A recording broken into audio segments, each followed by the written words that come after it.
Diana, can you just check if Councillor Aleta is she online? Okay. Thank you.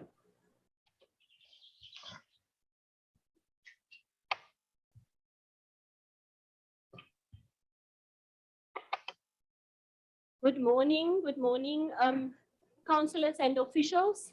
It is 11 o'clock. I see that the opposition are not in the house. The ANC councillors are not here.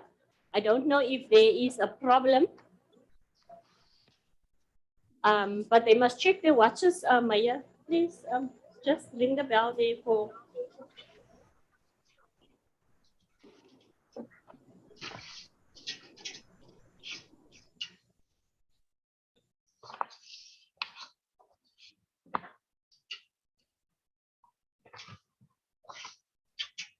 Okay, councillors, I don't want us to start and then we're going to have an interruption. So we will start promptly at 11:05. They have just asked for 5 more minutes. Then they will join us. So let's wait 5 minutes. My apologies for those that are online.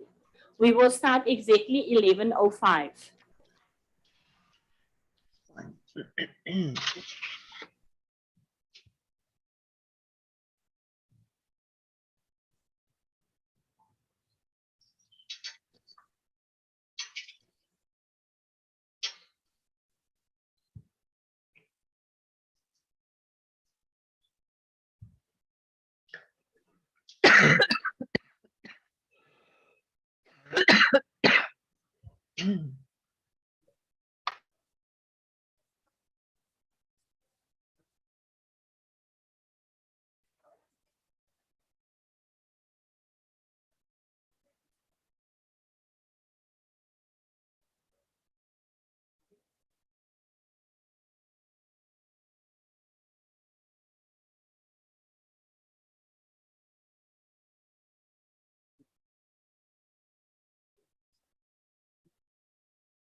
Councillors, we've got 2 more minutes, then we will start.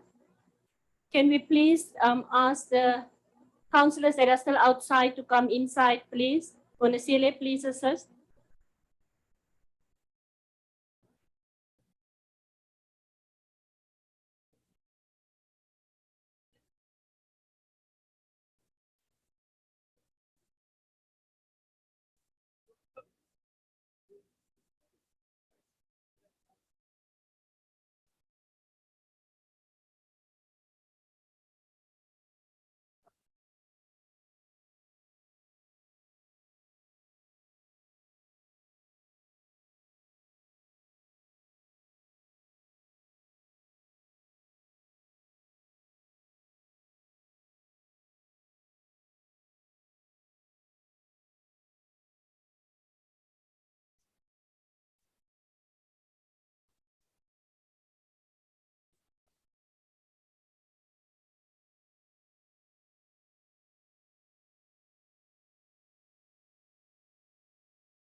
Thank you, councillors. Can we settle down, please?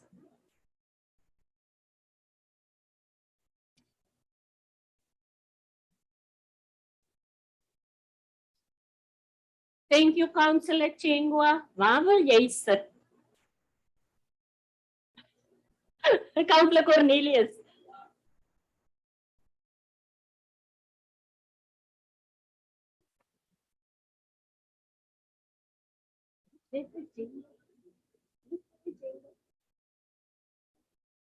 Thank you very much, everybody. Thank you. We're going to start now. Good morning once again, officials and councillors. Welcome to this council meeting of this morning. That was supposed to start at 11, but we are now starting at 11:05. Councillors, before we proceed, there's just a few things that I want to bring under your attention. There's a few changes to the agenda. We will deal with C1 just after point 3.3 on our agenda. Then we will do 3C1. And then after point number 5, we will do the handover of certificates for long service to 2 staff members, as well as item G2. And that is when GRDM Best Maintenance Grader Operator for 2021 will be awarded. Something, I think it's that yellow, what do you call that? The stootscraper or whatever there at the back. And then all of you have received your addendum. So we will deal with the addendum under each portfolio section. So under section D, we will deal with D3, section E with E8, and section G, we will add G3. I hope you are all following, but in any case, if there are any uncertainty, then we will clear that for you. I will now allow for silent prayer and self-meditation.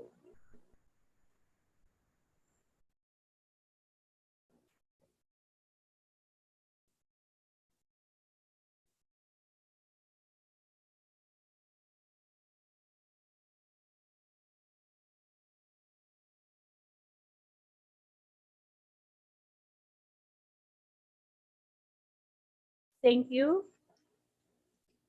Point number 3, yes, Councillor van Noordwijk. Speaker, if we may, the multi-party caucus would like to call for caucus after all the certificates and awards have been awarded. After all that is finished, for about 45 minutes. 45 minutes is a bit long. I think I will give you 20 minutes, but that we will deal with after point number 5. If you can just then remind me again, Betsy, at point number 5. So attendance of members, Rihanna, we have received a few apologies and also councillors that are with us online. Rihanna, you may go. Good morning, Speaker, and all other councillors present. Speaker, I have received, for your council meeting date, the 29th of March, I can confirm the following councillors in attendance. Councillor Smart, present in the chambers. It is yourself. Councillor Meyering, present in the chambers. Councillor Wigbaard, present in the chambers. Alderman Boysen, present in the chambers. Councillor Malloy, present in the chambers. Alderman Blanche, present in the chambers. Councillor Lichaba, present in the chambers. Councillor Gungubele, present in the chambers. Alderman De Vries, present in the chambers.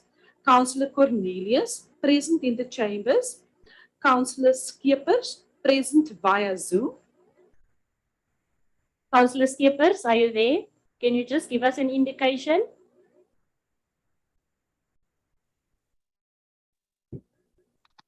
Councillor Skeepers? Yes, sir. Thank you. You know, I like to see your faces. Can you just switch on your camera as well? Just for a second. No, thank you. Thank you very much, Councillor. Councillor Akker, present via Zoom.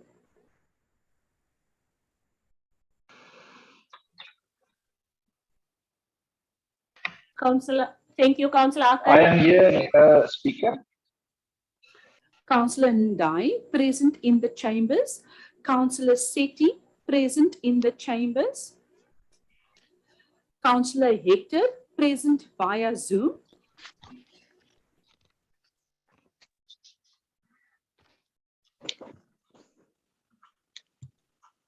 Present, Speaker. Thank you, Councillor. Councillor Toto, present in the chambers. Councillor Van Niekerk, present in the chambers. Alderman Gerke, present via Zoom. Yeah, hi, good morning. Morning, Speaker. Morning, Councillor. Councillor Van Noordwijk, present in the chambers. Councillor Taute, present via Zoom. Morning, Present, Speaker. Councillor. Morning. Councillor Strubel, present via Zoom. Thank you, Councillor Speaker, Strubel. can you see me? Yes, and we can hear you. Thank you. Councillor Matika, present in the chambers. Councillor Chwenga, present in the chambers. Councillor Mkontu, present in the chambers. Councillor Kannemeyer, present in the chambers. Councillor Barker, present in the chambers. Elder Lady Reiters, present via Zoom. Present, Speaker. Thank you. Morning. Mornings. Councillor Canary, present in the chambers. Councillor Lambergine, present in the chambers. Councillor Van Rooyen, present in the chambers. And Councillor Steenkamp, present via Zoom. Present. Can you hear me? Yes, and we can see you. Thank you, Councillor Steenkamp. Peter, those are the councillors present via Zoom and in the chambers. Thank you, Rihanna. Then councillors with leave. I did receive an apology from Elder Lady Dragonder. I have also received that, Speaker. Councillor Cronje hasn't logged in yet, even though he indicated that he will join via Zoom, but he hasn't logged in yet. So as soon as he is there. Okay. Morning, Speaker. Hello, Môre Stek. Welkom, Councillor. So Thank you. is that, We only have that one apology from Elder Lady Dragonder, Speaker. no, are there any other councillors that are missing? No, Speaker, we have named everybody. Thank you. Thank you very much. Point number 3.3, then there's no councillors without leave. Then at this stage, before we proceed to point number 4 on our agenda, we will deal with item C1 on the agenda. And item C1 is the inauguration of a new councillor to the Garden Route, Councillor Aletta Steenkamp. I will now hand over to you, Advocate. Thank you so much, Speaker. Good morning, Speaker and councillors. The item we're dealing with now is found on page, it's on the screen actually. It's inauguration of a new councillor. Speaker, with your permission, I will move straight to the recommendations because we firstly need to have council accept these. The first recommendation, Speaker, under 5.1 reads, cognizance be taken of the notice from the IEC dated 9th March 2022. The recommendation of 5.2 reads that the following councillor be inaugurated as a councillor of the Garden Route District Municipality. 5.2.1 is that Councillor Aletta Velmina Steenkamp be inaugurated as a councillor of the Garden Route Council with effect from 9 March 2022. And the last recommendation, 5.3, is that Councillor Aletta Velmina Steenkamp be requested to take the oath of office as required in terms of the Structures Act. Thank you, Speaker. Thank you, Advocate. Can I get a proposal in a second, please? Alderman De Vries. Speaker, may I rise before we approve? Speaker, I just raised this issue because we are requested to accept the nomination. Now, In our report on page 986, the following is stated. There's a reference to Schedule 2 of the Structures Act. And it talks about if a councillor was elected from a party that or ceased to hold office, then the IEC would then, subject to that provision, then request the parties to replace or the next person on the list would then take office, or if the list have been completed, that the party that holds the seat would then. Now, in Canaland, I'm not sure in terms of, and I must put this also on the table, in terms of how the councillor was elected to the district. But we just raised a concern that year. Now, we know that this is the IEC process, but we're raising concern that we might here are asking a councillor to take the oath of office to this municipality, which might have been procedurally incorrect. So the question that we have is that if we look in terms of what is in our report and how district councils have been elected and our vacancy comes, because it also talks about it only becomes vacant when a councillor resigns, or when the councillor is removed by the party, when the councillor resigns directly, or the councillor resigns as a councillor of a local municipality. So we just want to get clarity in terms of that before we proceed, because remember we had a situation here, I think it was about in 2006, 2007, where the Esekwa municipality actually changed the rep to the district council. The political party took the council to court, and the council lost that court. The council lost, the DA won that particular case, and those councillors in Esekwa had to pay back for about 3 years. Councillor Tauti will remember how they had to pay back the money for the court cases. So we just want to have clarity in terms of that, because it referred to the party, and we are getting a person from another party that is being sent to this chamber. Thank you. Thank you. Acting MM was going to provide us with that clarity. Advocate Matagedi will do so. Thank you. Thank you so much, Speaker. Speaker, the procedure, and I know exactly where Alderman is coming from. It's something, as is referred, that has occurred in the past. But what we have then since established from the law and guidance from the IEC is that we only deal with the process in terms of, in this case, it started with the council resolution from that municipality, the Canaland. We then wrote as the garden route to the IEC, and we then are acting on what the IEC has provided us. There is nothing, I think, a speaker as yet formally that has advised us otherwise of any impending court cases or challenging. So I think the advice, speaker, would be to continue on the basis that the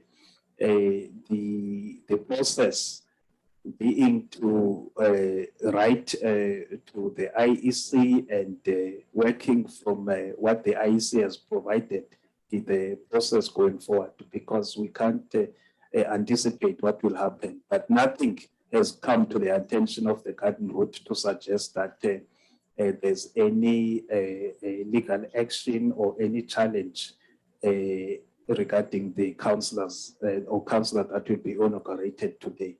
So the advice then would be to continue on the basis that what we've done so far is what should have been done, Speaker. Thank you. Thank you. Thank you very much. Alderman De Vries, do you have a follow-up? No, Speaker. Thank you. We just want to place on the record that this might be a becoming issue for this council. Thank you. Thank you. Thank you, Councillor De Vries. So it is on record now.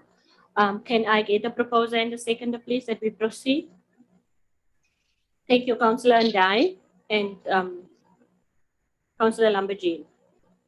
So you might proceed, Advocate. Thank you, Speaker.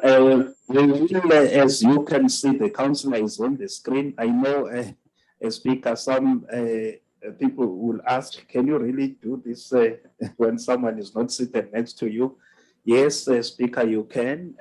We have provided the councillor with the same copy of what I'll be reading. So we singing from the same hymn book, so to speak, Speaker. Good, there it is. She's confirming. All right. Speaker, good morning, Councillor Steenkamp. Yes, sir. All right. At Thank you. I will be administering this oath then, and will you please just repeat after me the words that I'll be reading? All right. must I raise my right hand? Thank you.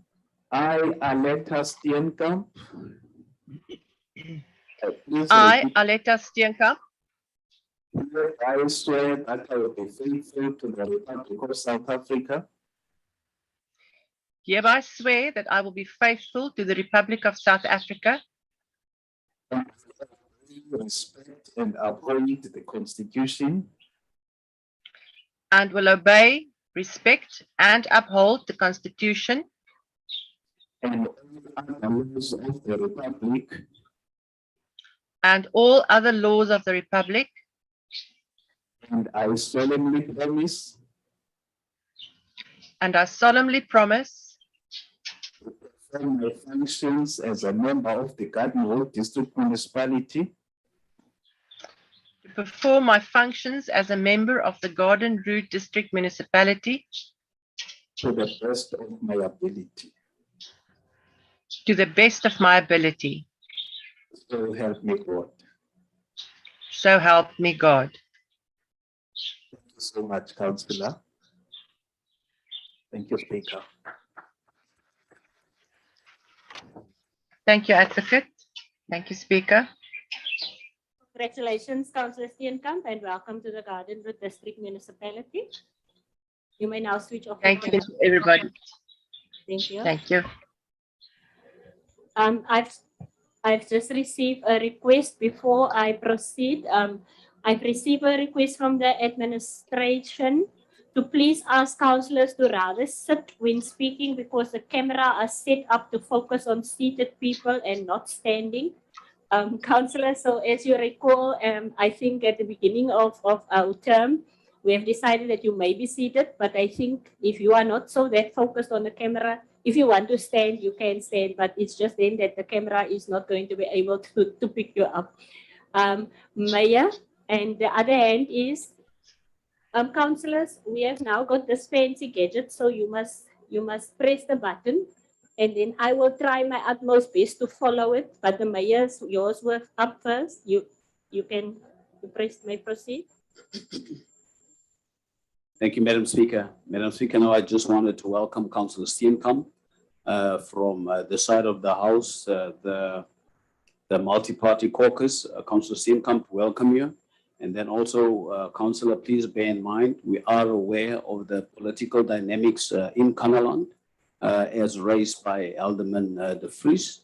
So don't take it personal. We know that it's going to be a jigsaw puzzle, and there's definitely going to be a political yo-yo as well as legal challenges. So just take it as it comes. For now, you're part of the team, and welcome. Alderman De Vries. Thank you, Speaker. Speaker, let me also welcome on behalf of the ANC, Councillor Steenkamp. I want to say that she was my most disciplined student during the induction day in Oudtshoorn. So welcome, Councillor. Thank you very much, everybody, and duly noted. Councillor Skeepers.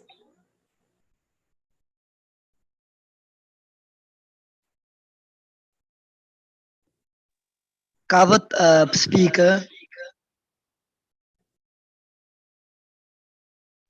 On that point, I just want to welcome Councillor Steenkamp. Thank you very much for that, Councillor Skeepers. So may we proceed then to point number 4 on our agenda. That is the noting of the provisions of Schedule 7, Code of Conduct for Councillors of the Local Government Municipal Structures Amendment Act of 2021. Point number 5, disclosure of interest by councillors and officials. Anything that we want to declare, Maya? Thank you, Madam Speaker. Madam Speaker, I declare interest on item E7.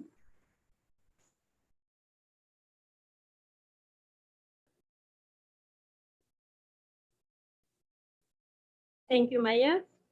So now we will proceed to the staff certificate handover. And I think we will start with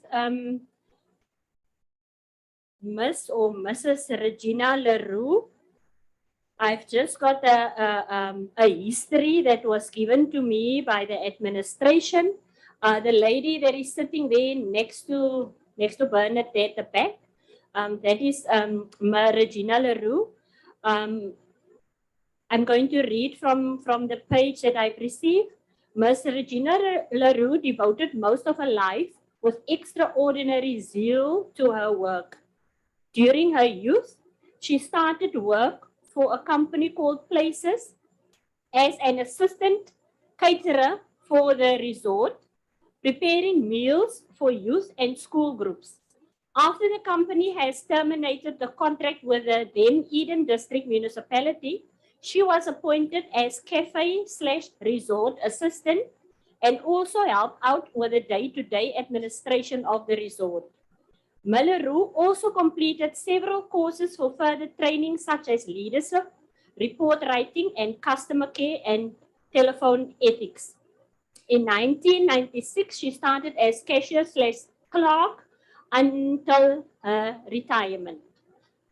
For the following reasons, this is now the words of the person who wrote this. For the following reasons, I praise a few words as a friend. Leroux is like each of us, like the different colors of the rainbow, a lady with many sides. She's very neat, meticulous, and loyal.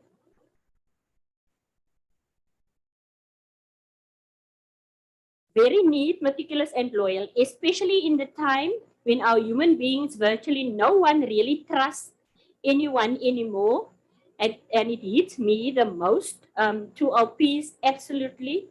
And she is loyal and she is a lady with integrity. So, Miss, can you come to the front, please? Leroux, I think Leroux, you were in the service of you are now retired, but you were in the service of Garden Route for 30 years or 31 years, if I am correct. 31 years. Maya, the HOD, is the HOD, yeah? The HOD of the department and the acting MM? Oh, he is also the HOD. Okay. Baie geluk, mevrou Leroux. Can you stand in the middle?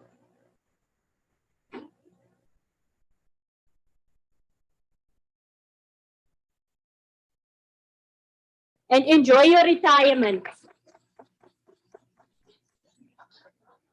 Thank you very much for your service to the Garden Route District Municipality. And then we're going to have Mr. Apuls, I don't know, how do we pronounce, is it Levy or Levy? Mr. Apuls, and he's working at the roads department for 40 years. People for 40 years. Can you believe that? Now, Meneer Apuls is 57 years old. He started to work at the age of 17 as a general worker. So 11 years he was a general worker. Then 15 years he was an operator.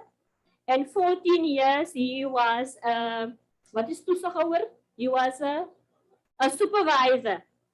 And in Oudtshoorn West, he's married with 2 sons and 1 daughter. And he's also blessed with 2 beautiful grandchildren. He is a very stable person, and he is a person that they always can count on the roads department. So now I will ask the HOD, the MM, and the acting MM to hand over certificate. Yes, the Maya as well. Maya, acting MM, and the famous Mr. Daniels of roads. Where's the certificate?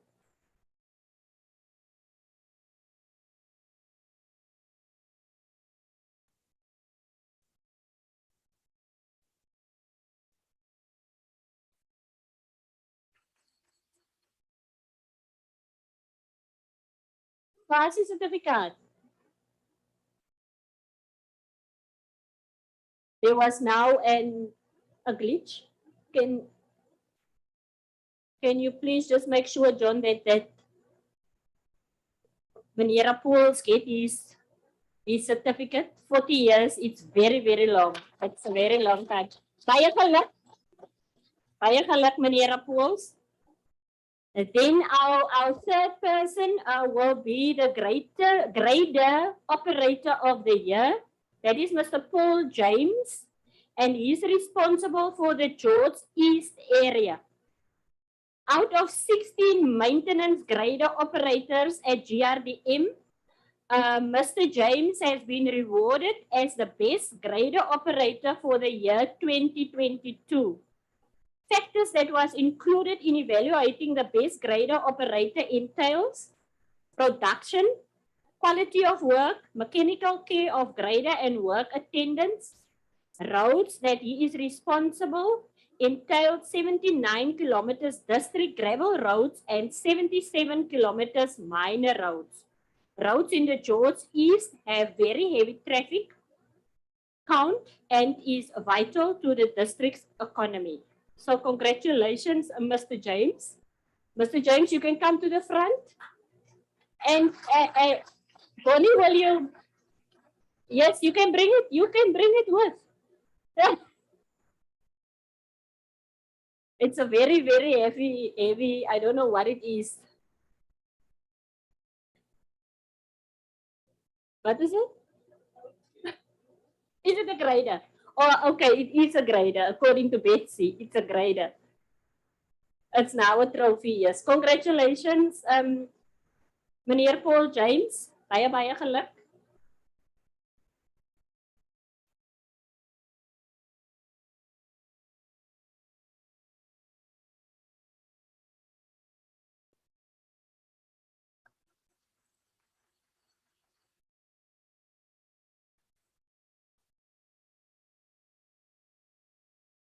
Baie. Thank you, Madam Speaker, and on behalf of all the councillors, we would like to congratulate all the recipients of their certificates and that award.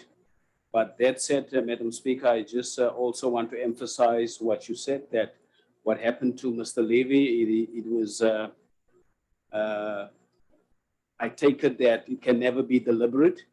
But we don't want Mr. Levy to take this as if he's been an Afrikaans geïsoleerd. And we know that Mr. Daniels and his team and the acting MM and the HR department, they will ensure, you know, that you get your certificate, and then also ensure that we don't have such glimpses in future because it might be interpreted otherwise. But once again, well done. Thank you. Thank you. Thank you, Maya. The two gentlemen may leave the council chamber. Oh, sorry, I didn't see you. My apologies. Proceed, but you see, this thing is entering my sight. Proceed, Councillor Lechaba. Thank you, Speaker. On behalf of the ANC, we'd like to congratulate the loyalty from our employees for so many years to be with us, the dedication and the commitment. We are saying thank you very much. And this achievement is not only for yourself and also just for the garden route. So thank you so much for your time and also for your families that have been part of your journey. Thank you.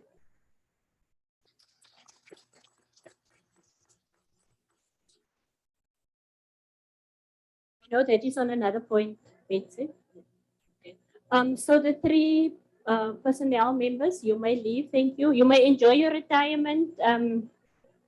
Ms. LaRue, thank you. Thank you very much. Oh, there is the certificate. You want us to take another photo? Okay, you can come to the front. Mr. Levy. Maples.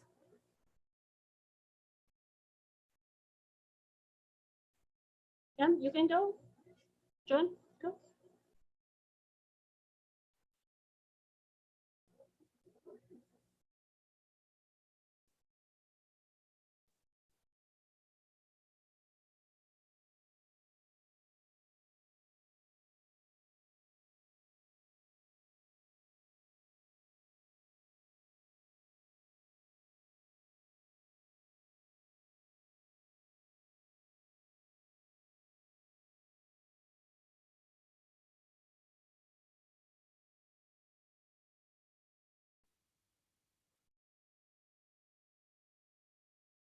Councillor van Noordwijk. Thank you, Madam Speaker. Just a reminder as requested for our caucus, please. I will allow you 20 minutes, so it's now 25 to on my watch, it's nearly 22. Can you be back at on the dot? 12 o'clock, please.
Bonasile, can you please go and call them? They're there in the mayor's office. Thank you. It's 12 o'clock. They must please come back.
Bonasile, will you please check for the ANC councillors?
Councillors, we will start now.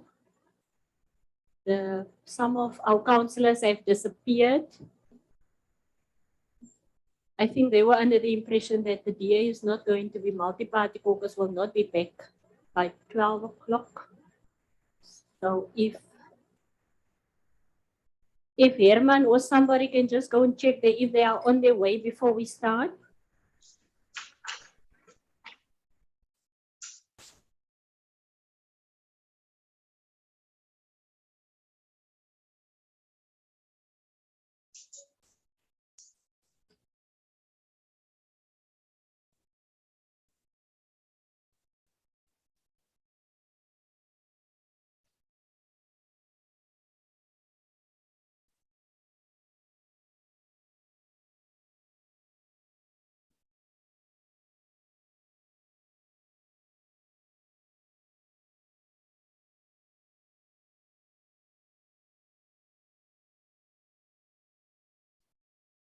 Councillors, we are going to start with the meeting again.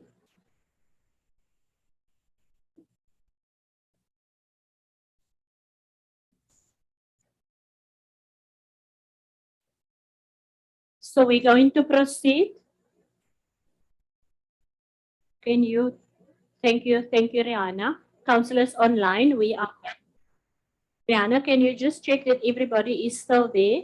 I'm not going to ask them to put on their cameras, but can you just ask them? See there if everybody is still there.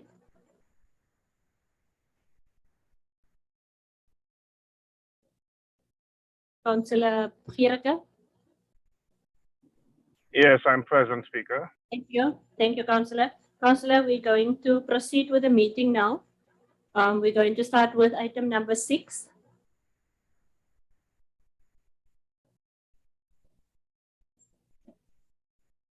Thank you, Madam Speaker. And once again, it's still morning. Once again, good afternoon for those who are surfing, who are watching us from home. The officials here, it is a pleasure for me once again to update the garden route in terms of what is happening around us. Madam Speaker, at times when things are happening far away from us, whether it is thousands of kilometers away, we don't pay much attention to it at times. And sometimes we think what is happening afar won't affect us. And Madam Speaker, I'm very worried. And in this instance, I'm referring to what is happening in the Ukraine.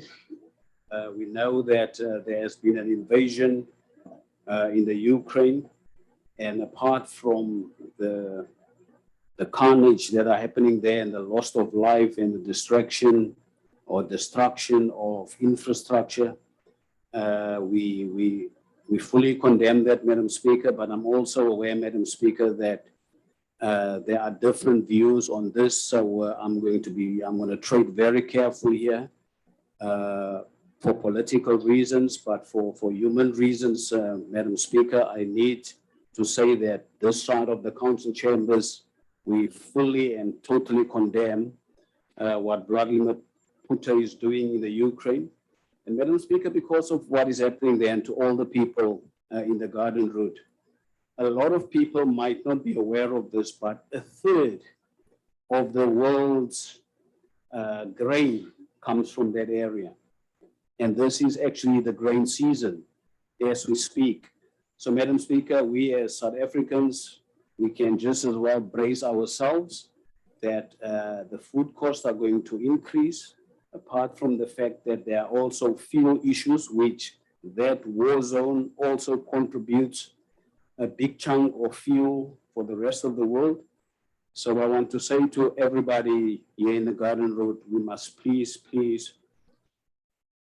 be aware of the people who will be affected the most, and it will be especially those who are poorer than us, who are sitting here, that will be affected the most. So we must bear in mind that we should care for them as individuals as well as an institution. Madam Speaker, also with that, I'm going to deal with all the negative things. We're also aware, Madam Speaker, that we're probably living in biblical times. We know in the Bible there was a lot of plagues. There were frogs, locusts, all sorts of things. And we were not spared even this time around. We know that we as the garden route, we suffered some thousands or millions of locusts that hit our area. And we feel with the farmers, the people who've been mostly affected by this. And we still know that the after effects of the locust that we had in the area will still be felt along for quite some time to come. Even on one of our properties, I think the Hook, I saw videos of the Hook, where the one day we had green lawns and the next day there was nothing. And that was just grass. Can we imagine the farmers, what's going to happen with food security? So once again, to the farmers, we extend our partnerships to them, and we're more than willing to assist as government where we can regarding that. Madam Speaker, also, we know that we are known for a lot of projects. And some of these projects have came to fruition. Just to mention but a few, we know that we take care and we have a partnership with the Cater Care program. It is Francois Freire Academy. And I know that the 22 students whom we paid for have graduated on the 10th of March. We wish them luck and hopefully they will also find jobs soon. Then also, Madam Speaker, and to the people of the Garden Road councillors, some of us would still remember that some weeks ago we had a gathering with all the business chambers or representatives of the business chambers in Knysna. We were hosted by the mayor of Knysna, and the purpose of that was for government and business to know exactly where can we hold hands. And I'm very happy about the outcomes of that engagement. And it has also led to a decision that from time to time, all local mayors must meet with all the chairpersons of the business chambers so that we can have that engagement to know that where can government assist business or where can business teach us a couple of things which we know that business are better in doing a lot of things like creating jobs, etc., etc. Also, Madam Speaker, I am proud to say that because of our agreements or memorandums of understandings with the different CEDAs and the Departments of Economic Development and Tourism, I was chuffed, Madam Speaker, when I saw at the Garden Road Mall, where one of the CEDAs have rented space at the mall for all the SMMEs that has benefited through our projects to go and display their products and to sell their products to the rest of the district. Now, these kind of initiatives, Madam Speaker, it is a sign and it is an indication that we are taking the first steps to turn the economy around, and we are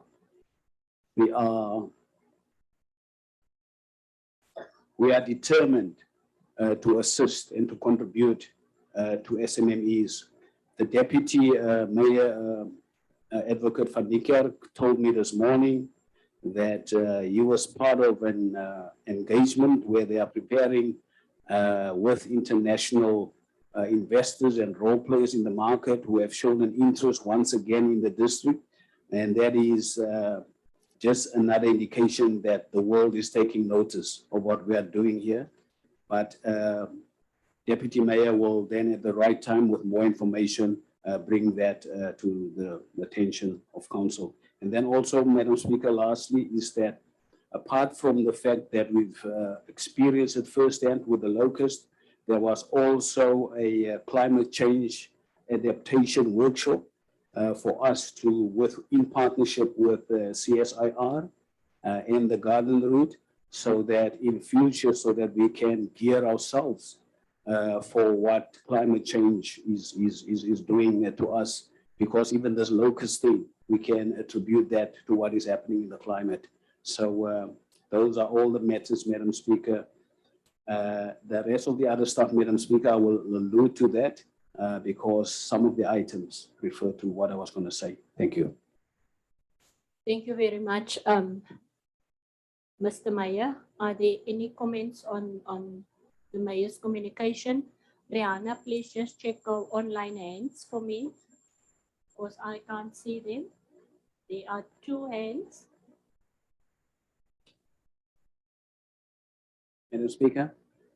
Yes, Mr. Mayor. May I, whilst you're looking at how many hands, can I just use this opportunity as well to say thank you to our firefighters of the Garden Road, George municipality, as well as Mossel Bay and surrounding municipalities, because we are aware that they were fighting 12 fires in the last couple of days, and they've attended to road accidents. Thank you. Thank you, Mr. Mayor. I've noticed, I think Galaxy A71 is Councillor Skippers. Am I correct? Councillor Skippers, it's first you and then it's Councillor Gerke. You may proceed. Thank you, Speaker. Speaker, on the Mayor's, I just want to say that we are with the people at war in Ukraine. But sadly, we discovered there that more the Muslims and the black people has been treated very badly when they had to be evicted there from that war zone. That is the only point that we feel it's hurtful, painful to experience that there is still racism in Ukraine. Thank you. Thank you, Councillor Skeepers. Alderman Gericke. Madam Speaker, thank you very much indeed.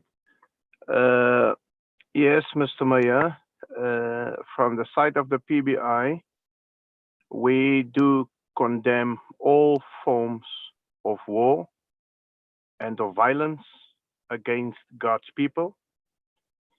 And whatever the race or the nationality or the color, war is wrong, violence is wrong, and it should be condemned in the strongest terms. The war in the Middle East, the wars in Africa, the war in Europe, and all over the world must be condemned. And we should not, our hearts are with the people of Ukraine, yes. We see how the elderly must flee their own country. But we should not single out one particular war. We should condemn all forms of war against God's people. The locust, and rightfully said by the mayor, reminded us of biblical times. And then I am also reminded, when these pestilence comes our way, is it not time for us as a nation, as a people, to reset, to stick our hands into our bosom and ask God, what is it what you want to tell us? That these pestilences are coming our way now. We must reset, we must consider. Most probably, we must get rid of our arrogance and the way in which God's people are being oppressed, pressed into squatter camps and all over. God is not satisfied with what is happening. And we must really stick our hands into our own bosoms. On the SMMEs, it's a project that I have always supported. I will support it again. I am proud when things like that happen. I am aware of the SMMEs, the presence of them in the mall, Garden Road Mall. The sad part about us is, Mr. Mayor, through the speaker, I had a visit of one of the SMME guys. He sold such a lot of his products, and the feet were flocking to his table. But when he went alone afterwards to book a table there, they said to him it's going to be 12,000 Rand. He wanted to pay the 12,000 Rand, and suddenly they said to him, no, there's not space for you because of the fact that you're selling food, it's going to interfere with all the other food stores. So we're calling on the economic department to intervene there, the SMMEs, so that they have also space in the market to sell their products, and that they are treated fair in that space. I thank you. Thank you very much indeed. Thank you. Thank you, Alderman Gericke. Alderman De Vries. Thank you, Speaker. Speaker, the executive mayor started to say that the first matter that we are addressing in the report must tread carefully. But then you continue in terms of statement. I think that we must be very careful that we don't divide this African society and community about the war in Ukraine, and that we are selective in terms of when we talk about conflicts around the world. Speaker, sorry to interrupt. I can hardly hear Alderman De Vries. Thank you. I would like to be closer to the mic. I can hear you now. I was told that myself and Mike are not very good friends, especially when it comes to singing. So what I was saying, Alderman Gericke, was that we should be careful that we don't divide our own society about the conflict in Ukraine. And that we should not also be selective when we talk about any conflict. We should condemn all conflicts. But in this case, I think that we, as the ANC, we do condemn the human suffering in the conflict. It's sad in terms of what we see. I think that I believe that what we have as political parties is a difference of opinion on how do you resolve conflict. We don't have differences about to say that the war is wrong. So I think that it's important in terms of when we reflect on this, and that this doesn't become an issue for us politically, that we divide our society in South Africa. And I think that we all also agree and that the conflict must come to an end. There's negotiations currently happening, and it have to be resolved. Just on a personal note, I would like those who want to comment on the war in Ukraine that we read about what happened in the past, so that we can come to conclusions about what is happening now and how we must resolve it. At the same time, I must also say that we do have a relationship with one of the cities that was attacked last week as the district municipality. And I still have some contacts with some of them via social media. So we do also think about the people in Ukraine. Under SME, I just want to applaud the department in terms of the work that they're doing, and also the aspect of training that is taking place and the collaboration between the two departments, corporate services and economic development. And then lastly, just as the executive mayor mentioned, just to applaud the work of firefighters. Yes, we know is their job and the work that they must do, but we know that especially they are challenged, and a lot of times they have to work long hours in terms of fighting those fires to ensure the safety of our community. Thank you. Thank you very much. Are there any other inputs before the mayor respond? Mayor? Thank you, Madam Speaker. Madam Speaker, all the comments made by the councillors, Councillor Skeepers, Councillor Gerrick and Councillor De Vries, I take to heart the fact that we condemn all forms of racism, as well as the suffering of people. I take that to heart, and I also understand, I actually now understand it better in the way how Alderman De Vries has put it. It is how we resolve it, and this is the debate currently in South Africa. So I fully take cognizance of that.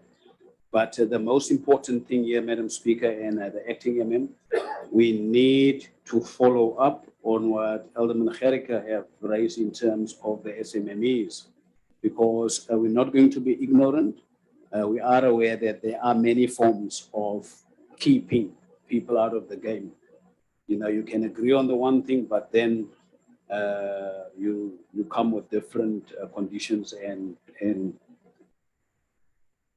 policies to get the small guys out of the business. But Councillor Gerrick, thank you for raising and bringing that to our attention. It is definitely something that we will have to look into, and then going forward to have mechanisms in place, acting MM, on where we have arrangements and memorandums of understanding. We must make sure that all angles are covered, that there are no comebacks. Thank you. Thank you. Thank you very much, Maya. We're proceeding to point number 4, that is communications by myself as the speaker. I've only got a few things that I want to bring to council's attention. Councillors, I normally in my office, I get requests and questions when are our claims going to be paid. That is now the travel claims. I don't know if all of you are CC'd in the mail, but we've received a mail from the finance department giving us the dates. If you are not CC'd in that mail, then you must just give me an indication. The first one is now going to be on the 1st, and in speaking under correction, the next one will then be on the 8th. But can I just get an indication? Are you receiving the mails or not? Are you? Thank you. Thank you. So that is the one. Then the next one is for the acting MM.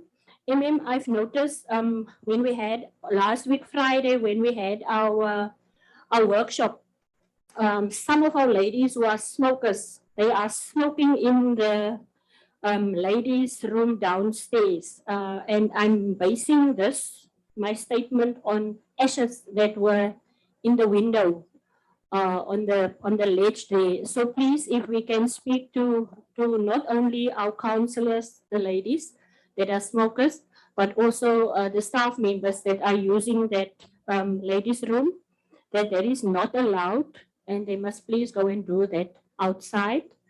Then I've monitored and I've noticed this morning that there were ample parking in front of the building.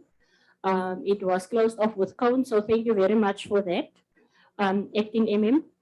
Then my last point, I want to congratulate the following councillors in advance who are going to celebrate their birthdays in April. It's Councillor Skippers. It's going to be on the 3rd. Councillor Malloy, Chris George Malloy is going to be on the 8th. Councillor Terblanche is going to be on the 28th, and then Councillor Toto is going to celebrate his birthday. I'm not going to mention the ages. He's going to celebrate his birthday on the 29th of April. So from on behalf of council, I want to wish you in advance a very, very happy birthday. And that is all from me. And then councillors, I just want to encourage you, if there is anything that you are uncomfortable with or a question or partykeer sê mense mos is 'n dom vraag. I don't believe in such a thing, then you can always come and visit my office. If I'm not there, then B will be there, and we are here to assist one another. Just for administrative purposes, Councillor May isn't feeling well, so she has asked to be excused. Can you just note that? Thank you. Thank you, councillors. That's all from my side.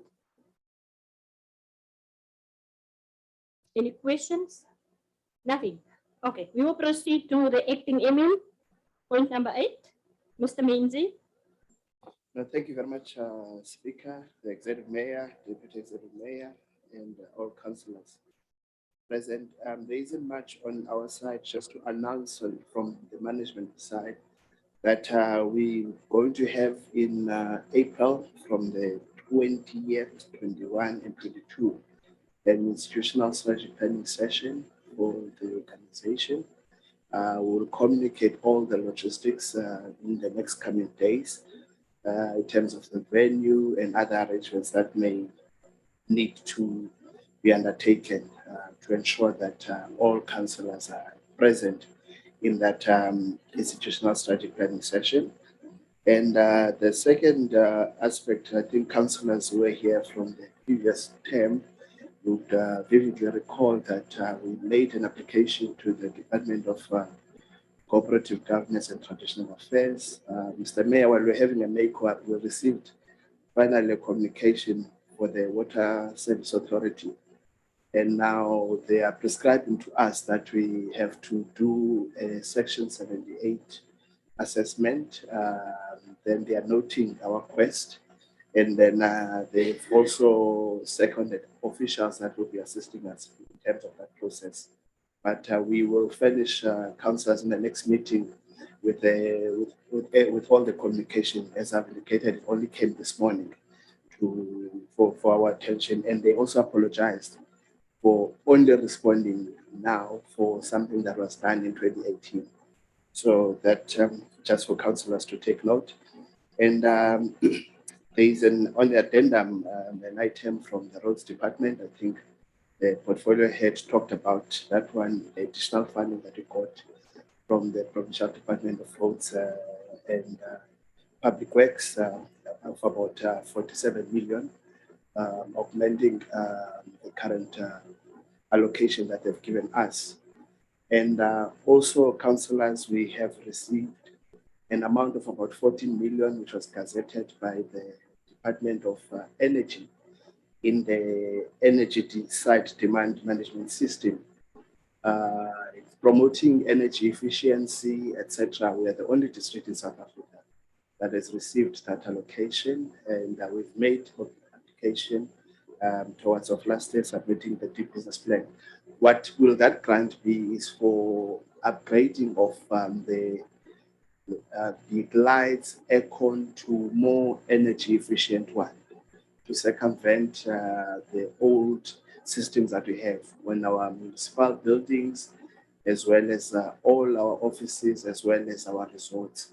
So that is the budget that will assist us. 14 million over a period of 3 years for the next, for the financial year starting 1st of April is going to be 5 million. Then it will continue another 5 million the following year, and then another 5 million the outer year.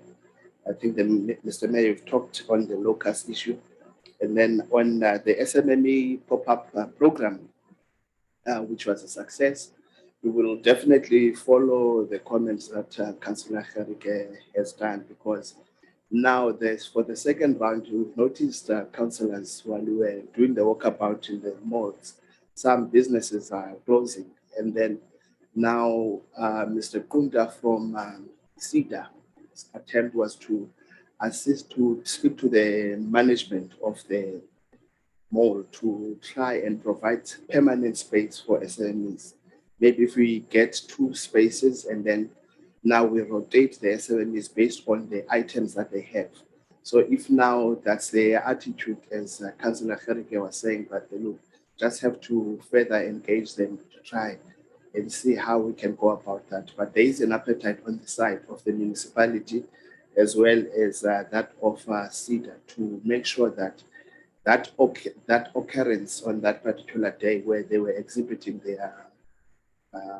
their products has not only become a once-off event, but it continues so that they have the access to the necessary market that they need. So I think those were the few items that I have on my side. Thank you. Thank you, Acting MM. Alderman Gerike.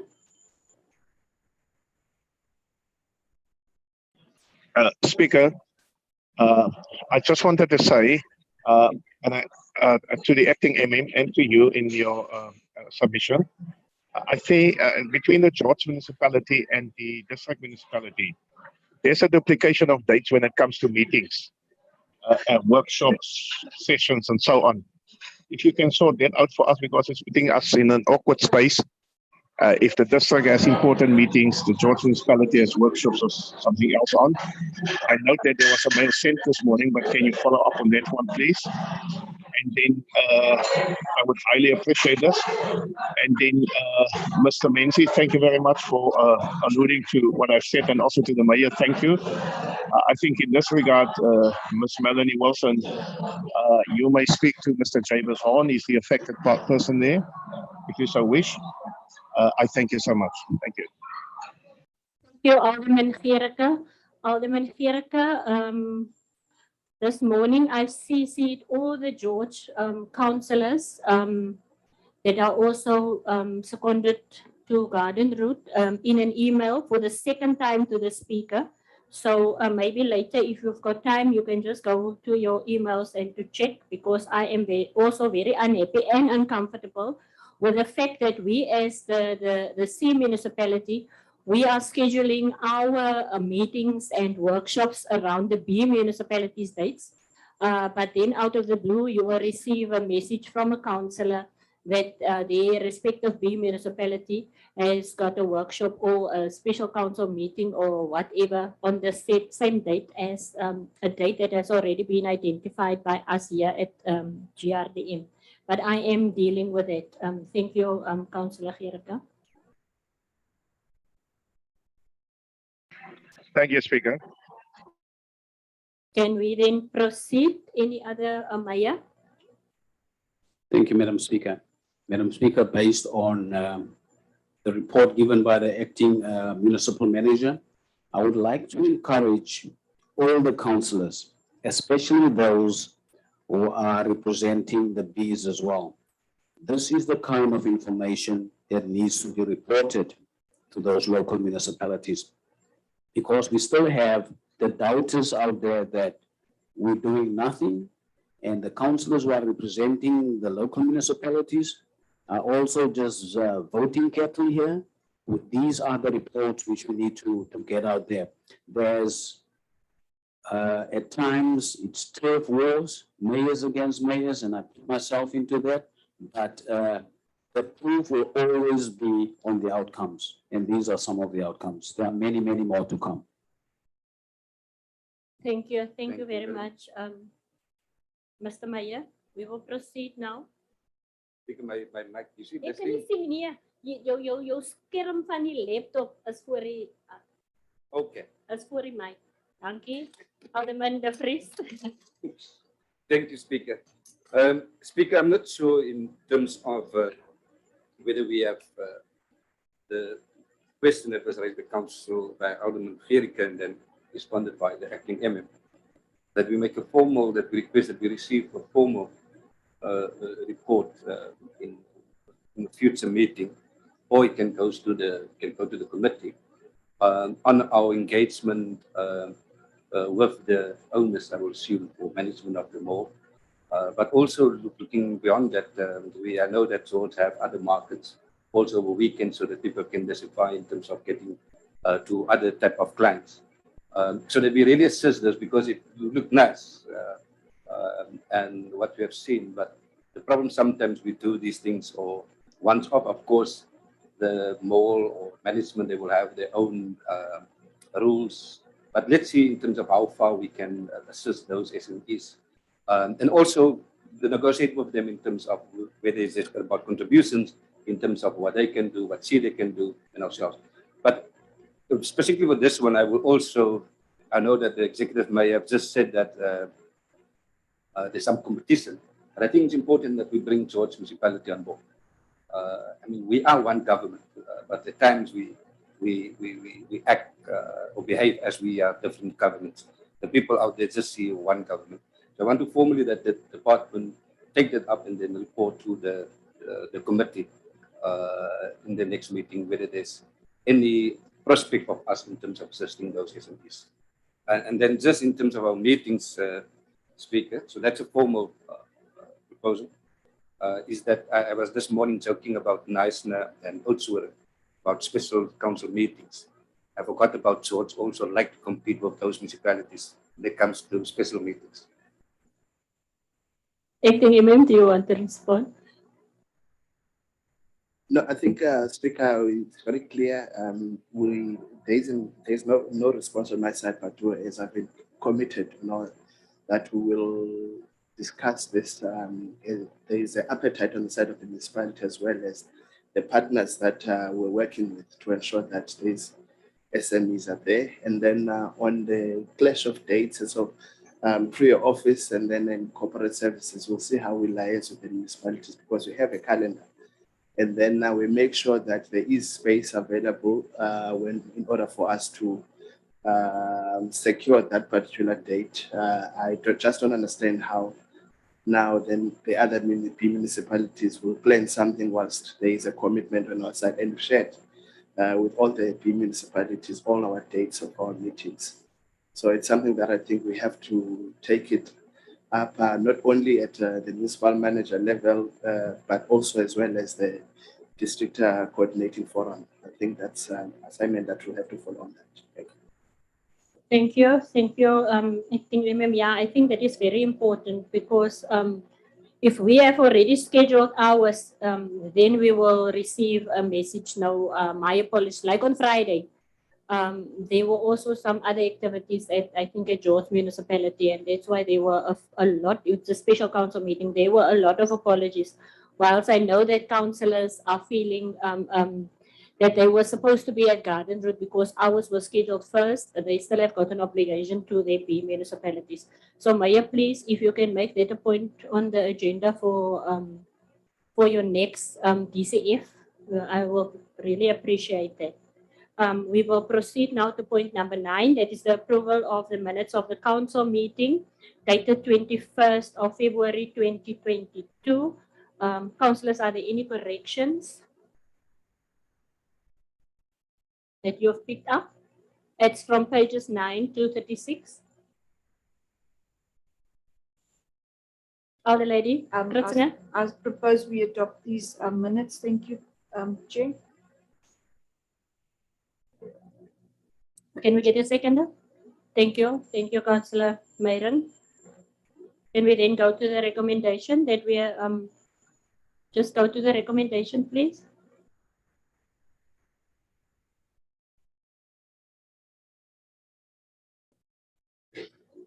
So we have got a seconder and a proposer and a seconder that we accept the recommendations. Just let me just make sure what the recommendation are saying, Rihanna. But we are accepting it. Thank you. Thank you. With the proposer and the seconder. Thank you. Point number 10, minutes of the mayoral committee meeting and section 79 committees. And this is for notification. You will find that on pages 37 to 54. That was the mayoral committee meeting that dated 24th of January. And 10.2, that was the governance committee dated the 6th of December 2021. Can I get that's just for noting. So can we note that? On 10.2, there was just one issue that I've picked up. In that meeting, we have asked the administration whether they can provide councillors' payslips via email. And I believe, Jan Willem, you must correct me if I'm wrong, that you are still in the process of trying a program of how you are going to do that. So, councillors, that will happen in due course. That we will receive our payslips electronically via email. We will proceed to 11.1, appointments, service exit and labor relations information. The report is on pages 62 to 72. Elder Lady, you must press the button. Thank you. Thank you, Chair. This is our standing item regarding the summary of the permanent and contract appointments that are being made and how appointments promote the employment equity objectives, the numbers of terminations and an overview of related labor matters. And this is for a period of November. I must actually emphasize that I don't think we'll see a lot of, after our previous council decision, that we won't see a lot of appointments being made in future.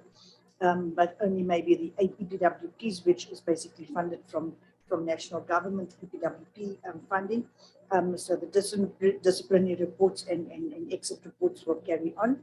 And then also, as far as I've requested a skills audit regarding our staff, so that we know what our staff, what the qualifications of our staff is, so that we in future can maybe utilize the staff that we need them, or staff that we need in other positions, and do the placement, because we've got an appropriate placement policy regarding that.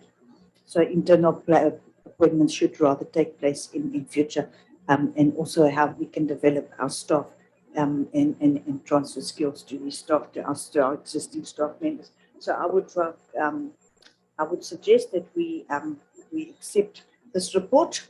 I think well, let me just see why it is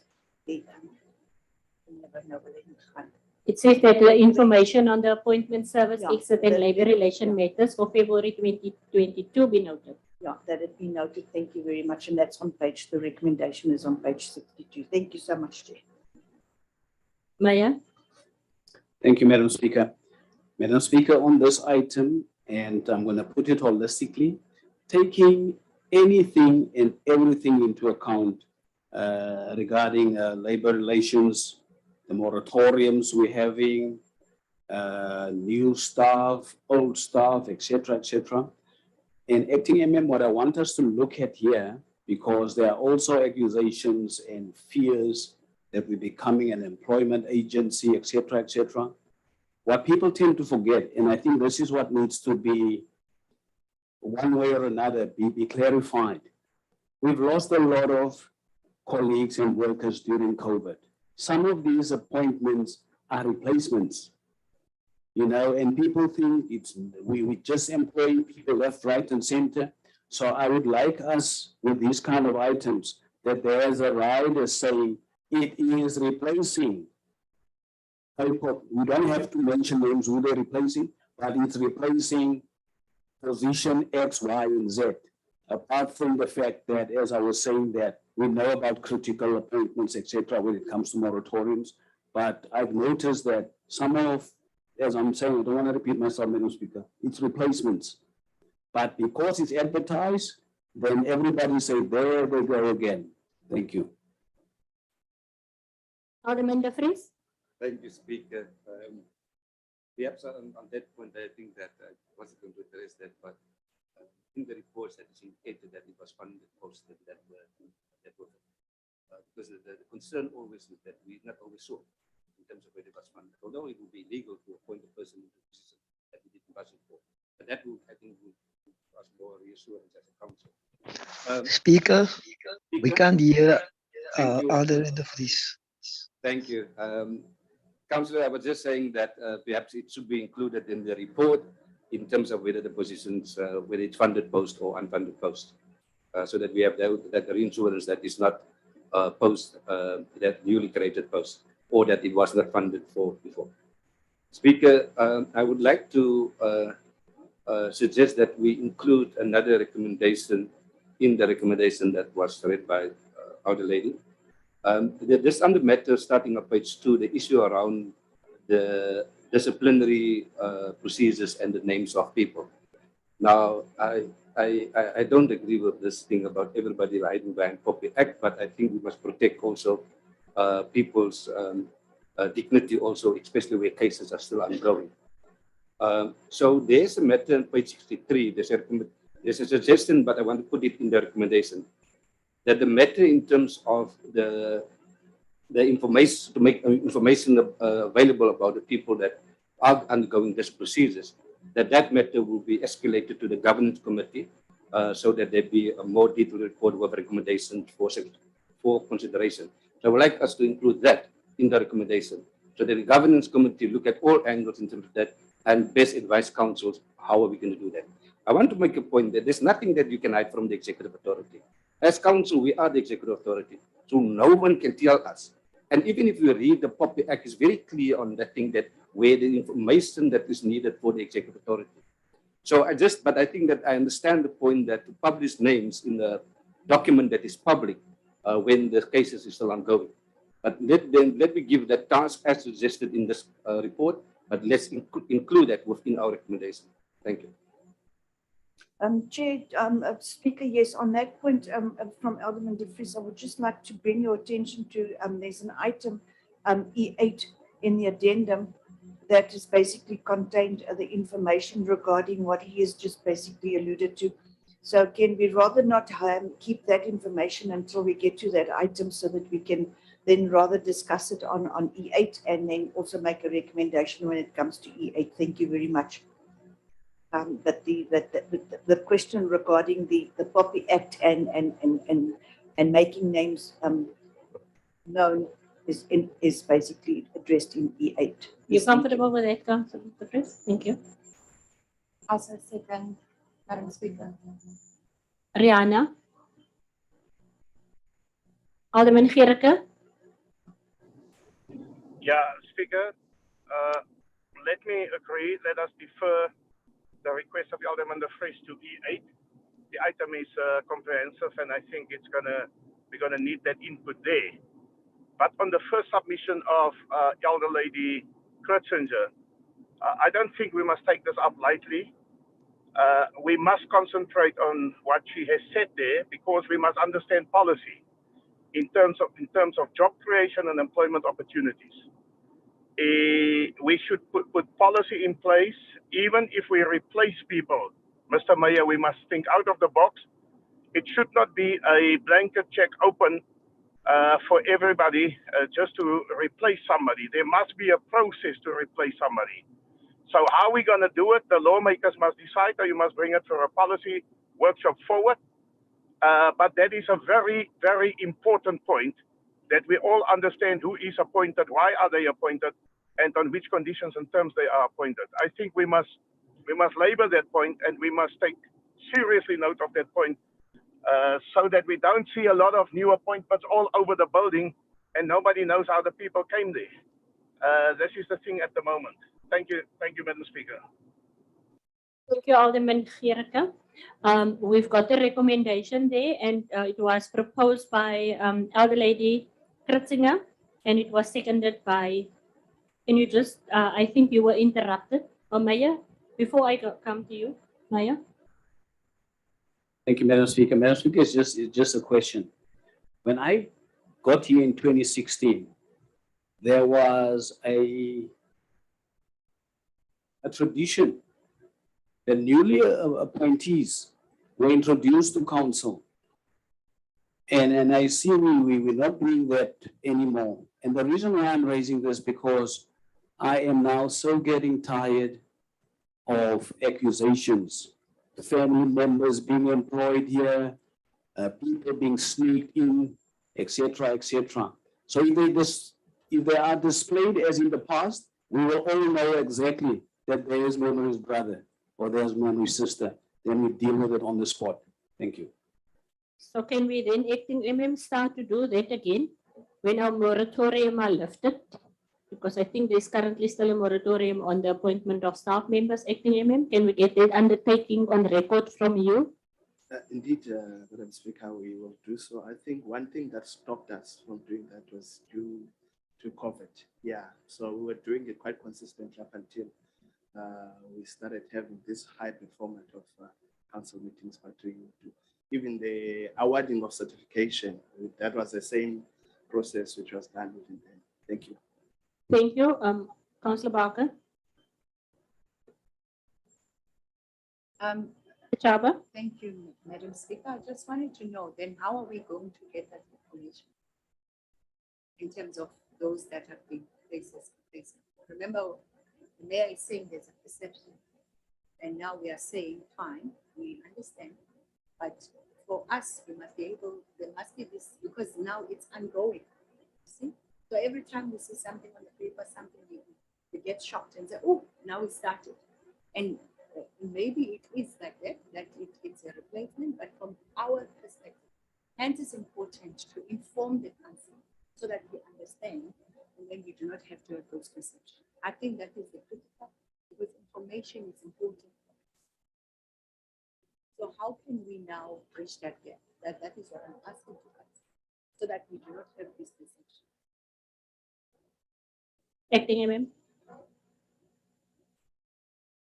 Yeah, no, I think that the reports that we always furnish council with is what we do as a management to give account of the activities that have been undertaken by council over a certain period of time as to when we have to report at a particular time.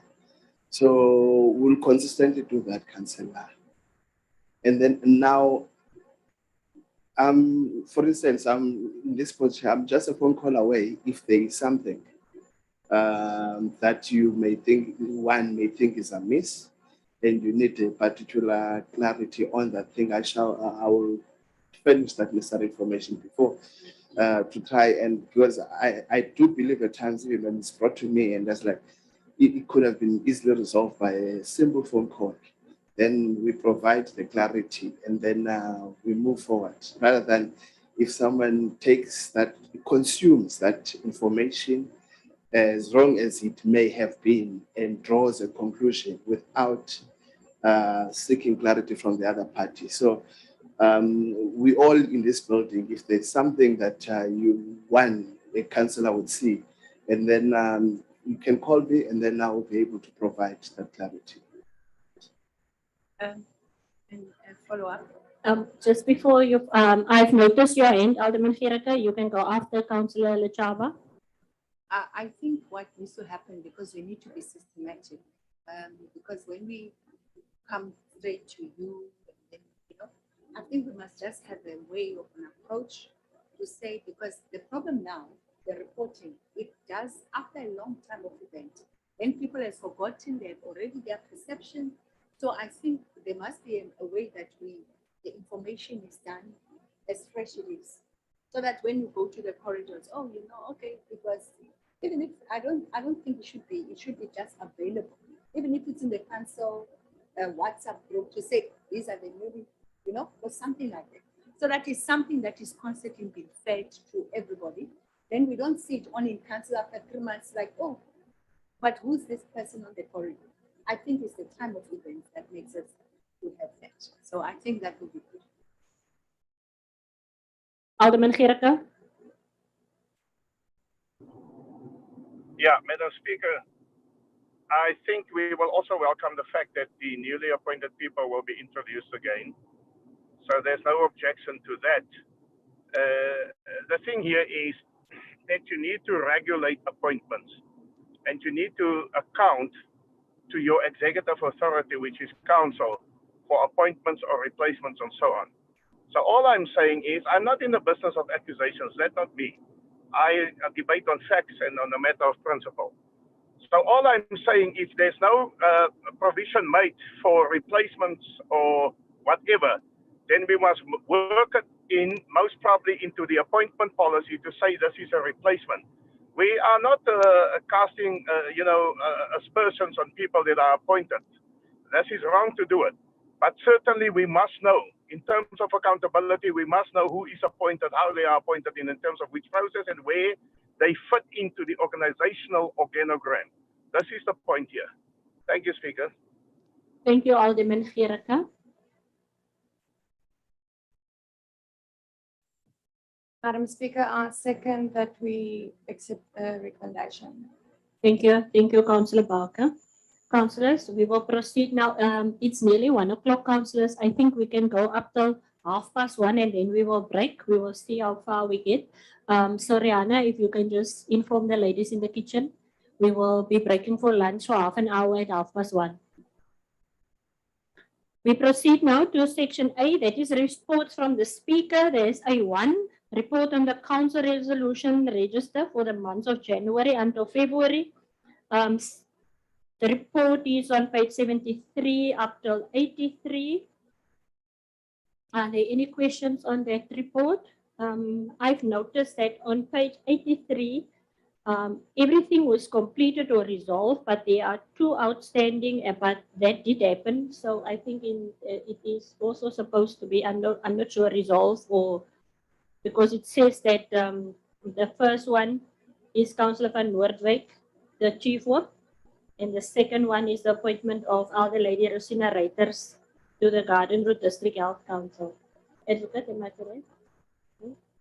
Can we then note the report as on page 73? Councillors, can we note that?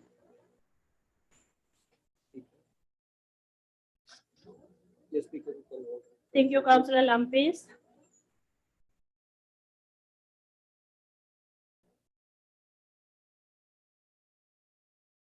Thank you, Councillor Mayram. I2, that is report on the attendance of council committee meetings and workshops for the period of January 2022 until February 2022 by councillors. The report is on page 84 up till page 91. Acting MMI, I'm a bit confused and I'm still confused. We said on page 87, Y is for present, A is for absent or apology, and that is confusing. So we need an AWL is for absent without leave. Can we get another abbreviation for either absent or apology? Because it's really confusing. Now you must, where there's an A, you are now with a person absent, or was it an apology, or can we just get all the legal, the linguistic people, can we get something there?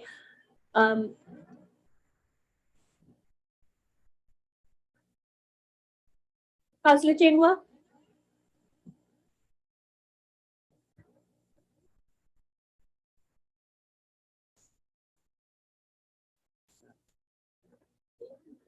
On who's the other mic? Can we first allow Councillor Chengwa? All right, sir.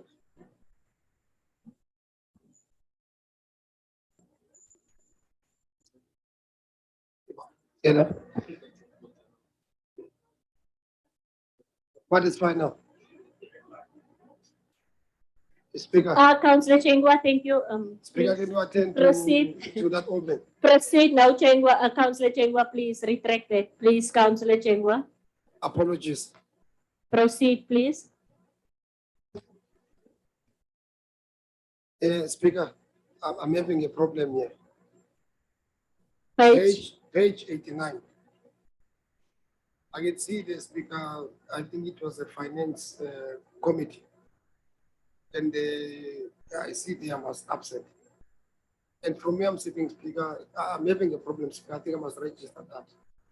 You know, every now and then, if we're going to have a meeting via Zoom, I'm unable to connect, you know.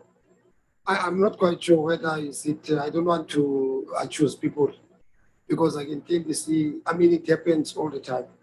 So the request which I wanted to make here, speaker, please allow a person like myself to come and attend here at the council chamber so that I don't come and complain. I remember that day, you know, because I mean, it's supposed to reflect, I'm absent.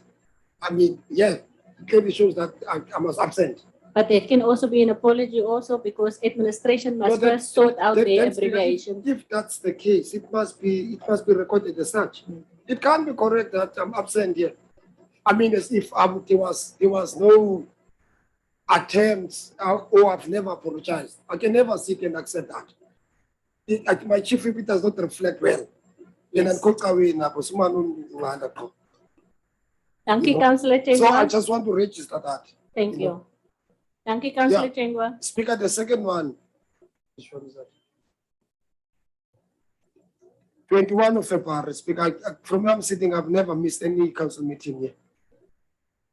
21 of February, it also reflects here, and I was absent. I'm not sure who's compiling this report. Okay, Councillor, we will correct that. Thank you, Speaker. We will correct that. Then, Councillor Lambertine, I've noticed your hand, Councillor Alderman Gericke. Thank you, Speaker. Now, Speaker, I was just thinking while I was reading this report, the abbreviation AWL can mean two things for me from where I'm sitting. It can mean absent with leave or absent without leave. So those are the issues that like some of the other councils into this. So it might become technical. Thank you very much. Councillor Lechaba and then Councillor Gericke. Thank you, Speaker. In the light now that we know that there are troubles with the disparities, words, I think it's going to be critical that in terms of, it's not to say that other councillors belong, but it's because of the matter that they are double booked. So what do we do in that? Councillor Maya, I see you want to answer that one. You can proceed. Then I will allow Councillor Alderman Gericke that is online. Thank you, Madam Speaker. Madam Speaker, to respond to that, there are two platforms where we can deal with this. It is the Mayor's Forum, which is a DCF, and there's also an MM's Forum, three actually, and there's also a Speakers Forum. I really think, you know, we must just hammer, it must become a standing item so that they can just revisit for their specific month or specific week. Thank you. Thank you. And then just Alderman Gericke. Speaker, it is just a correction on page 90 of my agenda. On the Property Management Committee, I was definitely present in that meeting. So I see I'm absent there. Can we just correct that, please? Thank you. We will do that. Thank you, Councillor. Councillors, just coming back to what Councillor Chengwa have raised about the Section 80s.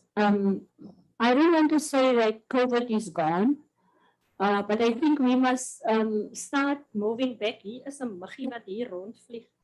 We must start moving back to if you are in a position to come and attend the meetings physically, if you are in a position going forward. But I think, Mayor, for some time still, we will still have the links whereby we can access our meetings via Zoom.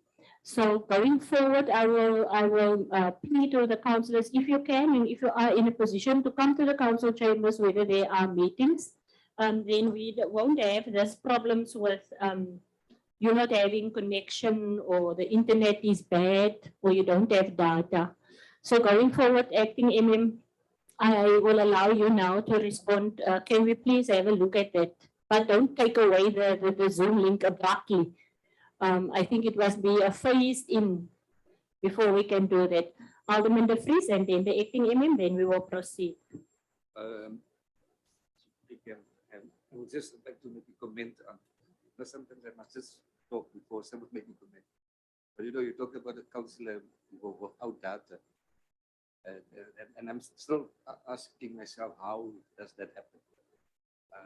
I've constantly reminded councillors not during the period in terms of what we get ourselves on. Speaker, it doesn't help if Councillor De Vries doesn't speak in his mic. If we've got a problem with Councillor De Vries's mic. And in the mic, Speaker, the point I want to make, though, that the other one was just a joke or comment passing on the issue about not having data. I want us to make a formal resolution, then, Speaker, and if possible, to say that all our sittings will be hybrid sittings. Then we know I can come here and I will receive a link until council then decide otherwise. Thank you. Thank you. Councillor, I think we can do that. Administration, can we put that under, where is the recommendation on this one? That not considers the report and what Councillor De Vries have just said. Can we add that on page 84? Please. Speaker. Yes, Councillor Skippers. No, it's Councillor Reiter. Sorry, I didn't get my hand now. On the meeting of the 9th of February, Planning and Economic, I was absent with leave for part of the meeting and then later on joined the meeting. But I don't know that A for what it's standing there. Giving you as a VSR. Councillor, we were correct that. Rihanna, did you get that? Any other councillors? Okay. Emim, I'm not going to interrupt you again. It's now your turn. Speaker, sorry. Also, with behind my name, I think there's also a place where there's just an A. I will always make an apology. I will never stay away without the apology. If you can just go into that also and make sure that there was an apology, please. Okay, Councillor, now you see in that case that A can be an apology or absent. So that's why we are going to ask the acting MM now to give us a way forward. But we will also add under the recommendations, I do believe that the advocate next to me did get the correct wording. Madam Speaker, may I add another abbreviation? Mayor, yes, if that will assist us. It will assist NN, no network.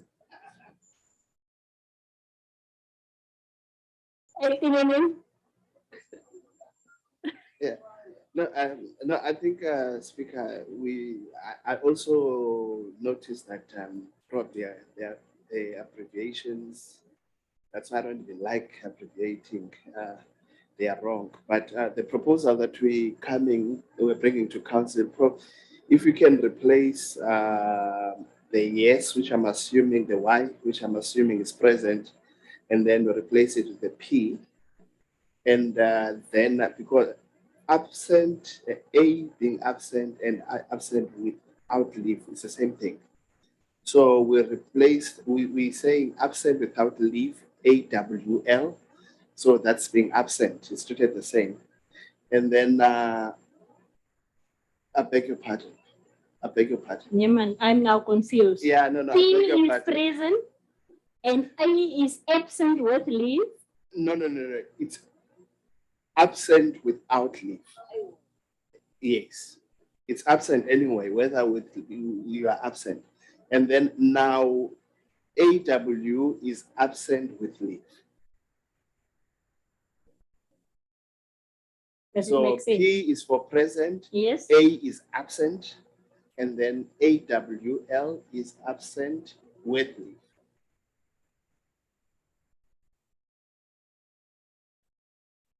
Everybody happy? Thank you. Thank you very much. So can I get a proposed, Councillor De Vries, are you proposing that we consider the report as well as what you've added? Councillor De Vries propose for us and then? Councillor Lamborghini seconding. seconding what the With the amendment. amendments of the- Thank you. Thank you. Thank you, Councillor. We will proceed to section B, that is reports from the executive mayor, B1 and B2. It's the draft budget 2022-23 NTRF, medium-term revenue and expenditure framework. It's on pages 92 up to page 599. And can we go to the recommendation there, Rihanna? There is a recommendation.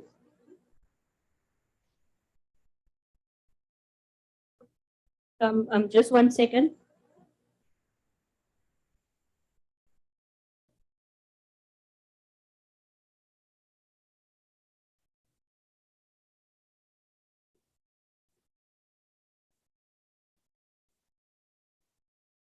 The advocate is just confusing me now, yeah, but okay, nevertheless, we've got the recommendation there, Maya. Thank you, Madam Speaker. Madam Speaker, every time when it comes to this item, I always wonder, why do our speech writers always say it's a pleasure for the mayor to present this?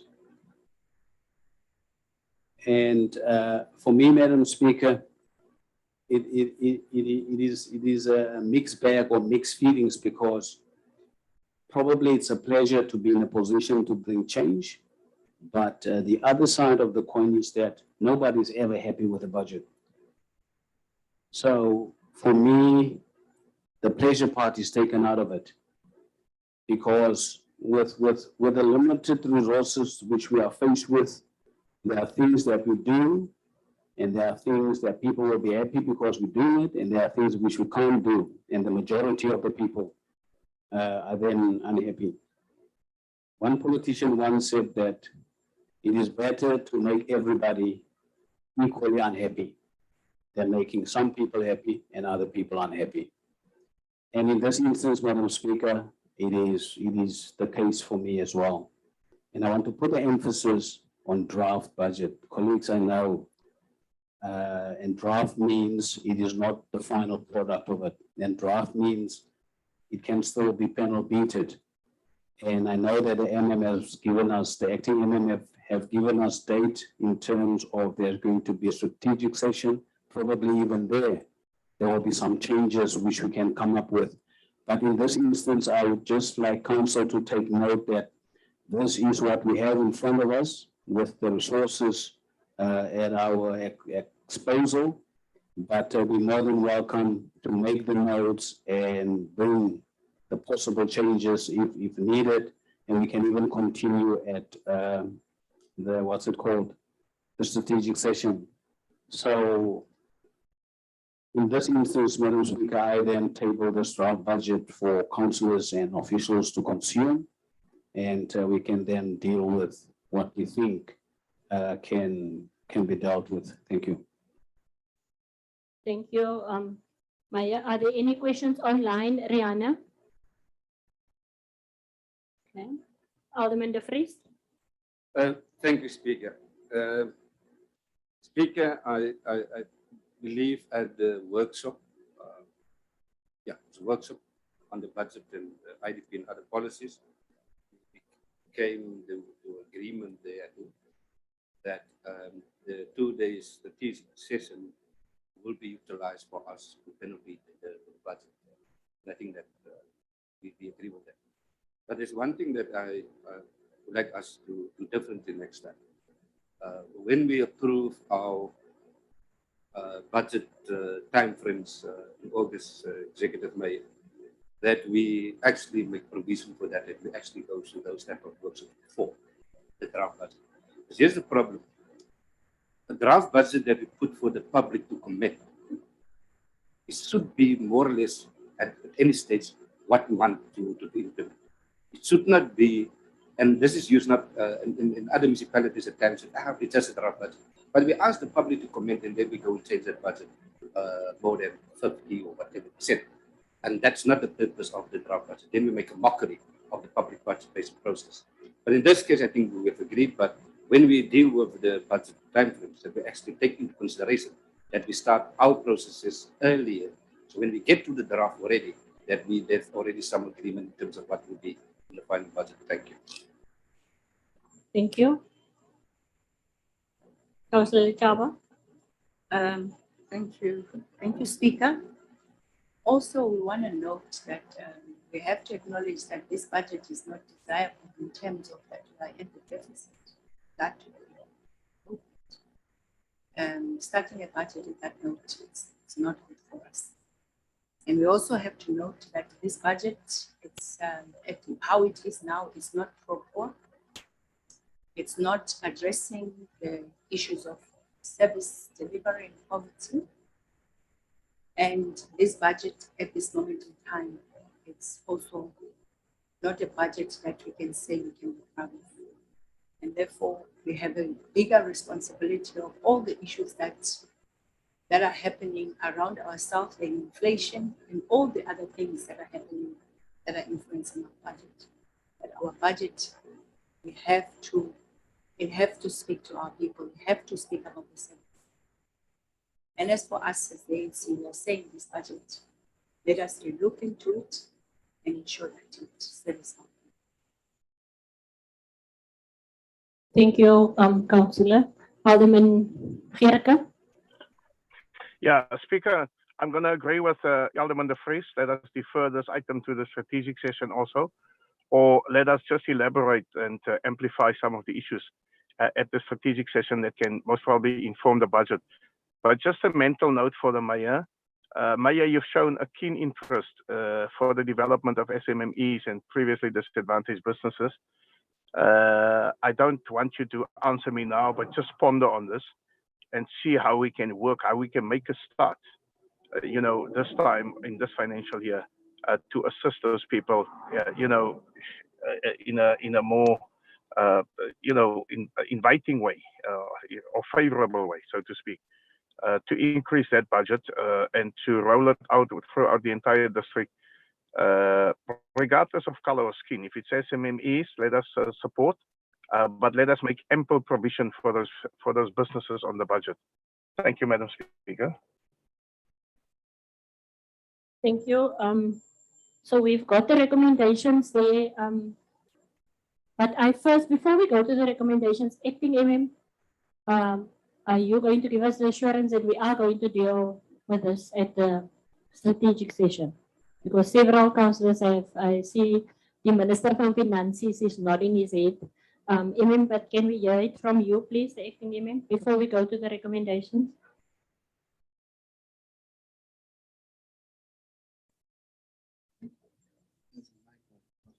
No, it's affirmative, Madam Speaker. There is a dedicated hour to deal with the budget in the strategic planning session. Thank you. Councillor Barker. Madam Speaker, I just want to add that we need to take note of the fact that our main income stream at the district is equitable share. And if we take roads out of our income, 87% of our income is from equitable share, which only has an increase of 3% a year. So it is difficult to get to what we would really like to go out and deliver services to our communities.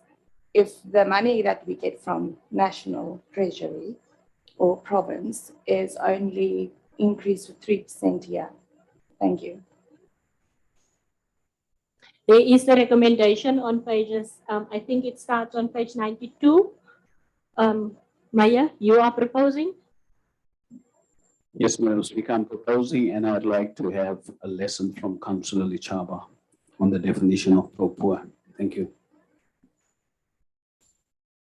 Madam Speaker, I'll second. Thank you. So that is B1. So we will proceed to B2.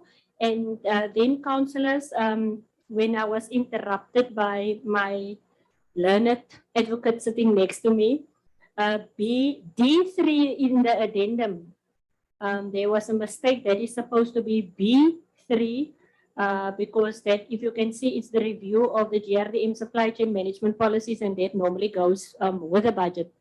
So we will after the Mayor table the Garden Road District Municipality 2022 to 2027 draft IDP. We will deal with the addendum that is D3, but it's supposed to be B3. Maya? Thank you, Madam Speaker. Madam Speaker, this item is interlinked to the item which you've just concluded, the IDP. Safe to say to the councillors that the approach which the Garden Road took on this is based on the B municipalities' previous IDPs in the last term, and this is umbrella of that. But we are fully aware that all new councillors or new councils will embark on their own IDPs in the new cycle. Thank you. I hereby table it. Hands online, Rihanna. Councillor Elman Gericke, you may proceed. Madam Speaker, no objection to what the Mayor said. Just a quick question. Does this municipality have an IDP manager? Because I never see the signature or whatever of an IDP manager. We always see from the IDP office, IDP and budget office. And can we understand who is the IDP manager, please? Thank you very much. Alderman Gericke, if I can recall, it's Mercy James. Am I correct, Acting Amen? You're correct, Madam Speaker. Yeah, Yes. okay, then I'm satisfied. And I don't have a problem. They must just write it down so that we know who to approach and you know who will account on the items. Thank you, Madam Speaker. Thank you, Alderman Gericke. Councillor Tauti. Thank you, Speaker. Speaker, sorry, I've got a problem with my throat, so I'll try my very best to keep on to speak as clearly as possible. Speaker, the Mayor in the previous item say he would like to hear from Councillor Leshava about pro-poor. And our budgets is supposed to be guided by our IDP. Our IDP is supposed to be pro-poor if we are moving into that direction. Now, Speaker, there's two pages which I would like to comment on this IDP, this draft IDP of the district council. And I really need to say, I come from Essequa municipality. I'm a ward councillor in Ward 8. Ward 8 was identified by the Eden District Municipality long ago as the poorest ward in the Essequa municipal area. Now, if you look at this IDP currently of the district council, it really don't speak towards the poorer communities. And I'm using, I don't know so much about the other areas, but I know Essequa, for instance. And if you look at, for instance, on page 639, the priority areas, and if you look at specifically at well-being and dignity, especially when we speak about Essequa, our municipality, and you know, Speaker, every year, I'm sure I'm one of a few councillors in Essequa who every year will make sure that I speak to my community, ask them for inputs into the IDP and into our budget. But if you see our budget in Essequa, and we've adopted no, we didn't. They adopted the concept budget and IDP currently in Essequa. And you know, my ward, Speaker, being the poorest ward, only received not rent for our ward from the capital budget, for instance. it's a poorest ward. If you one day you must come and visit me, and I'll take you around, and you'll see how poor people are being treated in this municipality.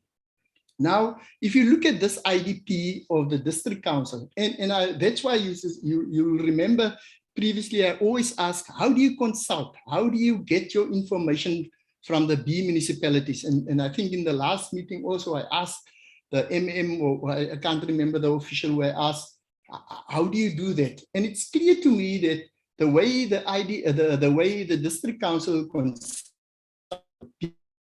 is through their IDP managers.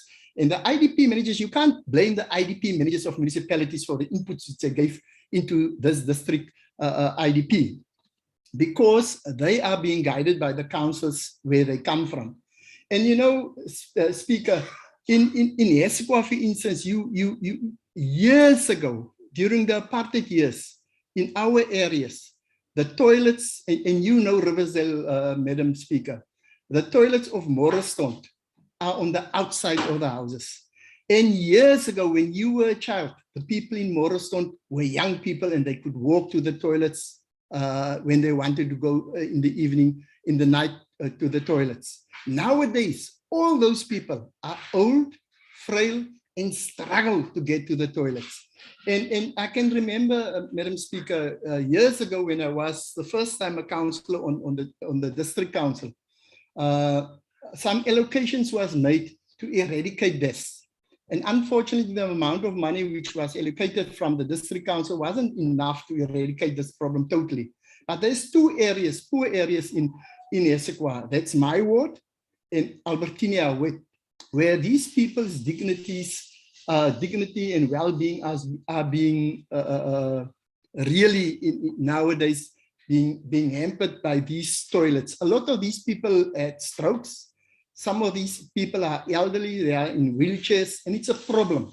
I just want to park it there. But if you look at the inputs from Essequa, there's no such thing about this problem. If you go to page 697, there you will see clearly the needs raised by the B municipalities. If you look at that there, on that page, there you'll see the needs raised by these municipalities, and specifically Essequa. And you know what Essequa raised there? They want to, the sad thing about Essequa, Chairperson, Speaker, is a lot of emphasis are being put on rich areas, coastal towns, and the inland towns are just being left like that and being poor. That's a sad thing about Essequa. If you look at the under the DE, under the second one, they talk about a Blombos Cave and provincial initiative concerning a heritage route. You know,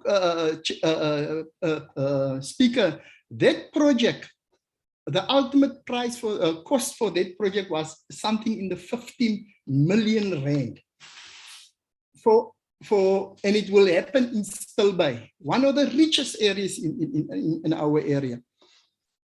That's the only thing, the one thing which I know, which is that one about education, about the footbridge over the N2. I'm very happy with it, because that will help our people. But nowhere are there anything about our poor people, apart from that footbridge over the N2. Nowhere are there that there's a problem with water. Nowhere are there that the people, especially the poor inland areas, ask for industrial areas in their towns, so that they don't need to travel to Stilbaai and to the coastal towns to go and work. Nowhere is it there. And Mayor, really, when we talk about poor, we talk about addressing the problems of the poor people too, in our documents, in our IDPs, and in our budgets. And really, this issues of this concerns or this needs raised by Essequa is a slap in the face of the poor people of Essequa. The only thing which really address or speak to the poor people is the one about education. There's numerous things which I can mention here, Speaker. It's not, I haven't got enough time and I'm not going to waste your time on that. But this is totally not on in Esikwa. And I'm saying this, another big problem also about Esikwa, long-term planning. Sometimes I get the impression that the people in control are just planning for the 5 years while they're in control of this municipality so that they can look good, so that at the next election they can just win. But there's no clear long-term planning on how are we going to tackle this water scarce problem, this energy problem which we are facing, and all these other needs. And the people who are suffering the most are our poor people, Madam Chairperson. That's the only inputs that I want to give, please. And thank you very much for the opportunity to say what I have just said. Thank you, Councillor Tauti. Meyer. Thank you, Madam Speaker. And councillors, I could hear the passion and emotion in Councillor Tauti's presentation. You know, sometimes one say things, and I'm always a culprit of that when I say something tongue in cheek, and then the timing is wrong. And I withdraw my request, Councillor Lichaba, on being taught on the pro budget. Councillor Tauti have now just reminded me, and it's exactly what I know should be the case. But Madam Speaker, on this point, and I'm sure Mercy James is listening, he started the first time something called the IDP Rep Forum. And in that forum, it is where all the local municipalities are under one roof. But what I do know is happening there is when all the LED managers from municipalities, they unpack their IDPs and programs, etc. What I don't know, Madam Speaker, is like raised by Alderman Tauti, is that when the bees are dealing with their own internal processes on whether we have eyes and ears there as well, so that we can pick up, you know, and see where we can fit it into our own little resources we have. And even when we are at the rep forums, that it is a true reflection of really what is happening.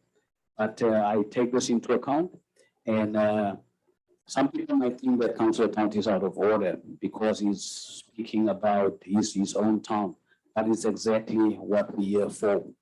And it is the platform, because if a specific councillor, for whatever reasons, are not heard in her or his municipality, it is something that the mayor of the district should raise with the mayor of that municipality, and he raise it with his MMs, and also the district MM, bring that to the MM's attention that councillors are saying in a specific town, they are not heard. Thank you. Councillor Chengwa. Yeah, Speaker, thank you very much. Speaker, I'm still going to engage on this draft, you know, but I'm a bit touched by what Councillor Tauti have just raised. You know, Speaker, I'm quite worried, Mr. Mayor, and I'm one person who believes in action. You know, I mean, from where I'm sitting, this is my observation. You know, in terms of this IDP district, IDP, whatever, you know, that I think we are just putting this document for compliance. You know, we're just complying because, I mean, it's one of the legislated, what is this word now? Nevertheless, yes, a requirement. Thank you, Speaker. But where I must just go, I'm not going to speak about nice now. Yeah, I'm just trying to peruse, you know. Basically, what I wanted to understand, because I've been just going through, I know this is the draft, right? And I think I must raise this particular issue here so that Councillor Terry Blanche, you know, I'm sure he is awake wherever he's sitting. You know, my issue there, and I wanted to understand here, Speaker, Mr. Mayor, how much money is budgeted for roads? Particularly those roads which were always making noise about. You know, the road which which is very close to my ward, as well as the Union Road.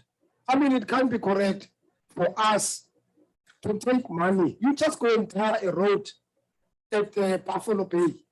You know, I mean, that particular road, I mean, is in a condition. It's drivable, nothing is wrong there. So what I wanted to understand, if there's any, you know, on this draft budget, how much money is budgeted in terms of dealing with those roads? I'm no longer speaking about re-graveling, you know, of those particular roads. I mean, for the last 5 years, I remember, the late Councillor Molos was still here. I mean, raising the very same issue about that particular road, which is very close in our ward, which belongs to the Garden Road. So what I wanted to understand now, in terms of dealing with that road, either putting tar or putting pave that particular road. I just wanted to understand that. And I'll be very happy, Mayor. I know this is your, what you call. You know, if I can just know in terms of figures, I'm going to leave other things. You know, this is not the only issue which concerns us in Eisner, but I'm just going to leave other issues here. You know, and I'm sure, Mayor, I know it's draft, but I just wanted to understand. You know, I've captured what Councillor Parker had phrased in terms of the 3%, you know, and so on and so forth. You know, I wanted to just get that so that when we go to that particular workshop, at least I've got an idea. Because, I mean, it can be correct for us, I mean, driving up and down, coming to this district, so that we can clearly know now, you know, if there's nothing budgeted, at least we know there's absolute nothing which is budgeted, I mean, in terms of making sure that our people, the roads which are very close to their areas, are on a good condition.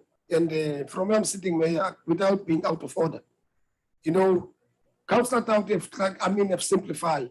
I mean, from where you're sitting, you're supposed to understand better the proper budget. A plate. Anyway, thank you very much. Thank you, Councillor Chenwa. Before you, Mayor, Alderman Gericke.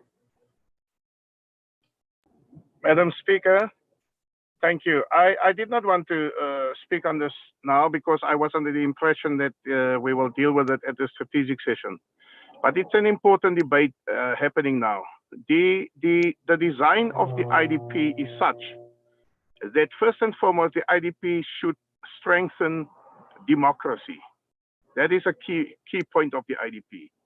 In other words, if people don't see the services in their communities, there will be uprising and riots and dissatisfaction and racial tension and so on. So it must strengthen democracy. Then the budget must speak to the IDP, or the IDP must speak to the budget. And then secondly, a key area of the IDP is that it must address the apartheid past and the apartheid legacy. This is how this legislation has been designed. So I refrained from addressing the point by Councillor Barker because we will have a platform to discuss this and educate one another. But the entire purpose of the IDP is not to roll out in your wealthy areas, but to address the poorest and to address the disadvantaged communities, the needs in the disadvantaged communities. And Mayor, now that the national government, the president, has got this district model approach, I think this is the appropriate time to take the lead as the champion on the IDP in the district. Maybe we must redesign, relook, and think out of the box how to go about, and if need be, I don't know how it works, but if need be, most probably acquire more funds from national government or from those departments in order to roll out in the areas where the need is. I've seen that Councillor Tauti spoken about 0% allocation to his town.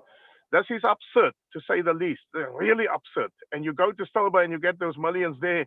It cannot be. It cannot roll out, play off in front of us, and we are just quiet. So my plea is that as discussed at the strategic session, let us understand one another, and then from there on we can design the budget and the way forward. Thank you very much indeed. Thank you, Alderman Gericke. Alderman Gericke, yes, I am allowing this debate, although I know that we will get, I think, a few hours when we're going to have our strategic session. But I don't like councillors to feel that I'm suppressing debate. So therefore, the mayor is going to be the last person speaking on this, and then we will proceed to B3, that is on the addendum as a D3, and then after that, we will break for lunch. Mayor? Thank you, Madam Speaker. Madam Sorry, Speaker. sorry, Maya, sorry. Let me just say to the speaker, Speaker, we appreciate the way that you do this council. There's no objection to that. Thank you very much indeed, Speaker. Alderman Gericke, proceed, Mayor. Madam Speaker, all the inputs are noted, and I'm sure that even the relevant officials, we will deal with this. Money is put into the projects, etc., and we can have that, like as part of our package when we're going to go to what's it called, the strategic session. And all the inputs and all the councillors were spot on. Even Councillor Barker. Councillor Barker is correct by reminding us on how we must do whatever we do within the confines or taking into account what is happening with our equitable share. But we will deal with that at the strategic session. Thank you. Thank you very much. So can we go to that recommendations, Mayor? I so propose. Thank you.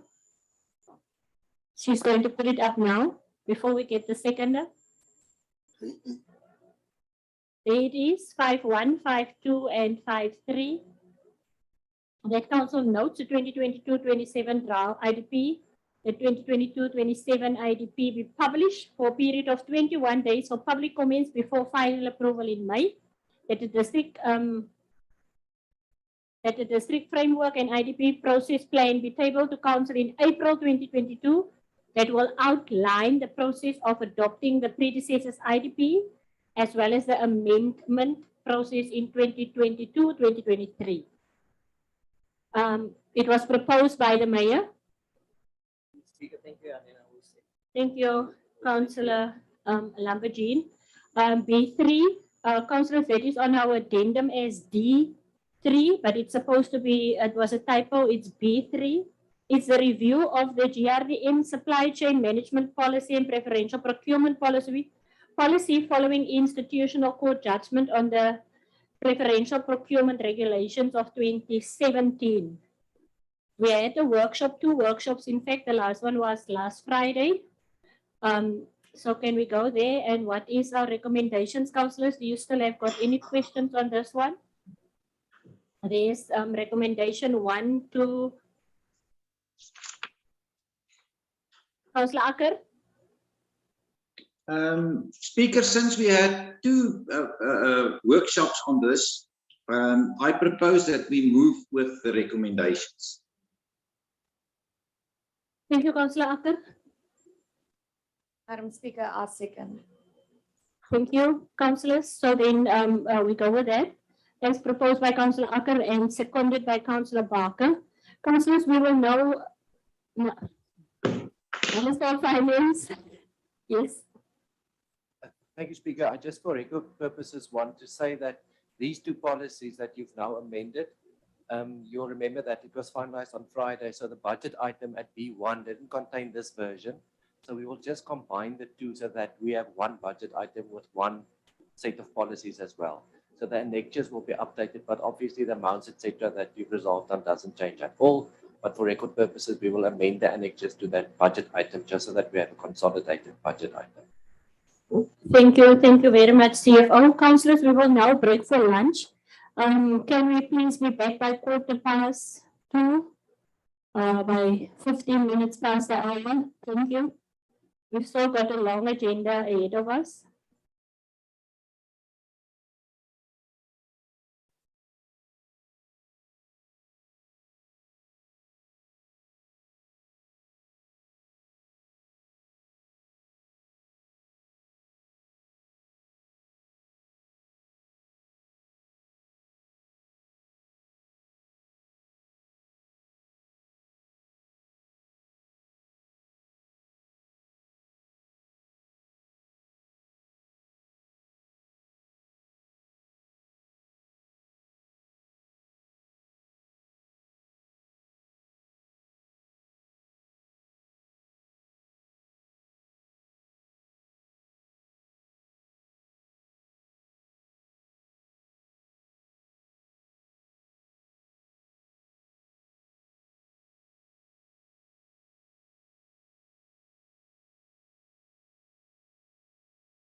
Thank you. Thank you, everybody. Can we settle down, please?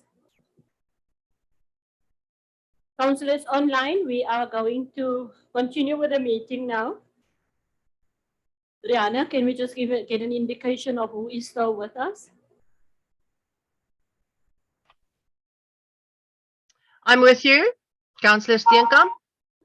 Thank you, Councillor.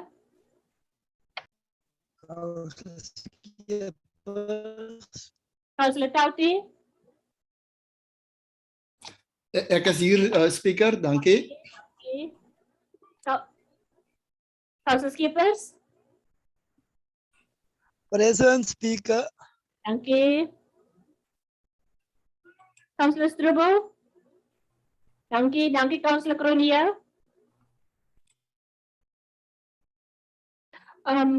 Councillor Strubel did inform me that at 2 o'clock you will be having a site visit in his area, so maybe he's on his phone, but we can just ask him later again.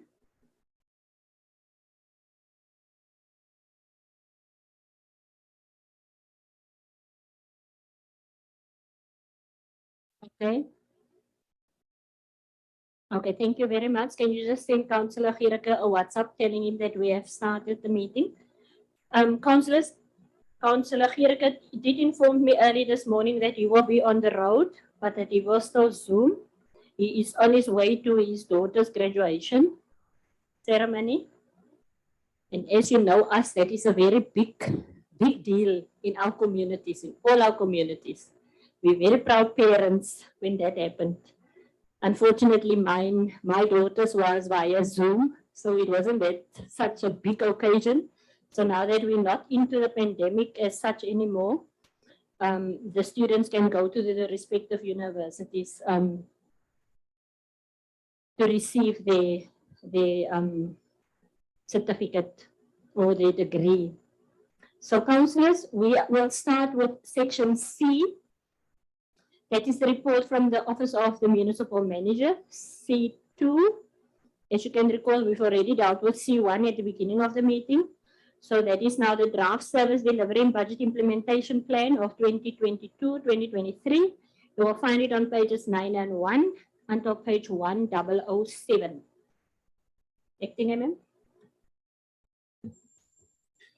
Thank you very much, Speaker. The law allows us, once council tables its draft budget, and then we have, together with the draft integrated development plan, then we must also develop a draft service delivery budget implementation plan, which translates to how we're going to expand on the budget, as well as how the commitment that we made on our integrated development plan. So we are tabling this draft service delivery and budget implementation plan for council to take note for the financial year 21-22. Not should be 22-23. That was corrected. Yeah, it should be 22-23. Not as that's right.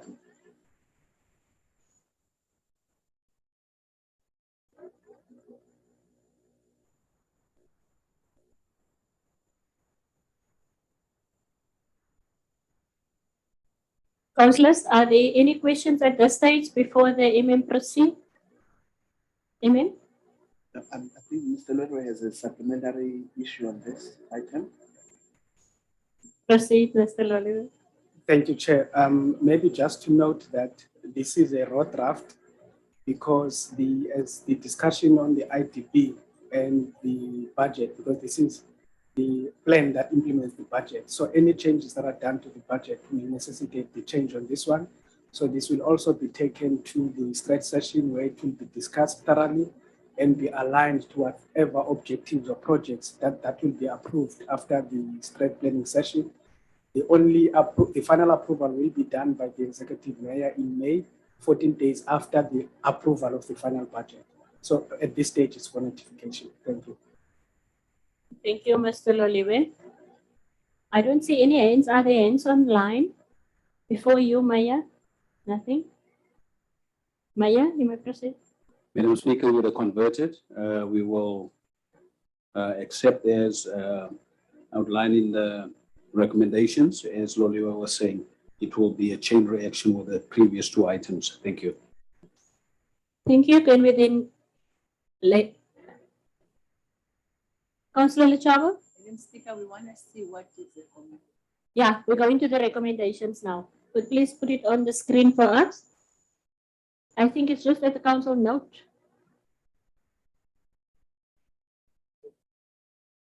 Yes. Oh, but it says in Afrikaans. That's why I was now confused when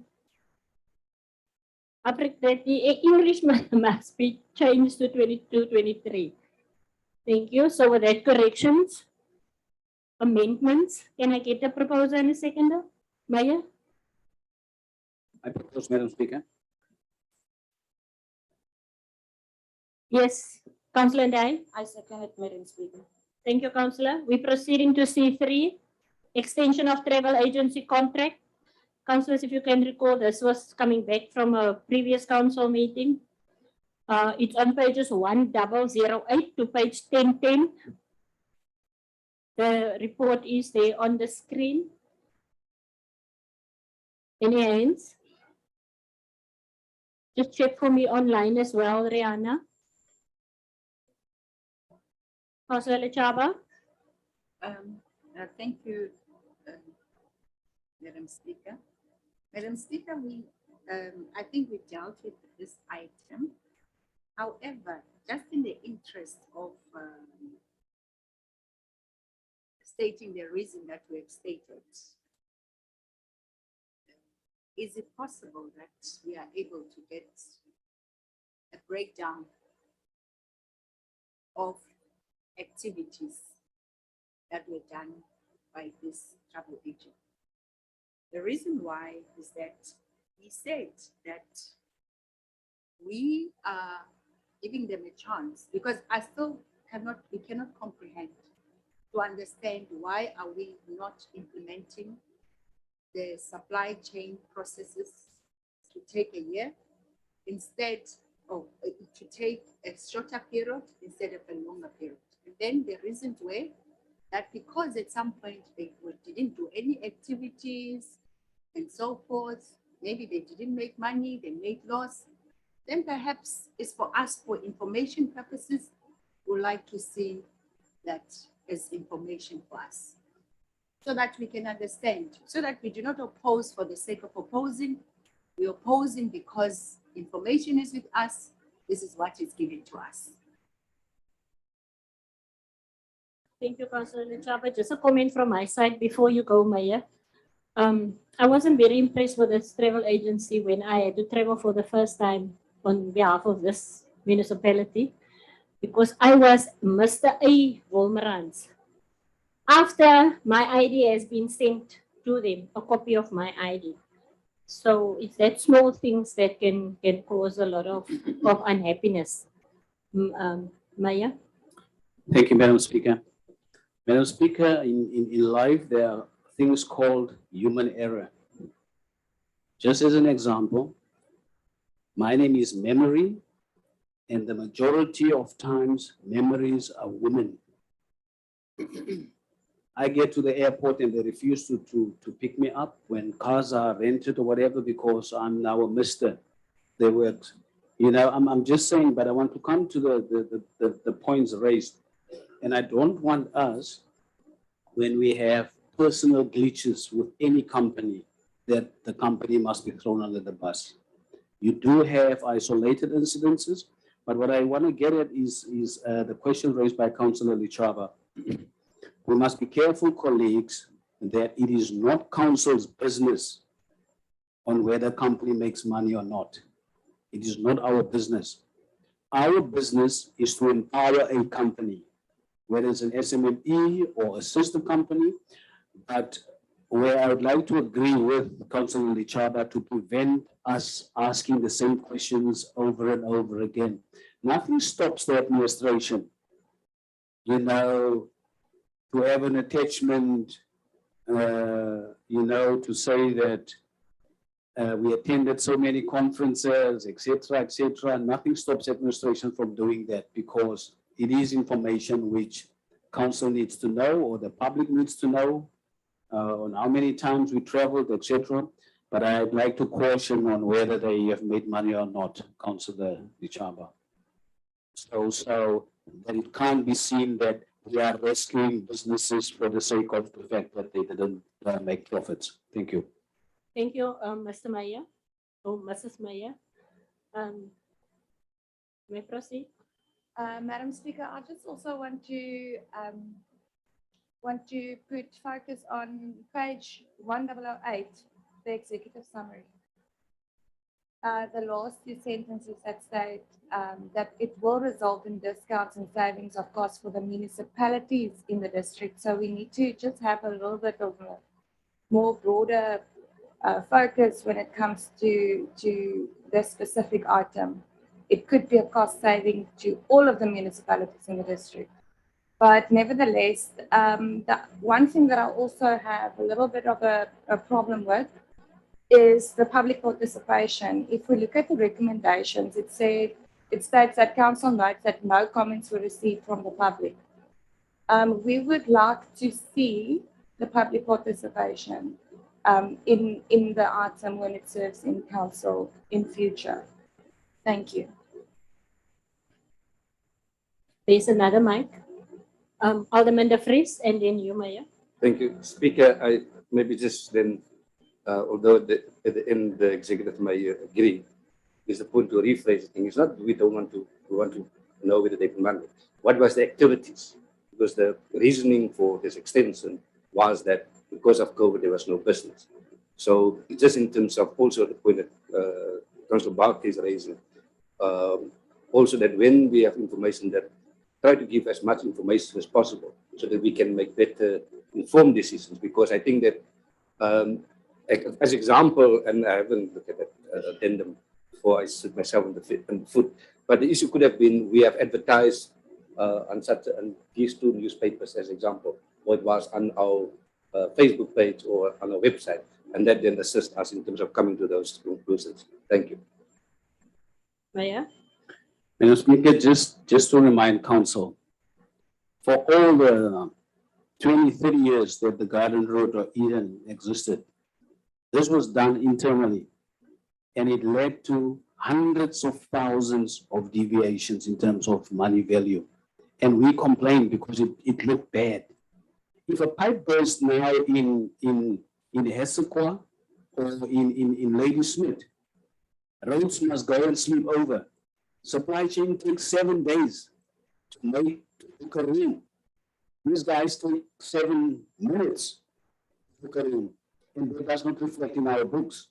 And even with the auditing and everything, this has all contributed to our books being clean in the auditor's eyes.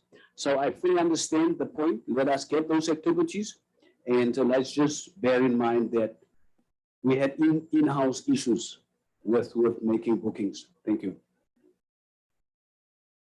Madam Speaker, just a comment that I would like to make. I come from a business background before I got involved in politics. You don't go into business if you don't make money. Why would you want to do that? That's why you do business, because it's like everybody else's job. You do that because you want to make profits and you want to make a better living for yourself. So business people do make money because they have to, else they won't survive. Thank you. Councillor, so can we go? No online hands? Can we go then to the recommendation? It says there on page 1009 that council notes that no comments were received from the public. That was what Councillor Barker was talking about. Where's the ad? And it was placed somewhere that is not in this report, and that the municipality go ahead with all necessary administrative processes to effect the extension of the contract for a period of 1 year as approved by council on the 21st of February 2022. Proposal and a seconder, please. Speaker. Yes, Alderman De Vries. Just in terms of item number 2, so that we don't have future issues about it. Today is 23rd of March, somewhere in March. to 29th of March. Now, the resolution is saying that let's extend the contract for a period of 1 year as approved by council on the 21st of February. Now, are we saying that the contract will start on the 21st of February, whether it starts on the 29th or whatever day?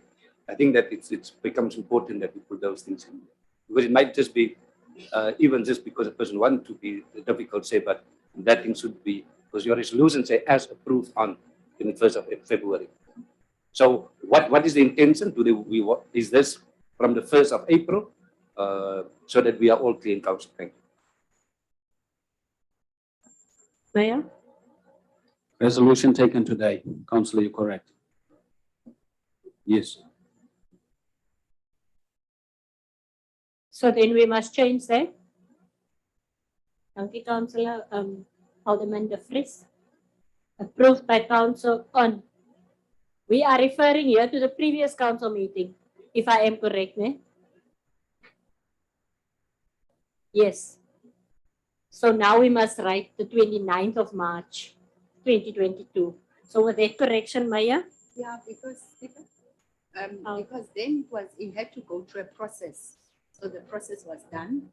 Now it's approved with the process, and then now it becomes effective. Thank you. Maya, proposer and a seconder, please. I so propose. With the amendment. Thank you, Deputy.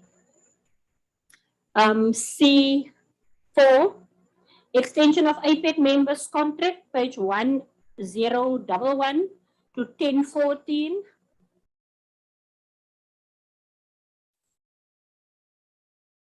There's a recommendation again, Council, that Council approve the extension of Dr. Potgieter as a member of APEC for a period of 1 year. Or, there's an or now. If the above is not in order, that Council grant permission to recruit for another APEC member to fill the upcoming vacancy. Yes, Councillor Vanolia. Thank you, Speaker. Speaker, in principle, it's in order that Council will recruit another person to fill the upcoming vacancy. All Dr. Abel Speaker has served 200 terms and reappointed for another term without being off period for 2 years. So therefore, Speaker, would like to suggest that they are left to on the common issues is applicable. The all part. Okay, thank you. Second below. Yes. Thank you, Councillor Vanolia. Any other inputs? Alderman De Vries, you were. Was the end online? When Councillor Skippers, you may proceed while the Councillor De Vries and Councillor Chenga is still trying to sort out who's going to put up their hands. Councillor Skippers and then Councillor Alderman Giraka. Baie dankie, Madam Speaker. Op die item, Madam Speaker, ons het 2 members al reeds op. As ek korrek is, Madam Speaker. En die 2 cover verskillende gebiede en hulle kundigheid. Madam Speaker, my vraag is finansiëel op hierdie komitee het ek gesien daar's 'n aansoek vir 'n kundige persoon in daai gebied. Dan het ek nog 'n vraag, Madam Speaker, is dat of die raad, hoe ver die raad gaan soek het in George se gebied en omgewing vir kundiges of kundige in daai gebied om dit te cover op daai komitee. Want ons kan nie teruggaan en dan met 2 aanstellings sit wat het een kundige gebied is. Ek dink ons moet die komitee so saamstel dat al die kundigheid daar binne gaan wees. Want ek dink ook groot is finansiëel baie belangrik vir hierdie raad. Dan, Madam Speaker, op die item is my vraag dat daar was 'n voorstel vir 'n persoon om ook deel te kom maak van hierdie OPOC. Maar ek het vertrouens van hom en Councillor Gratska, my Councillor Ayona Krishner, kan ons miskien meer duidelikheid gee, want die persoon het gedien op die vorige raad in die George munisipaliteit se audit komitee. En daar het baie gerugte rondgeloop waarvan ek my nou nie wil uitlaat nie. Maar dat ons hierdie members op hierdie item deeglik moet verkies en dan ook goeie werkheid het vir die derde persoon. Dankie, Speaker. Dankie baie, Councillor Skeepers. Bonnie.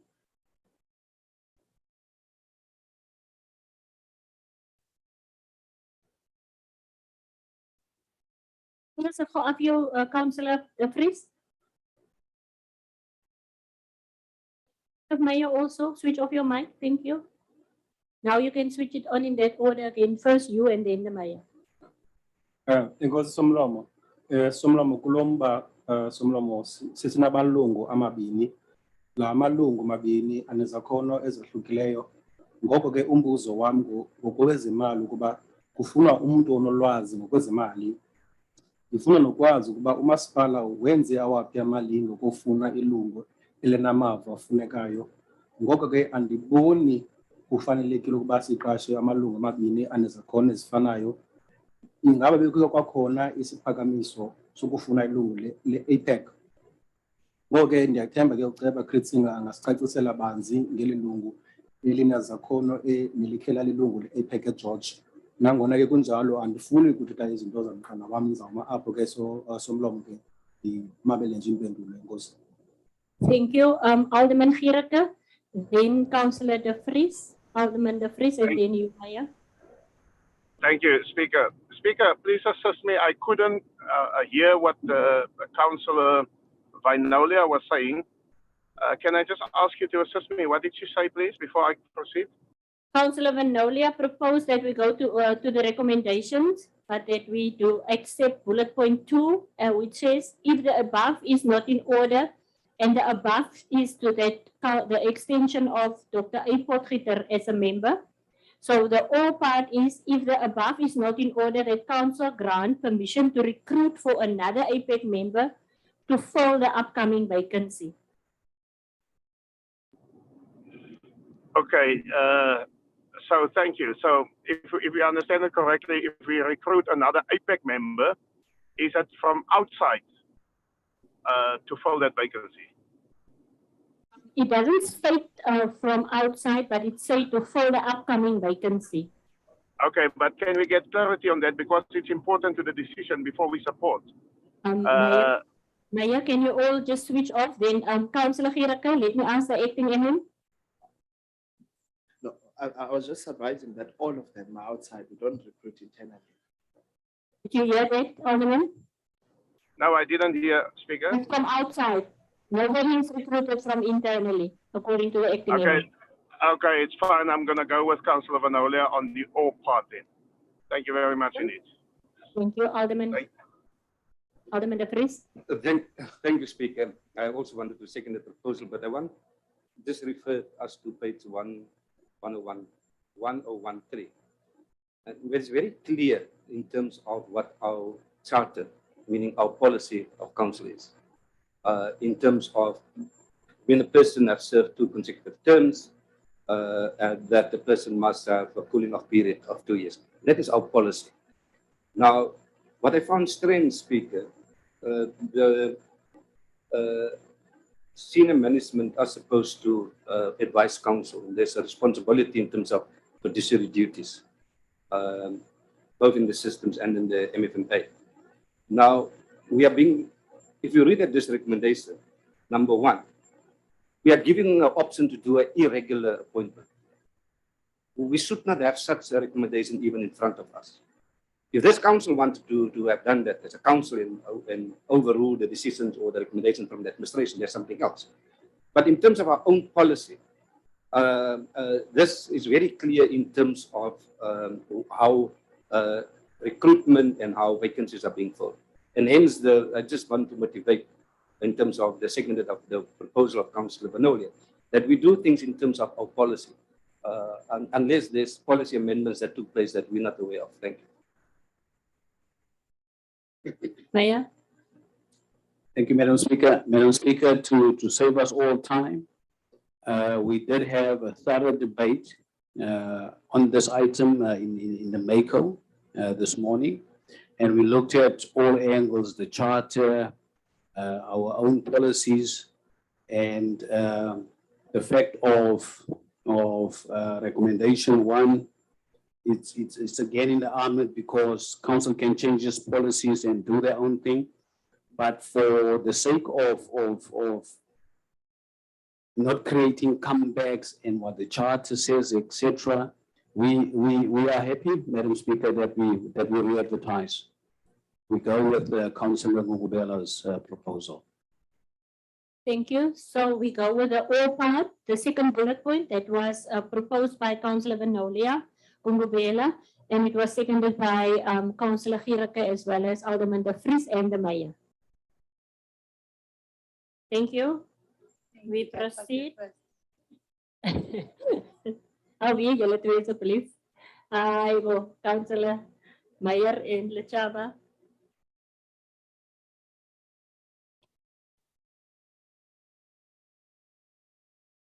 Now we proceed to section D, that is report from the Financial Services Department. D1 is a deviation report, implementation of the supply chain management policy for the period 1st February 2020 to 28 February 2022. The report is on page 1015 to page 1022.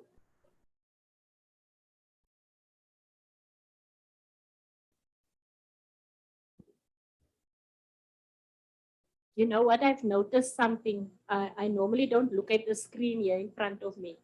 So whenever somebody press their mic and it turns red, then the face is coming up here.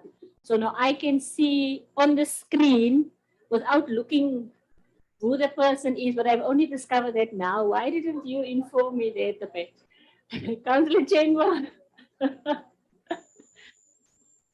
Thank you very much, Speaker. Speaker,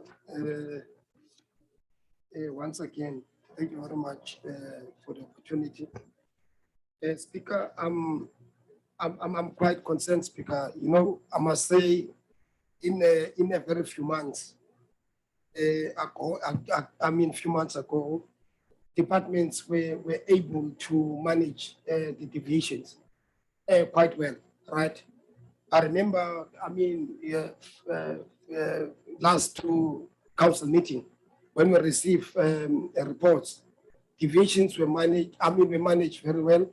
And I can tell you, Speaker, these deviations, from different departments are picking up again. So I'm not quite sure, Speaker, what is it that senior management or managers or administration, what is it that they are not going, what is it that they are not doing well? You know, and from where I'm sitting, Speaker, I must also say, maybe we've got a challenge of poor planning, you know, and if a few months ago we were managing just trying to get our deviations to reduce them to a level where, all of us, when we receive those reports, we're excited. And as I've said earlier on, they are picking up again, Speaker. I'm not going to waste time. So I just want to make a request. You know, I don't want to refer, all of us, we've got these reports. Speaker, I'm not quite sure whether the acting MM and the advocate are there even a caucus. And I'm going to allow them to finish. Then when they are done, I'm going to proceed. Advocate, please, and the acting MM. And you see, Speaker, this is a very senior management which I'm referring to. We are pointing out issues and they are not listening. You see? and the MM. So much for the guys. Councillor, proceed. Thank you. Yeah, no, nevertheless, Speaker, where basically the point which I wanted to bring at home is that, you know, and I'm sure to be specific, the MM have captured me very well.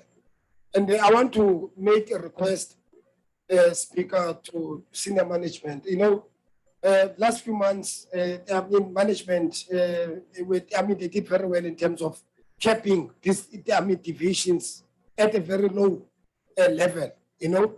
And I really want the Speaker to challenge them once again.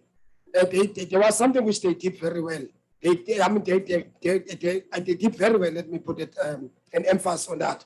Now, once we receive again a report in a month ago, you know, maybe there's something which I'm missing. And from where I'm sitting, Speaker, and I believe maybe there's a bit of a challenge in terms of planning. So I want to appeal to the management, you know, to say that guys, do what you do best, you know, and I know you can be able to, you know, cap and manage these divisions. You know, Speaker, I think that's basically my take. I'm not going to ask any question. Thank you. Councillor Barker. Madam Speaker, if we look on page 1020 and 1021, there's a breakdown of the deviations. It's very easy for us to look at a summary and see this is a huge amount of deviations. But if you look at the breakdown, the biggest chunk of it was a vehicle under warranty, which was under the roads and transport. Unfortunately, because of the vehicle being under warranty, we had to make use of this specific supplier. So I do understand that specific deviation. We have had this discussion this morning with the administration with regards to agents that we need to make use of when a vehicle or a vehicle is purchased to get them onto the system. But this is the breakdown clearly states what the deviations are for, and I wouldn't say that it is bad planning or bad management with regards to these deviations. Thank you.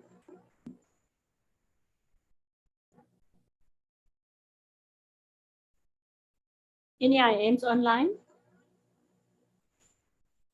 Wow, I can't believe it that Councillor Giraka is not. Mayor? Madam Speaker, on a point of clarity, may I take my jacket off? We had a dress code here. Mayor, man. It's late in the day. Krijg je nou warm? Okay, yes, fine. Can we proceed? Maybe that was an icebreaker. I don't know. Councillor Chengwa, krijg je nie warm nie? Ek kyk eers op die Councillor Chengwa. Krijg je nie warm nie? The councillors, are there any other inputs? If there are none, please just check the online again. If there are none, then we can go to the recommendation. Yes, Councillor Lechava. I just want us, I think what we're trying to put across is that deviation shouldn't be about, it should be managed. We were managing them, and let us allow them to be in that same space. Yes, there will be some, but let it be not always.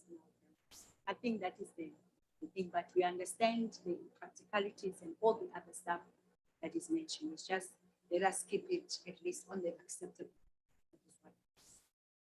Thank you. Thank you very much, Councillor Chava. We're going to the recommendations on page 1015. That the implementation of Section 36 of the Municipal Supply Chain Regulations in terms of deviations for the period 1st February 2022 to 28 February 2022 be noted.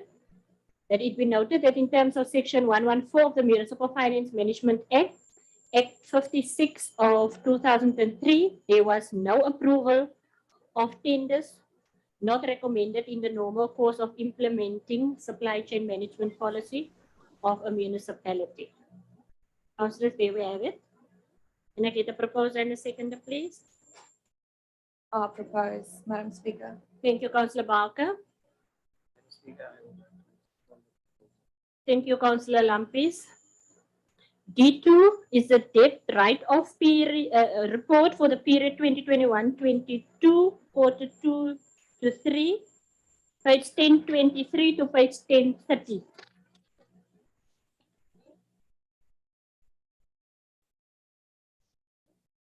There is a recommendation. Any comments? Yes, Councillor Chengwa. Speaker, thank you very much, man. Speaker, you know, on this item, I'm just getting a bit of a difficulty. You know, it can't be correct, Speaker, from where I'm sitting, that we must just write off. You know, I mean, it can't be correct, Speaker. You know, let me ask my first question, Speaker. At least, I'm not sure whether that is contained on the report, but I went through the report. I just wanted to understand, Speaker, before we bring this item into a council, what measures do you put in place in terms of recouping? I mean, what is owed? I mean, to this institution. I mean, what is that the administration have done? You know, up to this point. You know, in terms of making sure that we are getting what belongs to us. That's the first question. The second question, in fact, it's a comment, Speaker. On page 1029, where's this other page? In fact, Speaker, I can clearly see how do we write off a debt which this municipality is owed by another municipality. I mean, what is on this report? You've got Otoran municipality, you've got Pito municipality, which is listed on this report. You know, as well as, Speaker, I've captured, you know, something like ESCOM, you know, as well. How do we begin? I mean, to write off. And I was going to understand if we were, we were referring to indigent people, you know, those people who are not working, who do not earn anything. Here we are speaking about very serious institutions. You know, Mayor Poison, you know, you used to be a mayor in Pito. I mean, in Pito, also, those are municipalities, those are institutions, which are collecting revenue on a monthly basis. I mean, you've got the likes of, ESCOM. So if I can just get the clarity, Speaker, from administration, through you, by the way, and I'll be very happy, Speaker. You know, otherwise, from where I'm sitting, Speaker, okay, let me wait for the response. Thank you. I just wanted to understand. Thank you. Thank you, Councillor Chenga. Any online names? Then the administration can, in the meantime, prepare themselves for the answer. Who's going to answer? Finance, Minister of Finance, you might proceed. Speaker, to the question about what has been done, these items always serve at council after all the steps of the council's debt collection and credit control policy has been exhausted. So we do monthly accounts, we charge interest. Eventually, if we cannot collect, we hand it over to lawyers to assist us. And then ultimately they would issue a summons to see if the parties are financially able to pay these amounts of money. And then the lawyers would return to say that in this specific instance, it's no longer economically cost effective to incur further legal expense for an amount of money that is outstanding. So it's only after all of it has been exhausted that these items come to council. But specifically, I think on Councillor Chengwa's question on other municipalities' debt that is written off. In the past, similar request has come to Garden Route, and the reason that the other spheres of government request the write-off of the interest is because interest, as you all know, is fruitless and wasteful expenditure in terms of government legislation. So there's a request to this council to write off the interest, because if it's not and they pay it, then obviously a Section 32 process kicks off on their side. In the past, the council has allowed or has written off the interest. But like you say, it is interest that were levied in accordance with our policies, and these parties were informed to settle their accounts. But then those institutions write to Garden Route, and that is then put to council. In terms of the specific comment on ESCOM, we've actually had a number of very large fire accounts outstanding from ESCOM, and there's been a very good progress from our interactions with ESCOM, where they have settled a very substantial amount of money through these negotiations, and their legal department and the department that handles the insurance claims. So because we have managed to collect a substantial, a very large sum of money from ESCOM, it is then sometimes, for instance, similar to our processes as well, there is an approval for something, but then by the time the money reaches us, there was again an interest run. So then for that item to then go back, again get approved, and then by the time the money reaches us, there might have been an additional interest run. And that is why we ask council to write off this interest of ESCOM, because they have settled substantial capital amounts and continue to do so. We are actually awaiting a positive outcome from another ESCOM claim, and we hope to report to council soon that that money was also collected. Thank you, Speaker. Thank you very much. I don't know what's happening now. Is there a problem? What is happening? Okay, Maya.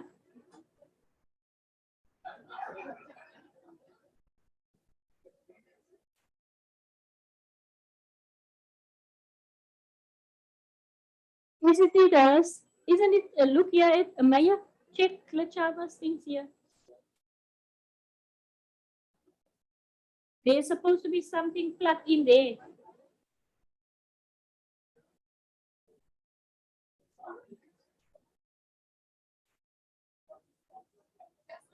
Councillors online, we've just got technicality difficulties in the chambers. We will be with you now. The mayor is going to be next. Yes.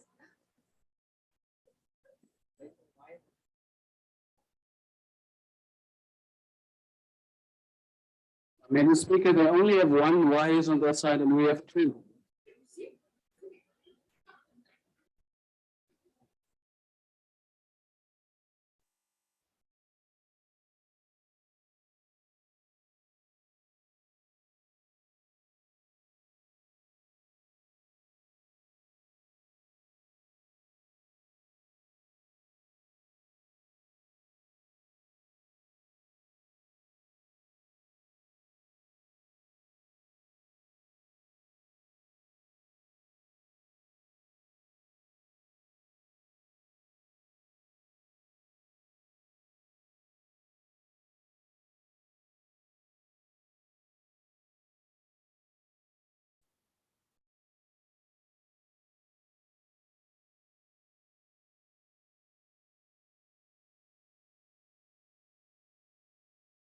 That side of the house isn't working. The mics isn't working. Meneer, wat het jy nou gebreek? Ja. Mense.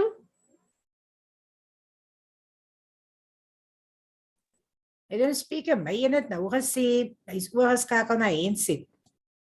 Yeah, Councillor Rosina, there's something wrong with the mics in the chambers, but we will resume shortly. Marcellus is here, the famous IT man. He's trying to look what the problem is. Maar die meier het nou weer alles gebreek hier, ek weet nie. Hou jou by jou lese asseblief.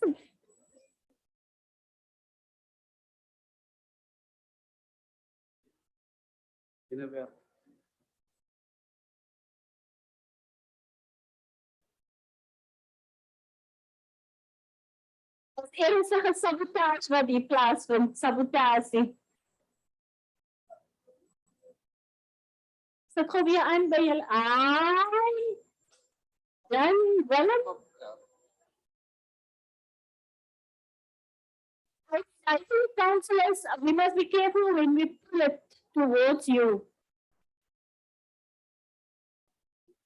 Maya, you were still on the floor. Maya, you can proceed.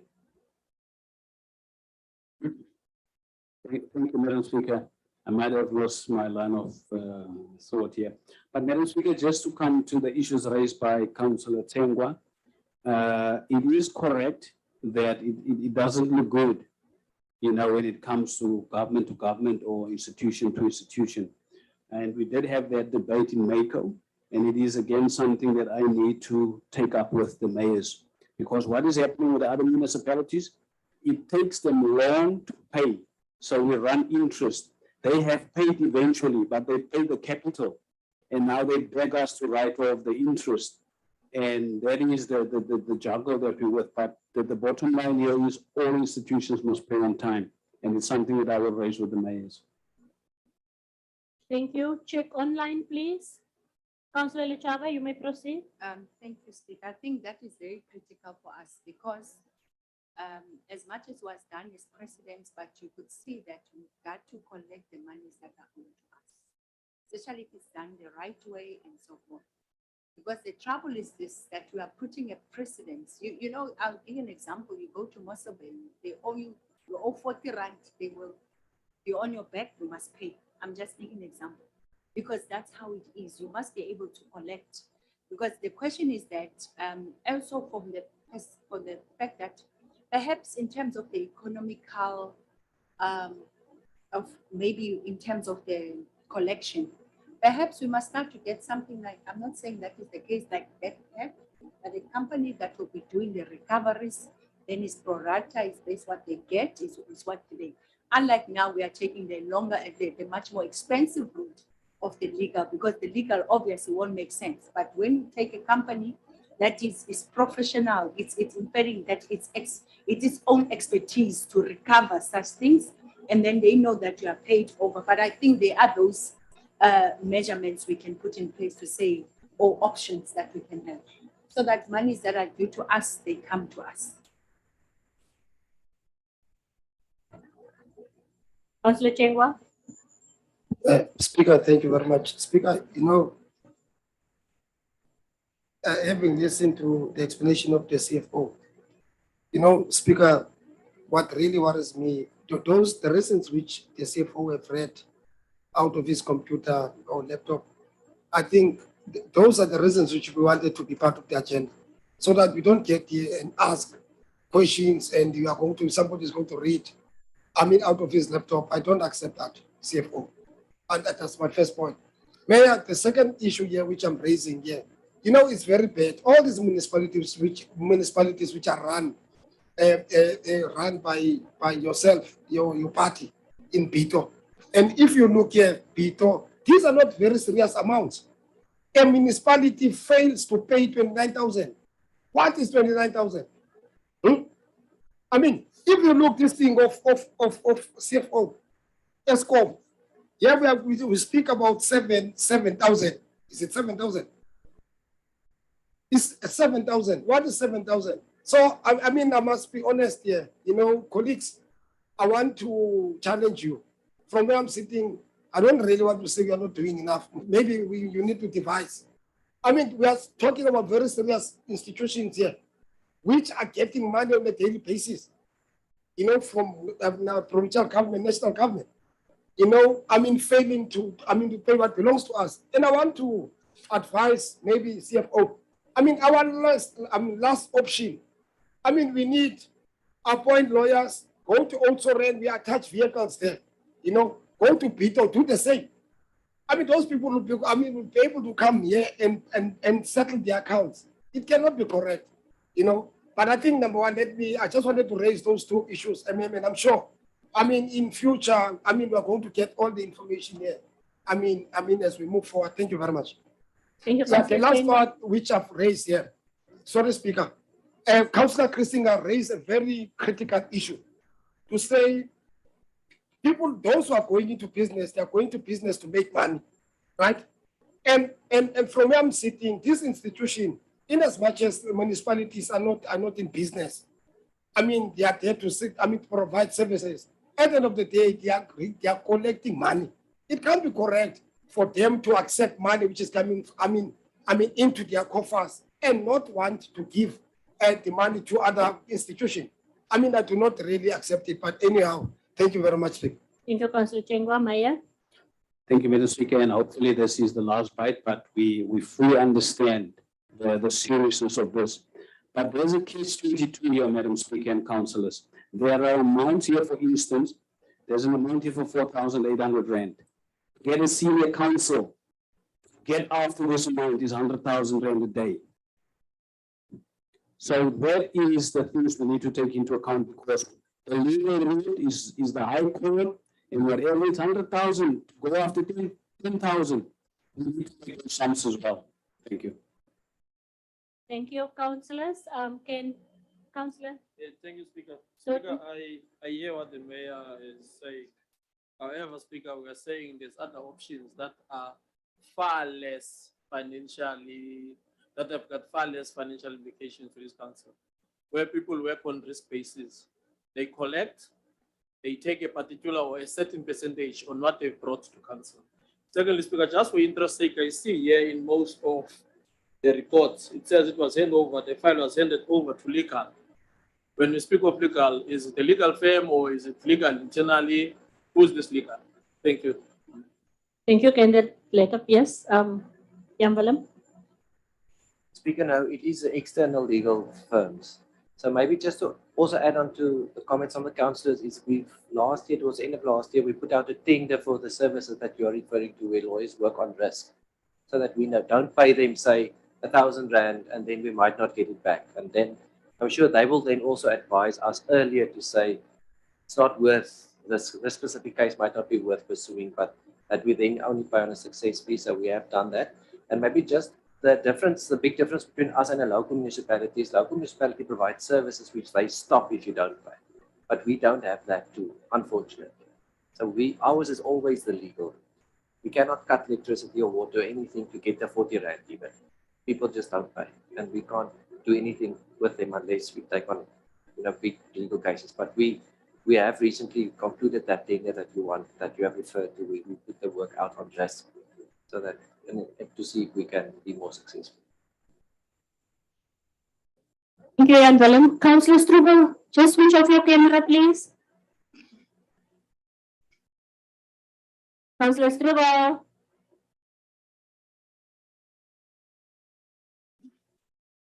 Yeah, he's on the site visit. Thank you. Thank you, Rihanna. So, councillors, is there a hand? Councillor Gericke? Yeah, Madam Speaker, just quickly, I am going to disagree with Mr. Jan Willem on this one, vehemently so, because council needs to have a credit control policy in place. We cannot just say because senior counsel is going to cost so much. In fact, you don't need a senior counsel to collect that.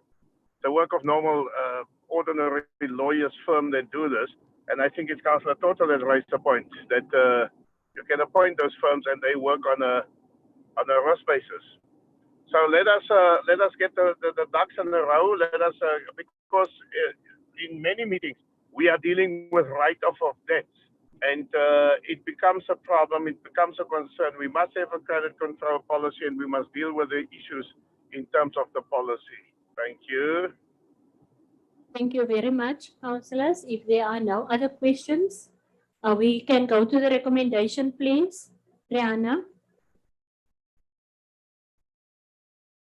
There is the recommendation, councillors, that council approves the write-off of debtors balance outstanding per category with a total of 488,815.16, of which 444,854.95 was included in the debt impairment, which total the actual financial implications for 2021-2022 of 43,960.21 as per Annexure A attached.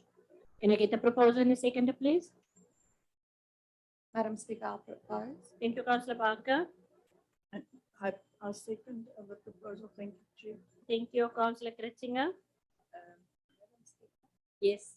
I think if then we as council we are saying that are not really clear about we are approving, but let us also say to them in our so that we are able to exercise our credit. otherwise failing to do so, it looks like a precedent that we're forever going to be approving by templates. Thank you, Councillor Chava. So there is a proposal to add. We must just get the wording. Councillors, can we go with that amendment? Yeah, second it with. Thank you. Thank you. Proposal and seconder, you're fine with that amendment.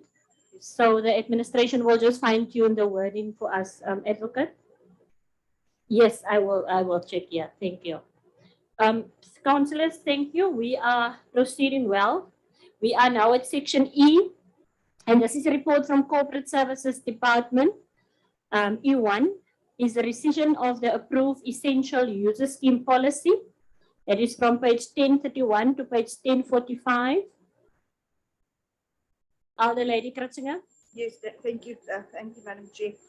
This scheme was the essential user scheme policy was approved in June 2020 based on a draft policy that was received from SALGA. So we are basically rescinding that decision as far as the draft SALGA guidance or that SALGA policy is concerned, and we are going back to the previous way in which we calculated the usage of the scheme.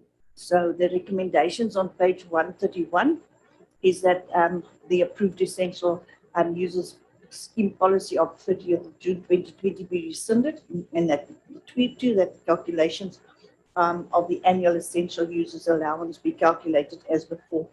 The average kilometers traveled in the previous financial year, say from 1 January to 31st December annually, and to be used as a monthly payment for the following year, subject to the submission of a log sheet on a monthly basis. Thank you, Madam Chair.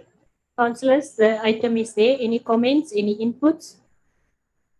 If there are none, can I get a proposal and a seconder, please? Councillor Iona. Thank you. Second. I'll second. Thank you. E2, report on the progress of the human resource policies, page 1046 to page 1049. Proceed, Councillor Kratzinger. Thank you very much, Madam Speaker. The HR policy serves as a very critical role in to ensure that we comply with all labour laws and labour legislation. So this was basically for us, the recommendation is on page 1050, which states, let me just get there. That Council take note of the progress of the various human resource policies, and that we give our consent regarding this. Thank you, Madam Speaker. Any comments or inputs, councillors? Nothing online?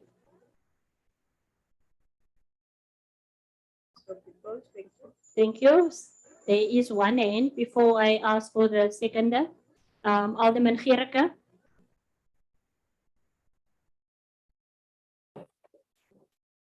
No, Speaker, that's an old end, sorry. Okay, we proceed. Thank you. Can I get the seconder? Thank you, Koning.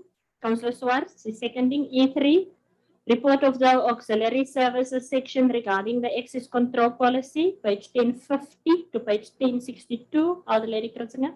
Yes, thank you, Madam Speaker. This access control policy was basically revised, and it was workshopped on the 9th of March 2022. And basically that's regarding the risks as far as council properties are concerned, and to reduce the reduction of risks. And I want to suggest that we adopt this policy. The recommendation was on page 1050, and I want to propose that we adopt it. Thank you so much. Thank you for proposing that. I don't see any other hands. Thank you. Councillor Swart is seconding it. Then we proceed to E4, that is nomination for the municipal councillor representative to the Salga provincial chapters of the Women's Commission. Page 1063 to page 1069.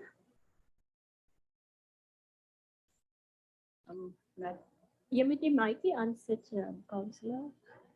Alder Lady Kratzinger. Yes, Madam Speaker. This is an ongoing thing as far as representatives from Garden Route or from any municipality to the Salga Women's Commission. we propose, and we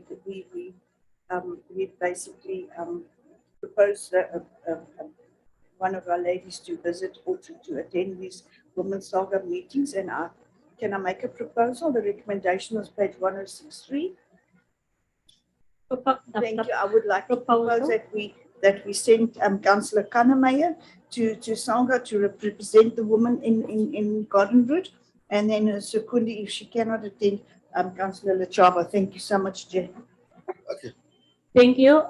The next person is Councillor Chengwa.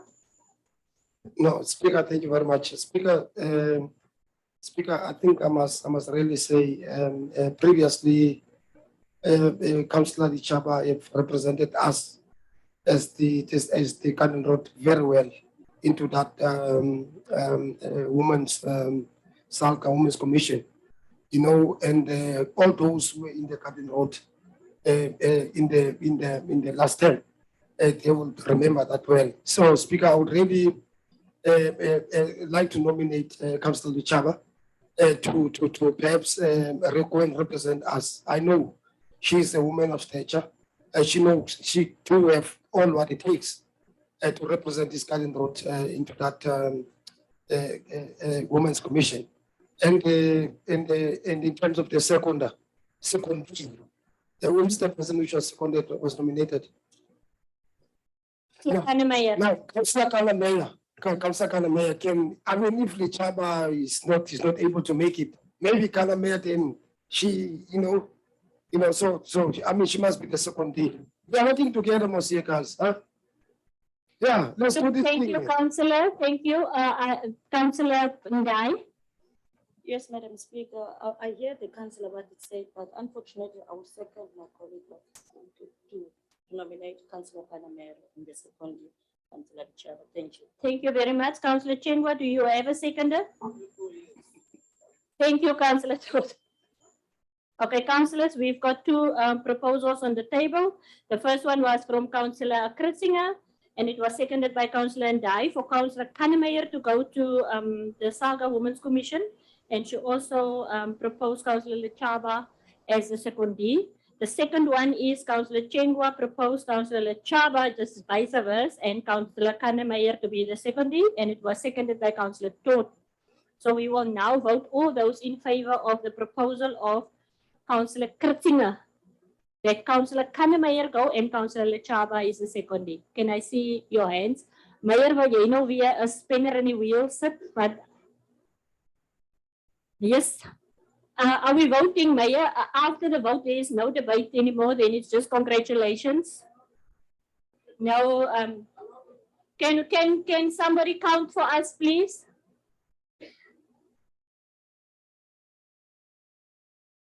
Are you counting 14? And those on the Zoom now, how are we going to deal with it? Wait, councillors, you can lower your hands. Lower your hands. Thank you. I'm going to ask for legal advice.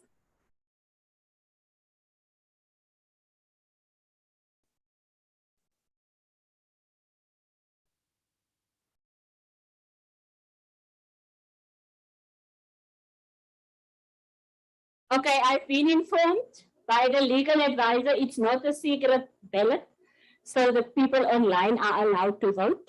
So can we please get the hands again for those in favor of the first proposal by Councillor Kannemeyer? For Councillor Kannemeyer? I see two hands, that is Letsi Kamejani Akker online. Councillors, please don't intimidate us. We're busy with the voting. We will come to your side now. Can we please get an indication?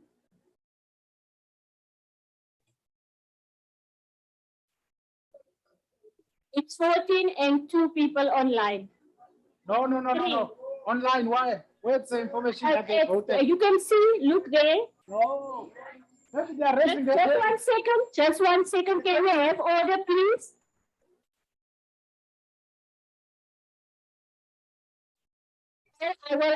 I will ask each councillor that are voting online to please identify yourself and switch on your camera. We will start with, who is that council guest? Councillor Cronje? In favor of the first proposal, Speaker. Can you see you also? On your video? Thank you. So you are in favor? The proposal, Iona. Thank you. Kannemeyer. Kannemeyer. Thank you. It's 2 more.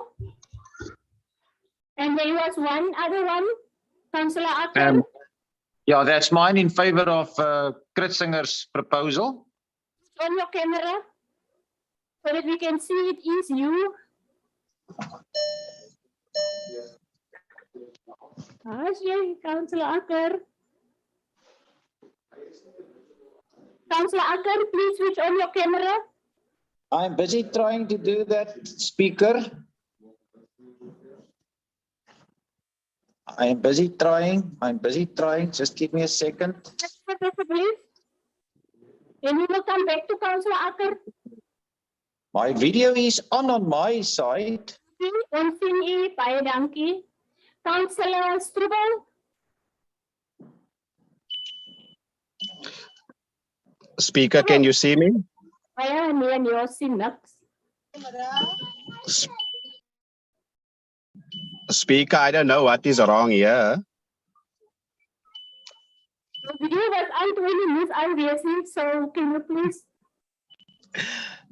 You stopped him. Oh, sorry, my apologies, councillors. You were stopped. Your video was stopped from our side. Speaker, I will just try another device. Give me 1 second. No, try again. Try again. It's still not on. Councillors, please. Can we count without Councillor Strubel? Are the lady writers? Can I make a ruling? If the councillors can't switch off their cameras, then unfortunately their votes won't count. So it's 2 councillors already. It's Councillor Strubel and where's Councillor Writers?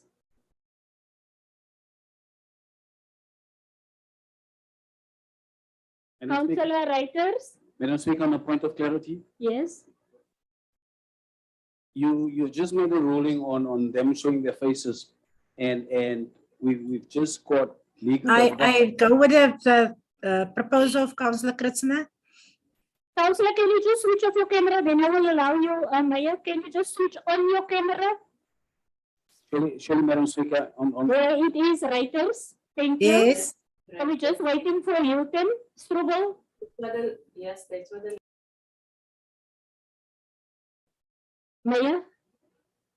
So, Madam Speaker, I wanted to know because if people can't, we would just said it's only when it's a secret ballot where you can't vote online. Yes. Okay, we're fine with that. But in this instance, Madam Speaker, we know our voices. Does that will count? Councillor, let's not be technical. Let's rather go with the face. Daar's iemand wat net soos ek ook klink in my huishouding. So next time I will ask that person to be the speaker, then you won't even know that it's not me. Okay, Councillor Hilton unfortunately is not online. So can we proceed then? How many votes without Councillor Strubel?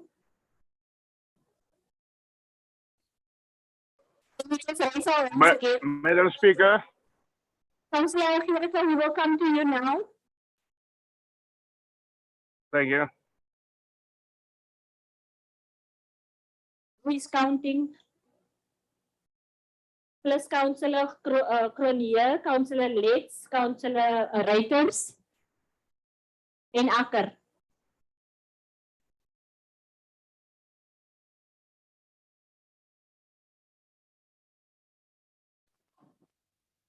You can lower your hands, thank you. I think we're done.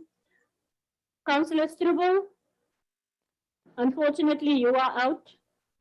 So can we, yes, Councillor Strubel? Speaker, I don't know if you can see me now.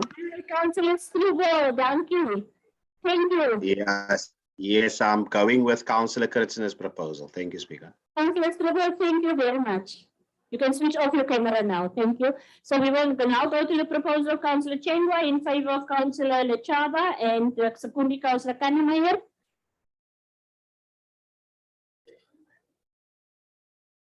Online?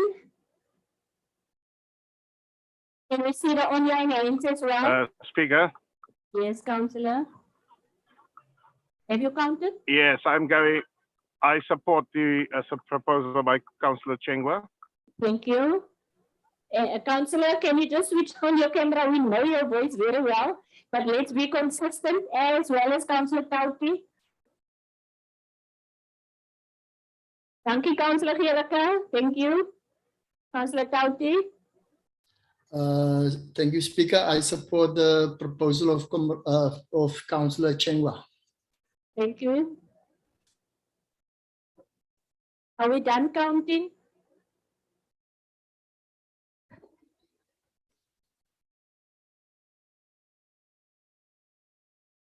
Online? Councillor Tauti. Can we get the outcome, or do you want me to ask again for the Bonnie Newman, look at Sam. Bonnie, Speaker, 12 in-house Speaker. and 2 online. Okay. But Speaker, Yes, Councillor. the council whip is supposed to be the one that is doing counting. That's all. That who? Council whip. The council whip, it doesn't matter. The whip can count with the officials. So if you want it like No, that. but the council whip must do his best. Yeah, thank you, Betsy. That's fine. Did you count, Betsy? Okay. I did. Thank you. That's it. Thank you, Bets. Bets, so can you give us the outcome so that we can see if it correlates with the administration? Okay. For Councillor Iona's proposal, it was 90. And then for the other one, it was 12. Thank you. Congratulations to Councillor Kannemeyer. And the secondary is Councillor Lechaba. On the point of clarity, there are other 2 councillors online. It's either they abstain. They didn't mention anything, Rihanna. Are they staying with us? The councillor skippers and councillor, not writers, yes. So are they then abstaining? Councillors, can you give us an indication, please?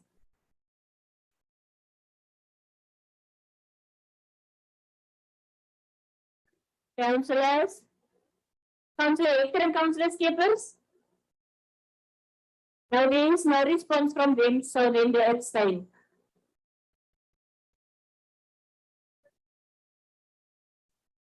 Can you just send them a WhatsApp and ask them if they are still in the meeting? If they are not, then we must record them as no longer present. Thank you. Councillors, can we proceed? Implementation of salary and wage increase 2022 to 2023. That is on page 1070 to page 1074. Lady Kritzinger. Yes, thank you so much, Madam Speaker. This is the implementation of our wage increases for 22-23 according to the Bargaining Council agreement, which basically gives us a 4.9% increase that is applicable and a minimum wage of 9,043 rand and 21 cents, and some homeowners housing allowance that's basically changing a bit, and also the medical aid threshold that's changing. We cannot actually do anything else but to go with this wage collective agreement as described. So I want to suggest and I want to propose that we go with the recommendations on page 1070, one that the circular from the Bargaining Council dated the 9th of March 20 be noted, and that the salary and wage increase of 4.9% be implemented as from the 1st of July 2022. Thank you, Madam Speaker. Comments, councillors? Comments on that one? Nothing? Can we get a seconder for Councillor Iona? Second, Madam Speaker. Thank you, Councillor Parker. E6, report on the terms of reference for the various portfolio committees.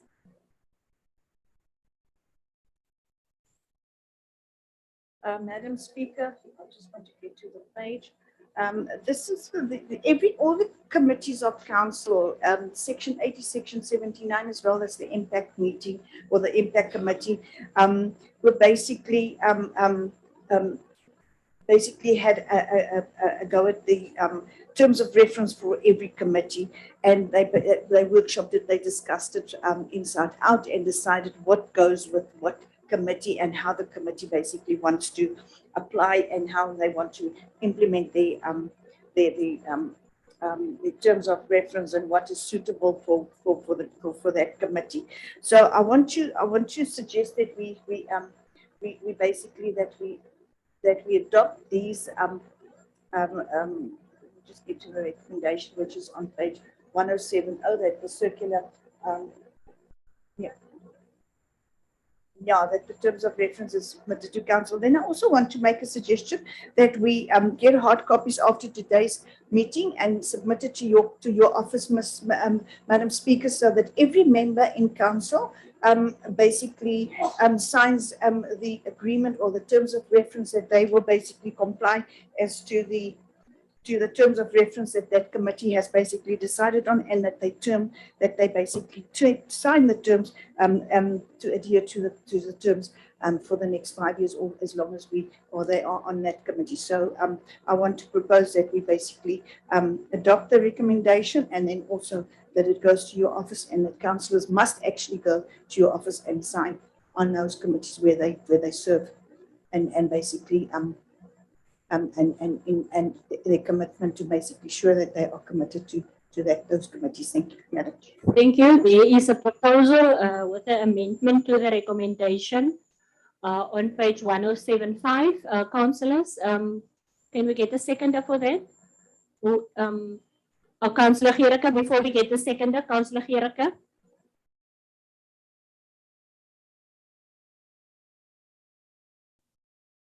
Councillor Gericke.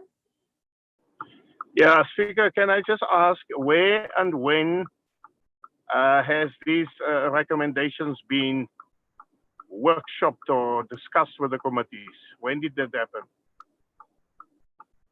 Order Lady Kritzinger.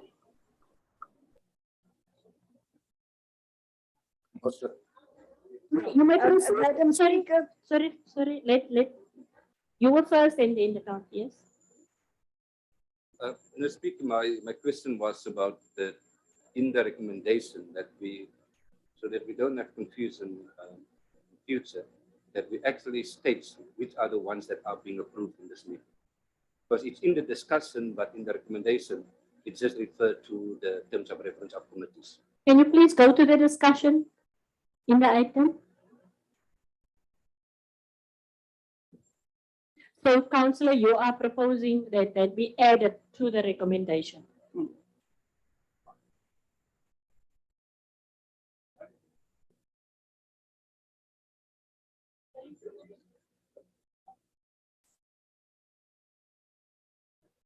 Now, this again, in terms of the report, Speaker, this report was prepared for another meeting, or there's a spelling fault. But the recommendation reads that the terms of reference be submitted to council for approval. That can't be the recommendation. The recommendation should be that council approve the terms of reference.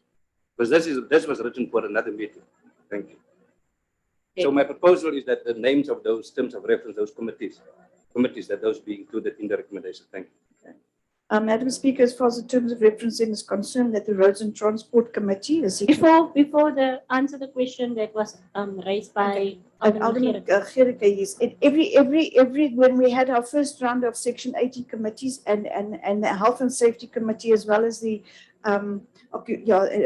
impact the first impact meeting, these terms of reference were presented to these as part of the agenda to these committees, and that the committees basically made a decision on how and if there were any of the terms of reference that were basically suggested, how they wanted to restructure it, or how they wanted to change it. So it happened in the first round of our Section 80 committees and our first committees of this term. Thank you, Madam Speaker. Then I would like to say that the Roads and Transport is one terms of reference, community services is the other, economic development is another one. Property and management and economic development, that is another one. Then financial services, corporate services, strategic services, occupational health and safety, and impact. Those are the different ones that has to be included in the recommendation. Thank you, Madam Speaker. Councillor Chingwa. No, Speaker, thank you very much. Speaker, so that simply the response from Councillor Kritzinger, from Councillor Greka, question by the way. So this, what we've just presented here, it was never workshopped. That's basically what we're saying. It was only presented. You know,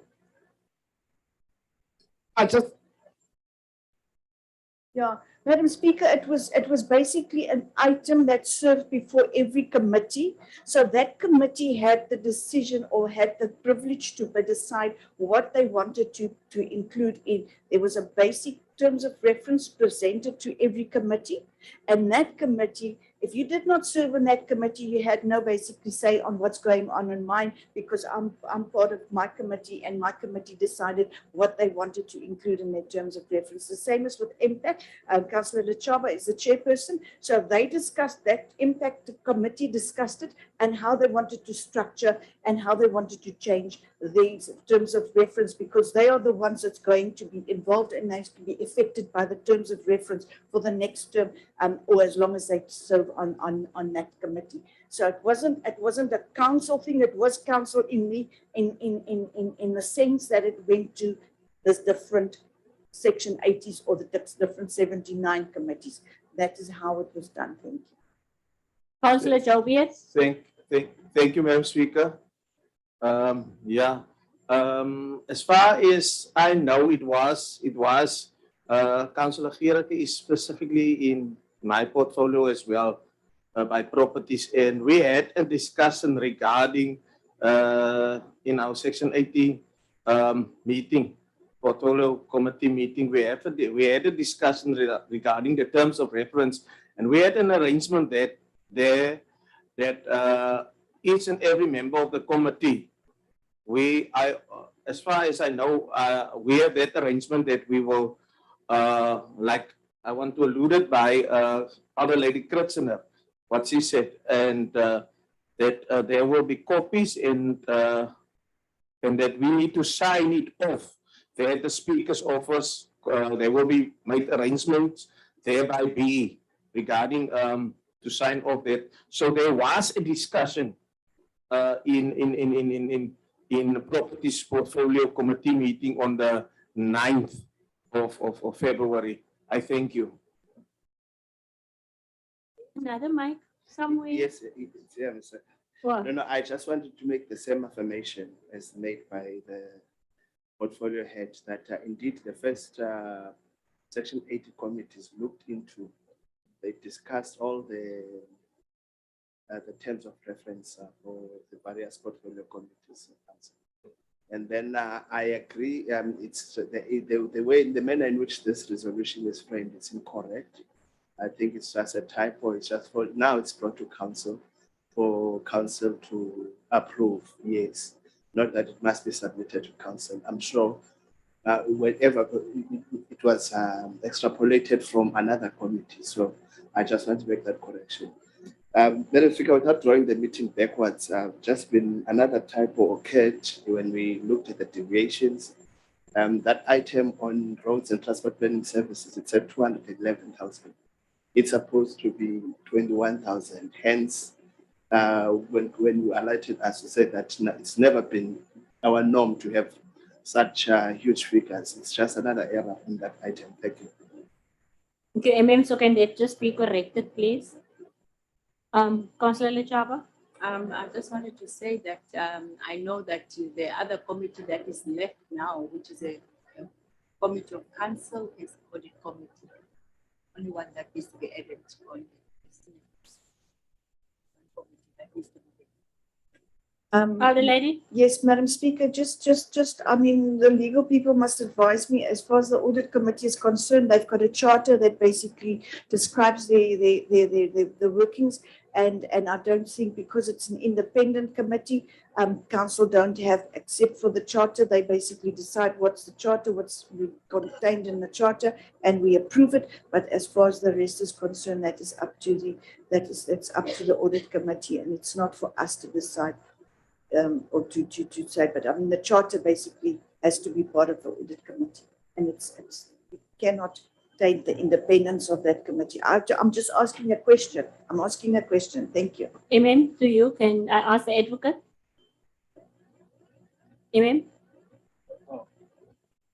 Thank you, Chair. It is correct that the audit committee has its own charter. Now that we've got the majority of new members, every year they review their charter. They will sit and recommend their chairperson to council. And in that same breath, they will also be submitting their revised audit committee charter to council for approval.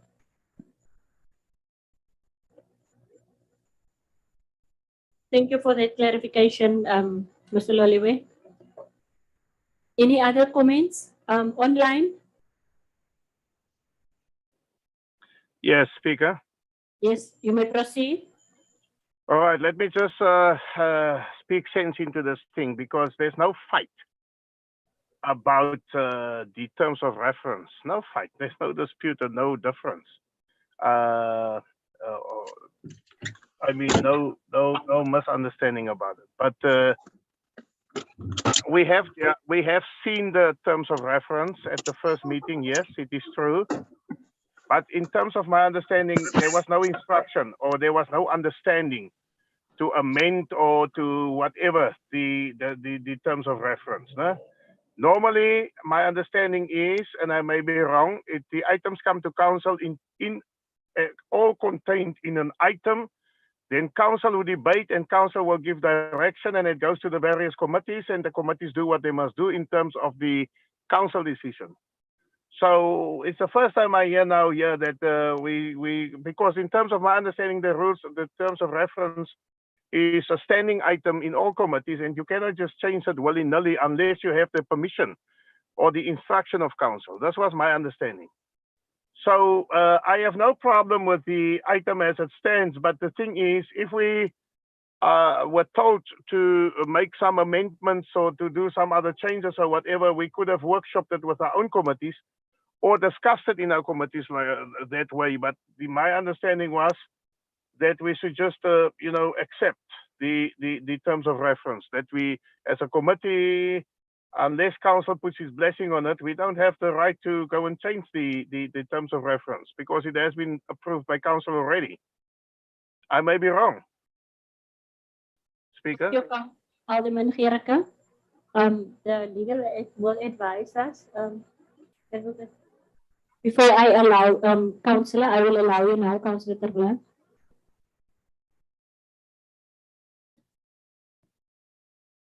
Thank you, Speaker. Speaker, no, I think I attended some of the committees myself, and it was agreed there that councillors, even who belong to those different committees, should they along the way decide or think about other matters that they would think are not covered in the different terms of reference, they would have that opportunity here. I think that's one of the reasons these terms of reference are here. Otherwise, the committees deliberated on them, but they have an opportunity for another bite should they wish to speak. Thank you, Advocate. Councillor Blanche. Mr. Speaker, I would like to second the D6 as was brought on to the table by Councillor Fritz. Councillor Gericke. Okay, Speaker. Ek het 'n broodjie dood in hierdie ding terwyl ons debatteer dat mense sommer propose oor ons wil loop. But there's some other direction now from the legal advisor and or some other articulation from the legal advisor. So if that is the case that we may come with another bite, as he says, then can we make such a recommendation in the event that there will be amendments in the future or the committees feel that they can add on something else? Can we make provision for that? If not, it's fine. I don't have a problem, but I'm just asking. Mayor, do you want to say something?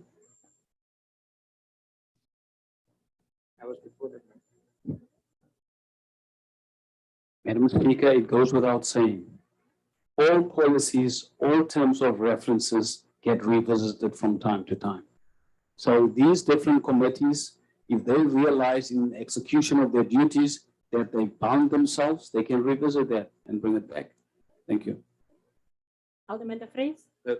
Thank you, Speaker. No, I think that the terms of reference make provision that the policies be reviewed annually, and at any time where a committee actually thinks that they must change something, that is allowed. And I know that specifically our committee have done before that midterm even, that we, not midterm, but in the middle of the year, we will get, make a recommendation to council. Of course, council can say yes or no. Thank you very much, Alderman de Vries. Can we go now to the recommendation? Because there is amendments now. First one is that the terms of reference be approved. That's the first one. Then the second one is the listing of all the names. And was there another one? Only the two. To submit it to the office of the speaker. For signature from every committee member. Thank you. Thank you. So that was proposed by Councillor Lady Gierke, and it was seconded by. Oh, my apologies. My apologies, Kritzinger, by Lady Kritzinger, and it was seconded by Councillor Ter Blanche. My apologies to Councillor Kritzinger as well as Alderman Gierke. Then we go to the next item. It's E7. And that is a report regarding employees that receive gratuity payments. That is on page 1144 to page 1152. Councillor van Noordwijk. Thank you, Madam Speaker. Our caucus this morning referred to this item E7. Dankie, asseblief. Kan ons net orde kry? Can you just speak into the mic? Our caucus this morning referred to this item E7, and due to insufficient information, we hereby formally and on record request the withdrawal of item E7 until sufficient information is available for proper noting, please. I see you. Before Alderman Gierke. Yes, Madam Speaker, thank you. You will recall in the last council meeting, I have requested a full comprehensive report on this. If the report is now, or if this item is now withdrawn, can we take council in confidence and say what is the outstanding information that is still needed on this, please? This will assist us in terms of the way forward. Thank you, Councillor Lechaba. Thank you, Madam Speaker. I think, Madam Speaker, on behalf of my caucus, we also... Speakers, can Councillor Lechaba please speak up, Speaker, please? Okay. Councillor, just speak into the mic. Can you hear me now? Yes, ma'am. Okay. On behalf of the ANC caucus, we have written to the Speaker. We also saw that there was not efficient information, and we were detailed of our information because in the light of everything, we wanted to know the financial implications and also in terms of whether to check whether this item was budgeted for. And I think that from our side would have given us a light so that we are able to discuss and apply our minds into this item. So I do not know, Madam Speaker, the discussion of referring it back. What does it mean? Does it mean that it's going to stand over to the next council, or there will be a council meeting that will take this special one so that we understand what does it mean? Thank you, Councillor Lechaba, as well as Councillor Alderman Gierke. On my response on your email, I forwarded your email to the acting MM, and at this stage, I will ask the acting MM just to respond. But I think the intention is, if I hear what Councillor van Noordwijk is asking, is that we need all the relevant information to make an informed decision on this item. So I will ask the acting MM acting MM. And if do you want to say something, then you must press the button so that it can do something. But before you, Councillor Lampis, can I allow maybe there is not going to be a need for debating it further after the answer of the acting MM. Right. No, thank you, Speaker. I'm bitty inhibited because the item is a request that is formally withdrawn. But apart from that, like any information you always provide as to when it's needed, but there is a sensitivity element, particularly because this item is discussed in an open agenda. So I made that question, Speaker, to say that if it can be an enclosed item, because it contains people's names and then also some sensitive information around it, then we will furnish the information as to when it's. Now then, on the second part of the councillor, she asked whether it's going to, when are we referring it, we withdraw it now, and then it will be dealt with at the next council meeting or at a special meeting, or what is the way forward? Maya? Thank you, Madam Speaker. Madam Speaker, it is clear that both sides of the council chambers were on the same page. We found that there are not sufficient information in terms of the question that has been raised. And normally, Madam Speaker, how these things work is that the MNM's team now needs to go back and furnish us with outstanding information. And when that is done, between yourselves, Madam Speaker, and the MM, that is when you guys have a discussion in terms of special council meeting or whatever. Then we will then get the information and notifications. Thank you. Thank you. So we are all on the same page. The item will come back. I don't know when we're going to have an official MM, Maya, because it's still the acting. So for now, if you are referring to the MM, you're speaking about our acting MM. So then I will await the acting MM, and then after him and me have the discussion, then we will, am I understanding you correct? You're correct. He's got all the delegations. Thank you. So councillors, I need a seconder for Councillor Betsy's proposal. Thank you very much, Deputy Mayor. So I think it must be as soon as possible, acting MM, because it's MM. Sorry, thank you for the position, but I'm not the. Oh, sorry. I forgot the acting MM was going to respond. Alderman. You must ask me next time to put in my my application. No, I just want to say, I think we agree so that we have that understanding. Yes, between yourself and the acting MM, you decide on the date if there's a need for a special council meeting. But at least what we're saying in the next council meeting, so that if something happens and it doesn't happen before our next meeting, then at least it must be in the next meeting. Okay. But there's an urgency of what I sense here, and then you will decide together with the acting MM. Thank you. We also then get clarity what we need. I heard what Councillor Lechaba has read out for us. It was about the financial implications, it was the names, and it was the policy, and it was how it was calculated. Is that the type of thing that we want to see? Alderman Gericke?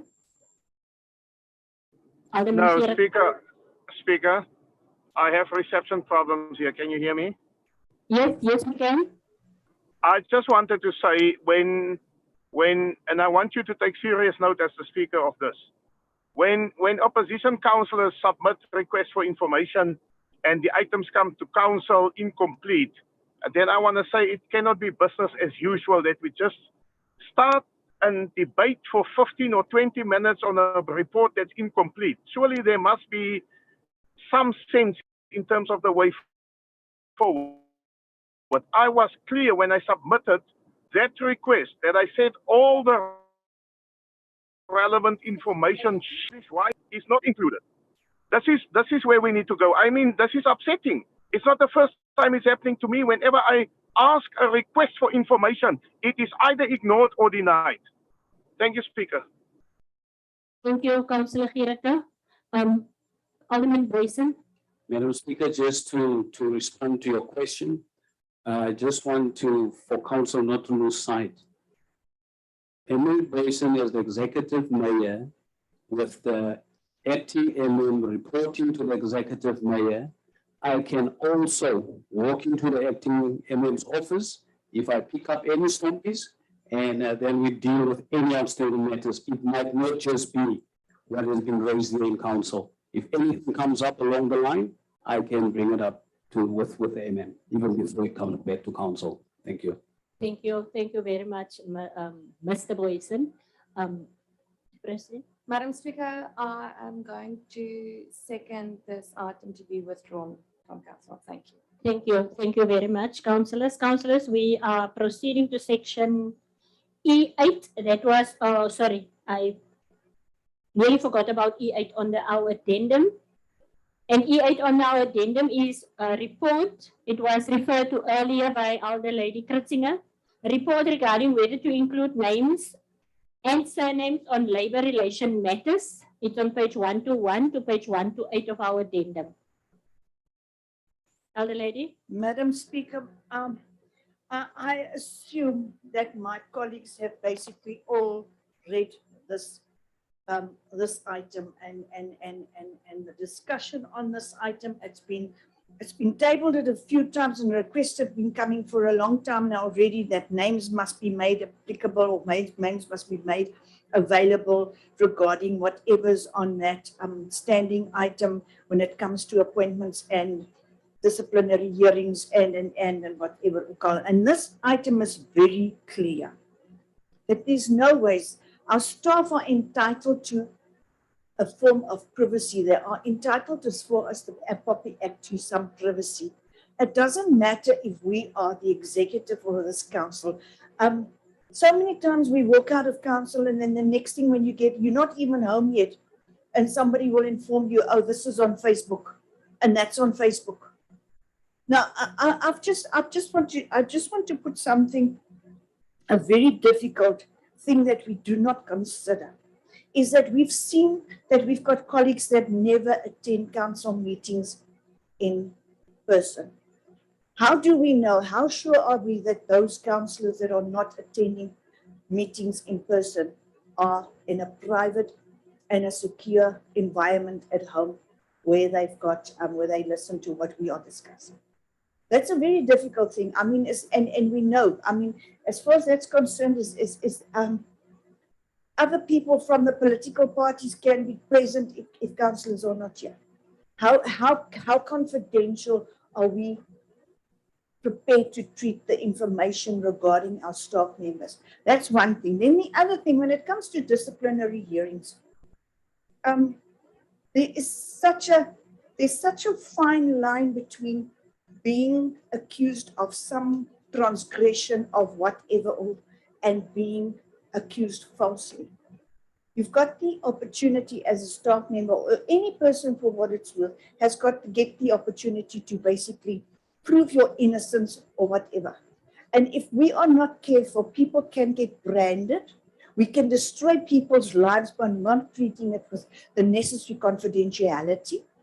We can destroy their families. We can destroy everything that they've worked for an entire lifetime because we don't have the sensitivity of treating or respecting the privacy of our staff members. What if you are accused falsely? For instance, I'm just going to use an example. One of the colleagues are getting accused of, or a staff member gets accused of sexual harassment. And it's all over everywhere, and it's all over before even he had the opportunity to prove his innocence. He loses his wife, he loses his family, he loses his job, he loses everything that he's worked for, and then only afterwards to find that he was innocent. What then? How are we going to pick up? How are we going to pick up the threads and put that person's life back into back into order from where it was and where it left off before it was made public? Because public doesn't say it stops in this chambers. It really doesn't stop in this chambers. And I've got a serious problem with that because people have got the right to prove their innocence. People have got the right to appeal, even if they were basically found guilty, they still have the right to appeal. And we've got to respect that, whether we like it or not. What is it to know why do we want to know these names? What is so important? I would like to know if there's a auntie is wat op retirement gaan after 30 years. I would love to know that. So that we can say to her, please come and visit us like this morning. come and visit us in chamber so that we can wish you farewell and thank you for your 30 or 40 years service. But what do I want to do with the other information? Thank you, Councillor. So thank you, Chair. I want to, please, can we put this to bed? It's not recommended. Legally wise, it's not recommended. And we have to make peace with that. Thank you, Chair. Thank you, Chair. Chair. Yeah, let me just Madam check. Speaker. Yeah, I will allow you now. I will first allow Alderman De Vries and then you, Councillor. Thank you, Chair. Chair, you know, I hope that the day will say the same when we accuse people of the ANC, whether politicians or officials, of the same in other municipalities. And I hope that they can be consistent that the person is innocent until proven guilty and that the person have the right to appeal. Because that's, of course, not what we hear from them every day when they make statements. Now, Speaker, I want to go back to this point in terms of access of information. You know, when a person is suspended in this municipality and being charged, everybody knows it in the administration. That person is not at his desk because so and so, this and this happened. And that information is there. We are not saying that we want information so that we can distribute it. In any case, anything that we can be doing with the especially as we went virtual, there's always that possibility. Now, are we saying that we not trust councillors now? Again, I will call us, we have the executive authority with information, but staff members, junior staff members can have the information. How do you exercise your authority in terms of that? But Speaker, I want to put this point on to protect information, and that's an important point, and that is what I've taken from what Councillor Christian is saying. I think that, in a way, that we must look whereby we say is that, you know, we have a corporate service committee. It's a much more smaller committee. They have in-committee items. So at least that information is available somewhere in committee for councillors. I understand and we understand the problem if it's on the open agenda as this one, because this is for the consumption of public. But that information should be available or in some sort of report, yes, in a smaller committee, as the Corporate Services Committee, or there's another committee where councillors serve, and that information should be available. The arguments that were being used is not valid, because on a daily basis that we deal with these issues. So you can't tell me as the executive authority that I can't have information. That's not the intention of the POPI Act. The intention is to stop the distribution of personal information outside of your structures where you're supposed to do it. And it says that it does not prevent any public or private body from exercising or performing its powers and duties and functions. And part of our duties is oversight. You can't use yes, it's going to be problematic if councillors then start to distribute this information to the public. But we can't say now we can't give information because we don't trust each other in the chamber. That can't be true. And hence our insistence is that the suggestion that we want to bring is that let a smaller committee of council deal with it, but the information should be available and it must be in committee. And we have dealt various ways in the past how we have dealt with, especially very sensitive personal information, and we can still have those measures. And we can hold that small committee accountable in terms of the information that they have received. Thank you. Thank you. Thank you, Speaker. Thank you, Councillor Wagbar. Thank you. Yeah, Speaker, I just want to second Elder Lady Kritsana's proposal, and also said that we have to leave the past behind and move forward. Alderman De Vries, thank you. I will first take the two hands. Thank you, Councillor Wagbar. The two hands that are online before I go to Councillor Chengwa. That is Councillor Skippers as well as Councillor Gericke, and then Councillor Chengwa. Thank you, Madam Speaker. I want to agree here with Elder De Vries on that point. Madam Speaker, I just want to go back to Councillor Iona on that point, because I've laid down an oath as a councillor, and I believe she also. Based on that, Madam Speaker, is that Zoom meetings had become part of the norm. But I believe Councillor Yauna is also a Jos municipality where there is a fight on to get meetings open for councillors. And I know Elder Geerke will know about this point. So my point here is she had to withdraw that because you can't come with a statement here and on the other end you have another statement. We need to be very clear here and be careful of what we are saying in meetings such as this. Thank you, Madam Speaker. Alderman Geerke.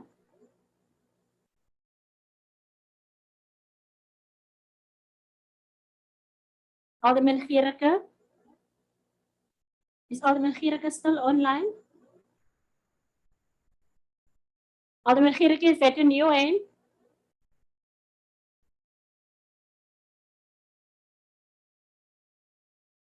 Councillor Chengwa and then Councillor Tauti. Yeah, Speaker, thank you very much. Speaker, look, Councillor De Vries have summarized it very well. I don't want to repeat what you have just presented here. The POPI Act is very clear, and we must never outsource our responsibility as council. Part of our role is to do oversight, right? And the council which have just spoken now is quite correct. All of us have taken an oath of office, right? When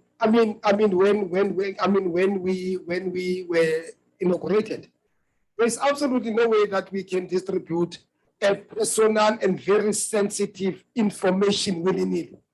Unless, Councillor Kritzinger, there's some information which you guys you want to hide, right? From where I'm sitting, we've got the responsibility as this council, all of us, 36 or 38 councillors, into this district council. We've got the responsibility of knowing exactly what is happening around this institution as people which are entrusted by the people, to come and serve them here. So, Speaker, in sitting down, I think I'm in agreement with Councillor De Vries. Yeah, we did not vote. There's absolutely, no point for us to put this matter into vote. What we're basically saying that let's get the information, big information, so that all of us can be on par in terms of what is happening here. Thank you very much. Councillor Tauti. Speaker, thank you. I'm covered. Thank you. Councillor Geerke, are you with us now? Yes, I'm back, Speaker. Can you hear me? Yes. Speaker, this thing is going to take quite some time before it lies down, as the DA wants. It's not going to lie down anytime soon. Because what we must do is we must stop our double standards and double application of the law, selective application of the law. I am not a guy that speaks a lot about myself, but you just take myself in this municipality. My name was all over the newspapers, on the radio, all over. And my name was exposed. False information by the DA, and nothing, nobody said nothing about it. Now we come in here, we say that people's names should not be exposed. What do we cover up here?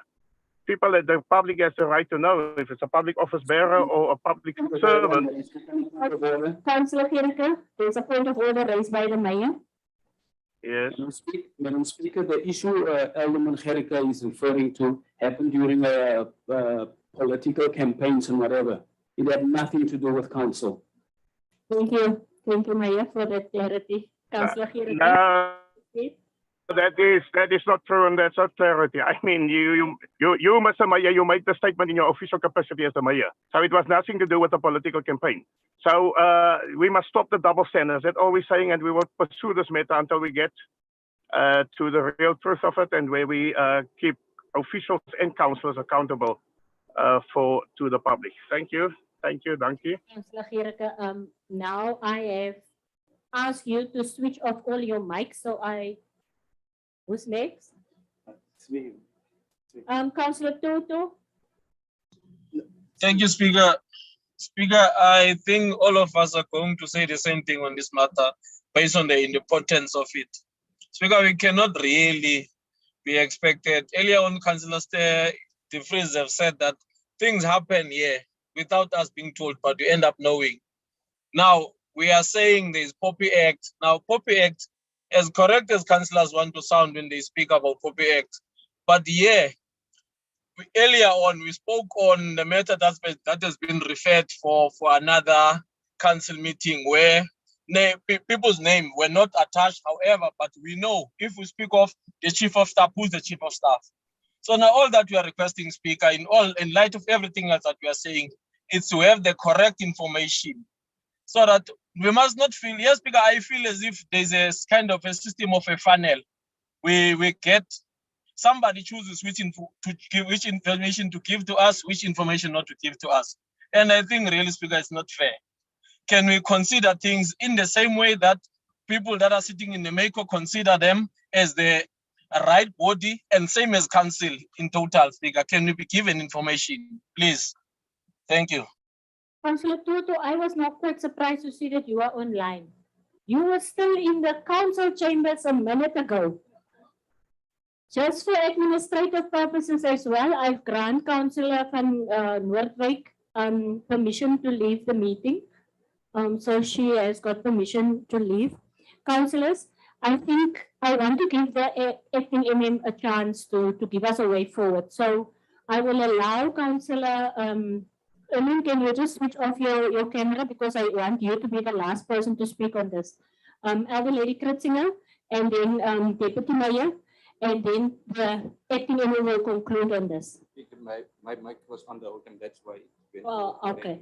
Okay, so let's start with you.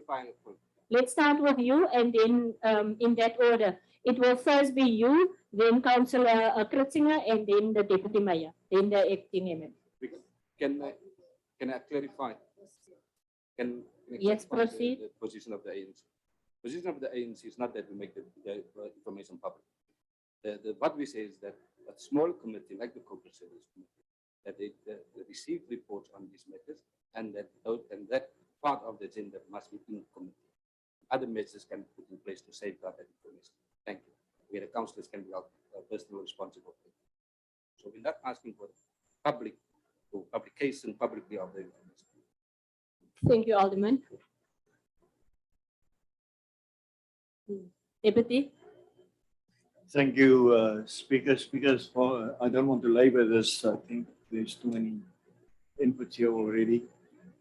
Any person with the oversight role don't need a name to exercise an oversight role, not this, especially on this field. You want to know whether there's an increase in thefts, you go look at the information available, you will see. You want to know whether there's incidents of fraud, sexual harassment, whatever taking place on the work floor. You go look at the statistics, you go look at the figures, and you can immediately see and you can play your oversight role. I don't need to know whether it's memory or course or class or whoever. All I do is I go look at the figures and I see there's an increase and I can play my oversight role. Furthermore, every person is presumed innocent until proven guilty. We all know disciplinary processes. You have the right to a representative, you have the right to appeal, to review. All those steps are in place.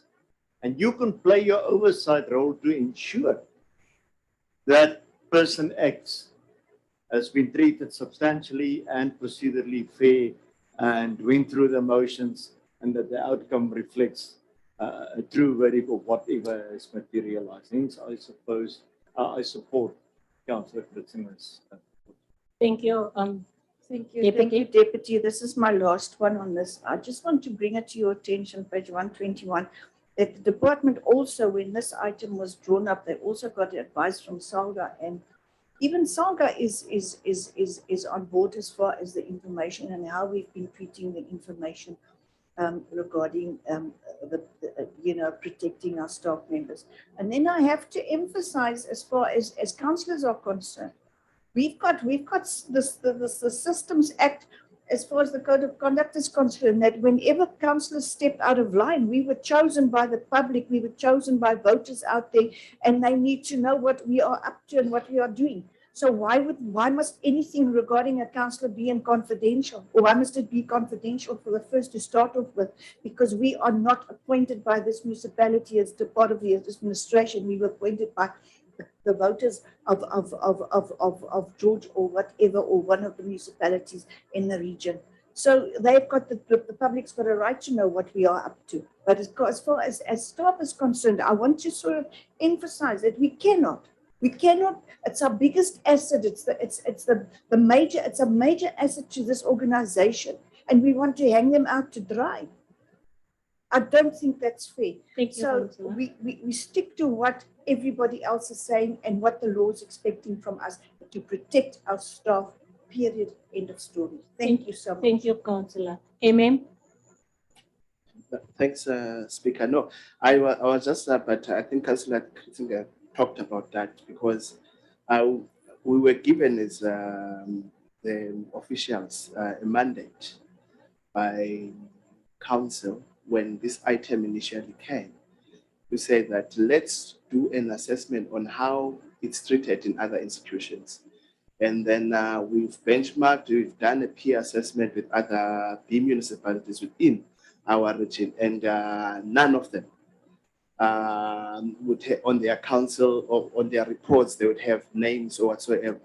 They even said to us that we are even more detailed, that we have employee code numbers on some of the items, because they said that they just report to say if it's sexual harassment, 3 cases.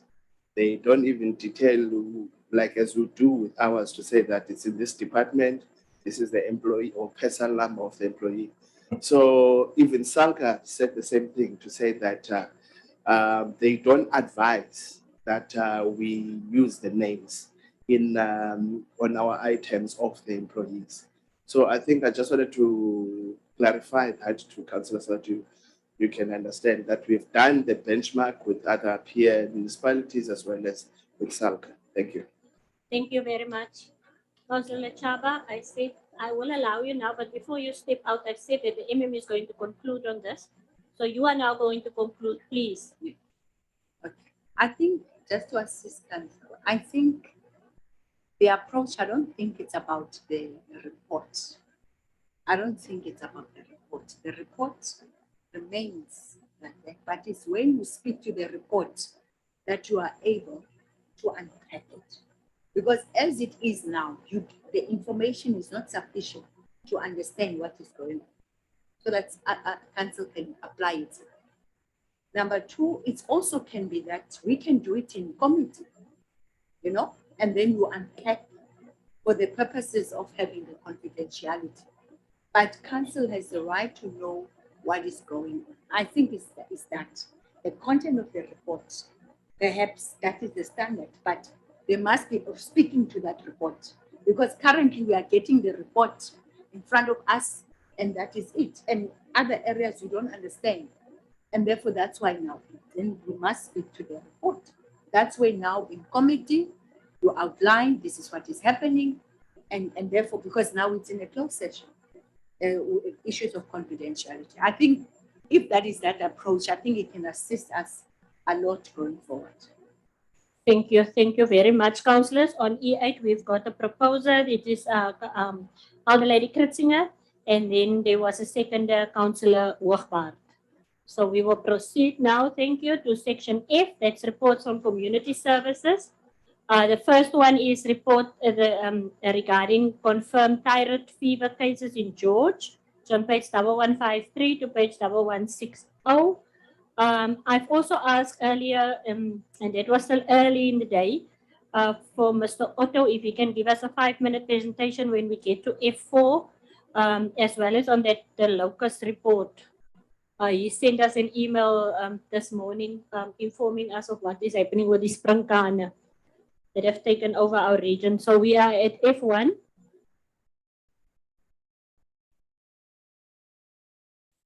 That's Yes, right. Maya? That's racing cars, Madam Speaker. Excuse me? Racing cars. F1 are racing cars. Okay.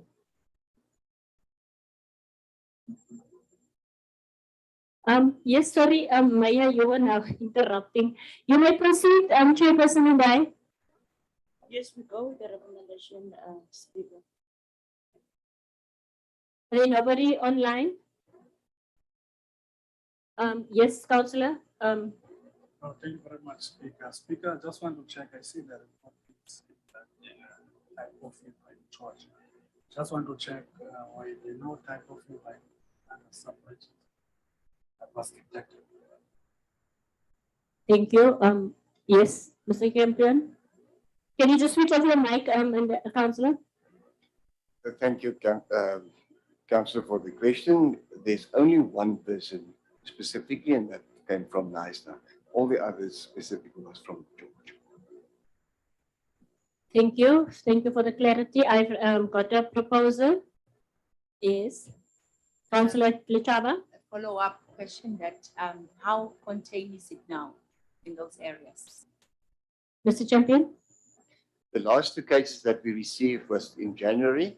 At this period of time, I must say we get good cooperation from our B municipality, which is George municipality, and also Provincial Department of Health. And we, at the moment, with our inputs in this whole disease control, I must say, at this period of time, we can't say that it's not under control, but it's on my view is that it is under control at this period of time. Yes, Councillor Vanolia. I want to know, as I'm looking at the spread that George has been recognized as this one.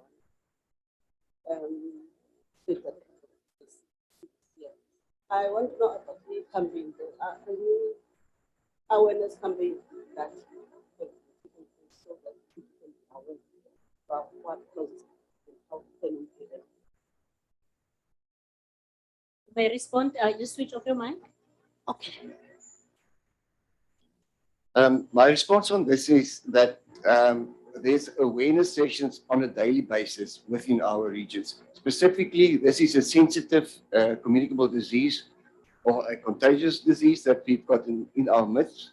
And our response to that is awareness sessions and specifically on cleaning, hygiene promotion on water, food, etc. Thank you very much for the clarity. Councillor Ndai, do you have a seconder?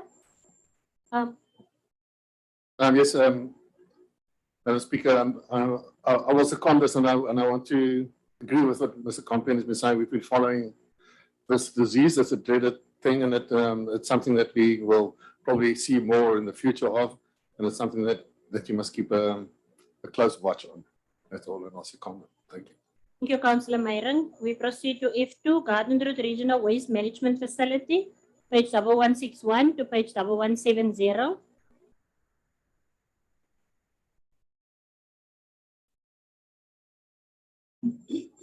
Yeah. Madam Speaker, once again, this is probably our biggest ever project, and it's one of the projects that will give me sleepless nights, because every now and then there are different opinions and there are different modes around this thing. But all I can say, Madam Speaker, is that in our last engagement with all the municipalities, I just want to reemphasize this. Beto, Knysna, George, and Mossel Bay, commitments have been given. And it's a matter of us now pursuing that and making sure that that happens. And then one of the other things that we're still going to get the report on, we must bear in mind that Petro SA is a key point. Johan, if that's the right word. It's a national key point. Petro SA is a national key point. And one of the outstanding matters for us to get in their boots and all, the discussion was around the fence around Petro SA. Because in terms of the plans and everything, we need to lower that fence. And I think that is the small bone of contention on agreeing with national government because if we drop the fence, the argument will be the key point is exposed. So those are the nitty-gritties that we're dealing with, but it is work in progress, and we will be able to report soon as that is being finalized. Thank you. Thank you, Maya. Councillor Chava. Thank you. On mine, it's about asking about whether this lawsuit of Zutari, is it going to have any impact on the timelines?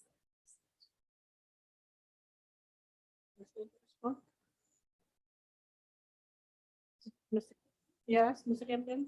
At this period of time, there's no reason that we can say that it will have an influence on our timeline or time frame of the project specifically, but we cannot determine on what will happen in the future regarding this. So I'm not sure if Ms. Davids can give us more information on this, but this is my view. We can't really say that it will not have it, but at this period of time, we within our time frame as was planned with the project, so that's where we are. Thank you, Advocate. Was it going to be? Thank you, Nadima. Thank you, Speaker. Yes, what we've done after we've received the notice of motion is that we've referred this matter to an attorney who has now submitted our affidavits to court, which was due on the 21st of March. So now it is up to Invitic to respond to further particulars, and then we will then take the matter further. Maya, can you just switch off so that the councillor can have a follow-up? Then I'm just hoping, because we have already been delayed. That's why I'm asking what I'm asking. As council, we've been delayed, and as much as Oton, we are saying there's a provision for Oton, but at some point we were no longer going to be carried by any other institution. And the more we are making, this thing is dragging, we are failing on our mandate. So we've got to be moving with this. I'm really hoping that it won't slow us down. I'm really hoping, Honorable Mayor, because this is a mandate that is necessary. It needs to happen. It needs to happen for the revenue perspective and also from the health perspective. Thank you, Madam Speaker. Madam Speaker, I had this discussion with the officials. I'm now raising it in council because fortunately, amongst ourselves, some of our colleagues are in the legal field. Deputy Mayor, Councillor Acker. I think that is a political discussion that we need to have. And the matter I've raised, Councillor Richaba, through you, Madam Speaker, is that the time has come for us to really get into depth when it comes to legal matters. Because my take is, even if there's a legal fee, if it's going to hamper service delivery, then I think there's case law that we must continue up until the court makes a ruling. We can't, if somebody appeals, all of a sudden everything comes to a standstill and they keep us busy for the next 8 months and nothing happens. And in the meanwhile, when the popo hits the fan, the courts are going to say, we have the responsibility. Then we look at, but there was an appeal or whatever. So I want us to adopt the attitude that we do what we're supposed to do. Whether there's a legal fee, we'll only stop if Judge so-and-so counsel stand on site and say, yes, an interdict, stop it. If there's none of that, we should continue. Thank you, Maya. Any other inputs? There are none. Can we go to the recommendation? Councillor Dan? Yes, Speaker, I will second the mayor with everything in the input that you put. Thank you. So we proceed to page F3, Knysna S3 pollution incident on page 1171 to page 1175.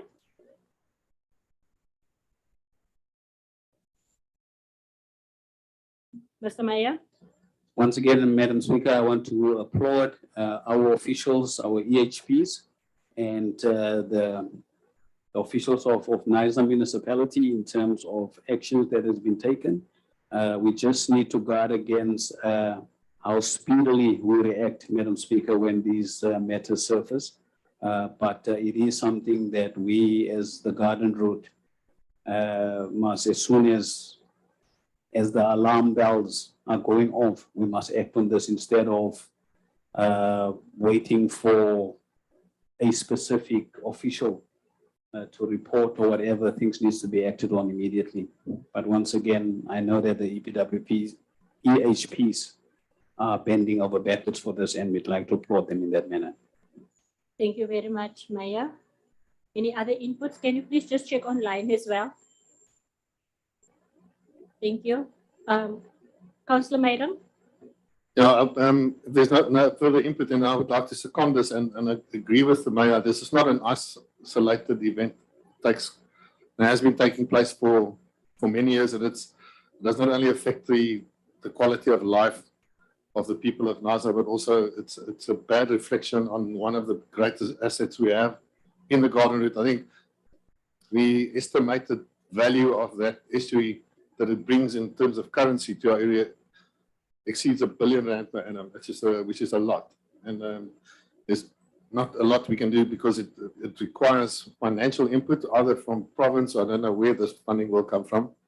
But I agree with the mayor that there's a lot of expertise looking into this, and a number of studies has been undertaken. They know where the problems are, but it is something that we must keep on our radar.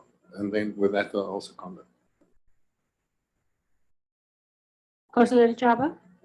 I just want to know what role can we play in terms of speeding up things? Or rather, to say, what is our role? Is it only just to do something only?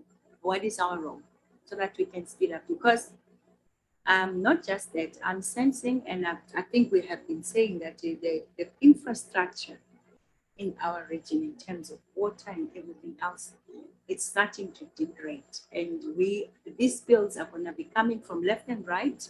Probably that is the first part, but what is it that we can be able to encourage the municipality in terms of starting with this infrastructural program in our region? We've got to be looking for that in terms of the future, and particularly also with a lot of people coming through, that the infrastructure is getting a lot of, it's becoming small. So there must be some way that we play an influential role and the foresight in terms of planning of this nature. So what can be our role, Mayor, in this? Mr. Mayor? Madam Speaker, I feel like standing when I want to emphasize this point. And Councillor Chaba have hit the nail on the head. It is ailing infrastructural challenges, and we've been saying to the local municipalities, with the report we got from the acting MM, us being a water services authority, that is where we want to assist our infrastructure. So apart from us assisting, like our EHPs assisting with samples and testing so that the right measures can be put into place, but the bottom line here is infrastructure. And we want to assist the locals in that regard. We are not going to take over reticulation and whatever. We want to go and source money for them to deal with these matters because they don't have the money to upgrade. Thank you. Thank you, Maya. Councillors, there was a proposal, and it was seconded by Councillor Mayram. Thank you. So we proceed to F4, that is the report on the actions taken by the District Command Council to address the COVID-19 pandemic. It's on page 1176 to page 1183. I have given permission to Mr. Otto for 5 minutes. He will share his screen, Rihanna. Thank you, Speaker. Good afternoon, Mayor and councillors. Speaker, I'll be quick. I know it's late in the day, but I'm sure that everyone wants to know what's happening specifically with the locust. I just want to make sure, can you see my slides? Yes, we can. You may proceed. So I will proceed. Let's see what's happening here. Okay. In terms of COVID, first starting off with COVID, it looks very good. I think we're the lowest as active cases in the district since the onset of COVID and since the fourth wave. We're now on 343 active cases. We have still shown in the last 2 weeks a 29% decrease again. When it comes to active cases per 100,000, we're on 58. Last week, this was on 67, and the Western Cape is on 71. All our hospitals is coping. We did have 5 cases admitted to hospital yesterday, but at this point in time, the Riversdale has got 1, Ladysmith 1 active case, in hospital, Oudtshoorn 2, Knysna 1, and the Harry Kumai Hospital 1, but there's none in critical care.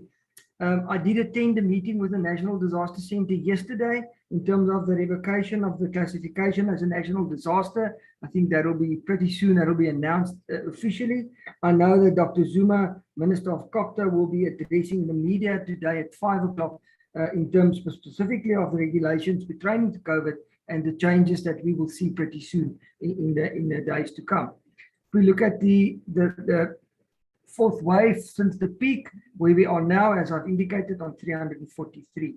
Vaccinations in total now 248,901 total people that has been vaccinated. Total of population 50 years fully vaccinated 70%, and 18 to 49 years 50.4. 4%. And then we're getting to the locusts. We have been inundated with calls in terms of the swarms of locusts that have moved into the Klein Karoo. And I must just maybe give you a little bit of background. Historically, locusts has not been seen as endemic to our area in terms of outbreaks in the Garden Route district. It's not even on our disaster risk register to be addressed as one of our contingency plans. So we were really caught by surprise when we heard about the locusts entering our area.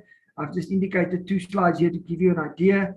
This is our councillors at the Hook Mountain Resort before the locusts hit the area, and this is just after the locusts hits the area. So this is where the locusts come from. They originate more to the Northern Cape, up in the northern areas. All these green locusts is where sightings has been. And yeah, now of late you will see here now that there have been sightings in Calitzdorp, and they've moved now over the Swartberg Mountains into our area. There's just a little bit of background. This happened on the 14th and 15th of March.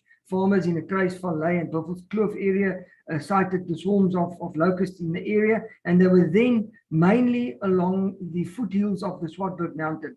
Just posing a problem there for us also is when it comes to spraying of these locusts, you're not allowed to spray them over Cape nature ground. So, and these locusts were quite clever there. They remained on the foot of the Swartberg Mountains, which is actually Cape nature grounds. In the spraying and the management of locusts being a migratory pest is done from the National Department of Agriculture. So we had to get them on board to guide and assist and also to help us in this regard. In the Northern Cape and in the areas to our north, there's been reports of swarms of locusts of as big as 40 kilometers long. It's not that big by us yet, but we're trying to prepare to be able to deal with this as well as future outbreaks in the area. We demanded from our side for the provincial job to be activated. That is been done, and now we've got weekly meetings on Tuesdays and Thursdays with both the department, the local Department of Agriculture, the Western Cape Department of Agriculture, and the National Department. We've also activated our JOC, and we provide weekly feedback to our role players. The first stumbling block we had to overcome is we didn't have any DLOs, that is district local officers. We then arranged for this training to be done by the Hook Mountain Resort. 63 people attended, and now we have got Mr. John Fularo, who is now the district locust officer for the Klein Karoo area. I've also provided his cell number, and now we can get the pesticides from national and from whoever is buying these from the Western Cape departments. We can now get them into our area because we've got the DLOs. We've also provided the DLO training manuals to farmers in the Langkloof. As we know, they could not attend the training session because it's their peak now that they do harvesting, and we then provided the training manual to them because most of them is already trained in terms of the use of pesticides, but the right way of addressing locusts is captured in this training manual. Then we've also assisted and we're busy with the Department of Agriculture to develop an SOP, standard operating procedure that people can follow when locust is sighted. We are aware that both the Department of Agriculture, Western Cape, and the Department of Local Government has made 5 million available to provide immediate support. Actually, this afternoon, the first 4 spray equipment was delivered in George. It's on its way to the Langkloof to assist there tomorrow. And we also in the process of collecting 2 tons of Sumi alpha powder from the R tomorrow to be used in the Langkloof where there's been sightings of the locusts again. Casidra has been appointed to purchase this personal protective equipment and handheld pesticide sprayers as well as liquid and powder pesticides to be used. I know that they've already purchased 11,800 litres of desis, which will be delivered later in this week. I've spoken about the mist blowers, and I've just given you a little bit of background on the 2 pesticides that's being used at this point in time. Like this, yesterday, I was informed that the swarms, which initially moved along the Swartberg Mountains, then went out of our area to the Eastern Cape there by Willamore. They now turned around with the wind, and they're now back from the Bobby Hanskloof side into our district again in the areas of the Whip, and they're moving around on the R62 down that way. I've had reports now of farmers this afternoon and I've seen the swarms in the Boerlang Kloof area at Haarlem. And yeah, this is our actions will have to be made faster to be able to address this. What we've done on a provincial level, we have developed work groups, sub-work groups to address each of the areas of concern, indicating mitigation, preparedness, communication, recovery, and administration. And I've made available for council also the names of these people. We will have, on Friday, we will have our follow-up meeting again for our local role players. And then as usual on Thursday at 8:30, the provincial job meeting will convene again. And we will get feedback also in terms of the spraying of locusts with helicopters to be done in our area. But I'm open for questions if there's any questions. Thank you very much, Mr. Otto. Councillors, are there any questions of clarity? Nothing. Thank you very much, Mr. Otto. I must say I was quite surprised by this Prantana that has come and invaded our space. It's the first time I've seen such a thing, and I was quite surprised. But thank you very much, Mr. Otto, that you always give us very informative information. We really appreciate that. And I also want to comment on the COVID figures. I think we can weet of ons slag van verligting kan noem, but it seems as if the COVID figures are really coming down. Do we have a hand? Councillor Steenkamp? Let's. Thank you, Madam Speaker. Can you hear me? Yes, you may proceed. This is a question for Mr. Otto. Who is our first line of contact if any of the farmers in the Ladysmith or the Kanaland area reports locusts and requests assistance? Is there a procedure to be followed? Can we be made aware of it, please, so that we can actually advise our constituents? Gerard? My reply, yes, Speaker. It would be the district locust officer who's in Oudtshoorn. His name is provided and cell phone number on that on my presentation. Councillor, I will request the Secretariat to make my presentation available to all councillors, and all the information is in there. Thank you. If there are no other questions, then we get a proposer and a seconder. Thank you very much, Gerard. Speaker, through to you, I also want to thank you to Mr. Otto with a positive report, and then I would like the council to take the perspective. Thank you. Can we get a seconder? Thank you, Councillor Swart. Councillors, we're nearly done. We go moving to section G, that is the Roads and Transport Planning Services, G1. Progress report on the Madiba Road, page 1184 to page 1188.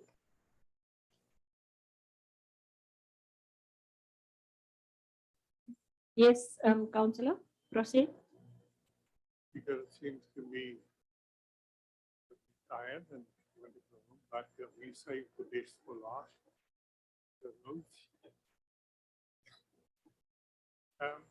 This morning we had one of our operators gave him praise for what he did.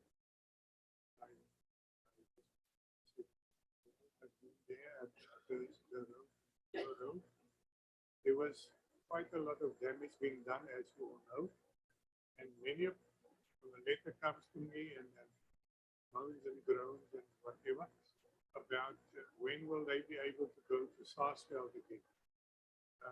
Unfortunately, I'm not there to tell you when, but what I see, I've been there with the part on Friday, and the bidding is done.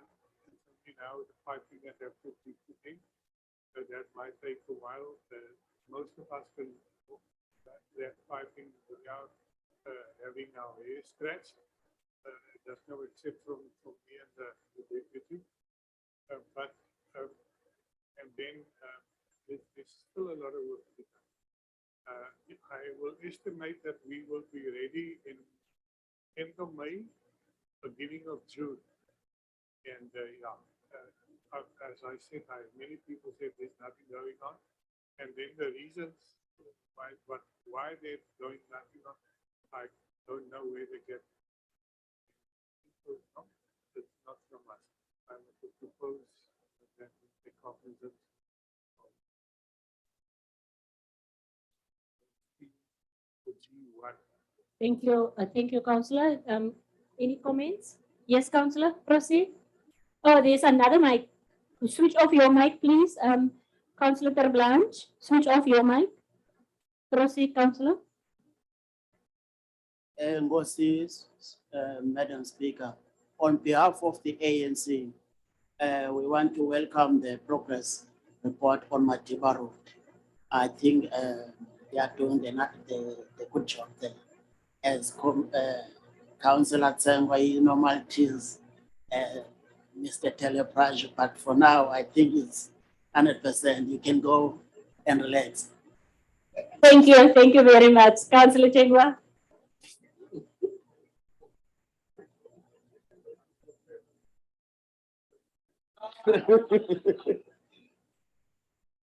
Another mic, Councillor Joviat and then Councillor Chengwa. Thank you, Speaker. Yeah, I will second the proposal that Councillor Terblanche made. Thank you. Thank you, Councillor Chengwa. Speaker, no, Speaker, Speaker, one person would like to give credit when it's due. Mr. Terblanche, you are doing a great job there. I think I must applaud you.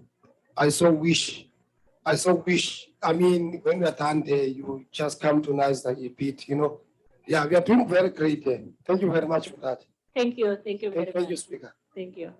I don't want to be rude, but when we were... Be rude then, please don't be rude. I didn't get hold of the councillor. Me and William, John were there. We saw everything. We even saw the dirt. I thought it was paving, and then I saw no, it's dirt on the street or on the road. So yeah, that's the tongue in the cheek. But I did listen nice. No, Speaker. No, Speaker, I think I must correct. You see now, Mr. Terblanche is Speaker, out of order. The director and Mr. Terblanche, they did not go to NISDA. They went to Waterfront. You see, when they go visit their friends in NISDA, both of them, they did not go where they're supposed to have gone. But anyway, on a lighter note, well done, Mr. Terblanche, Mandela Road. Thank you. Let's close it. Thank you. Thank you very much. My friend. We've got a proposal and a seconder. It was Councillor Terblanche and it was seconded by Councillor Wagbar. G2, we've dealt with it. That was our best maintenance operator, grader operator. G3 on the addendum.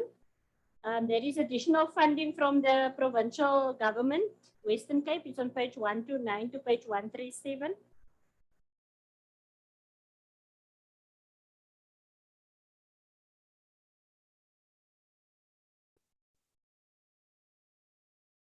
It's additional money.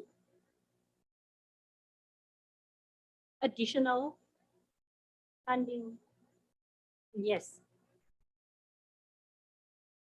Can we go to the recommendation so that we can see what we are, well, it's only the council notes report. You want to say anything, Mr. Daniels? Thank you very much. I won't say anything. Explain all that. Thank you.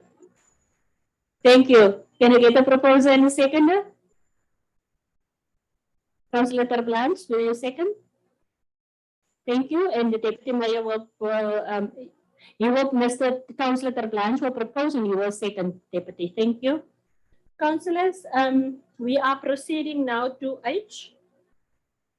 That's the Planning and Economic Development Department, Chairperson Joviet, page 1191 to 1198. This is a proposed call for the use of the remainder of Farm 419 for industrial land development.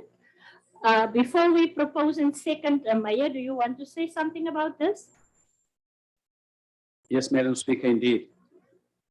Madam Speaker, this has been coming a long way, but what I can say, Madam Speaker, is that, and I'm sure that all the councillors will share the sentiments with me.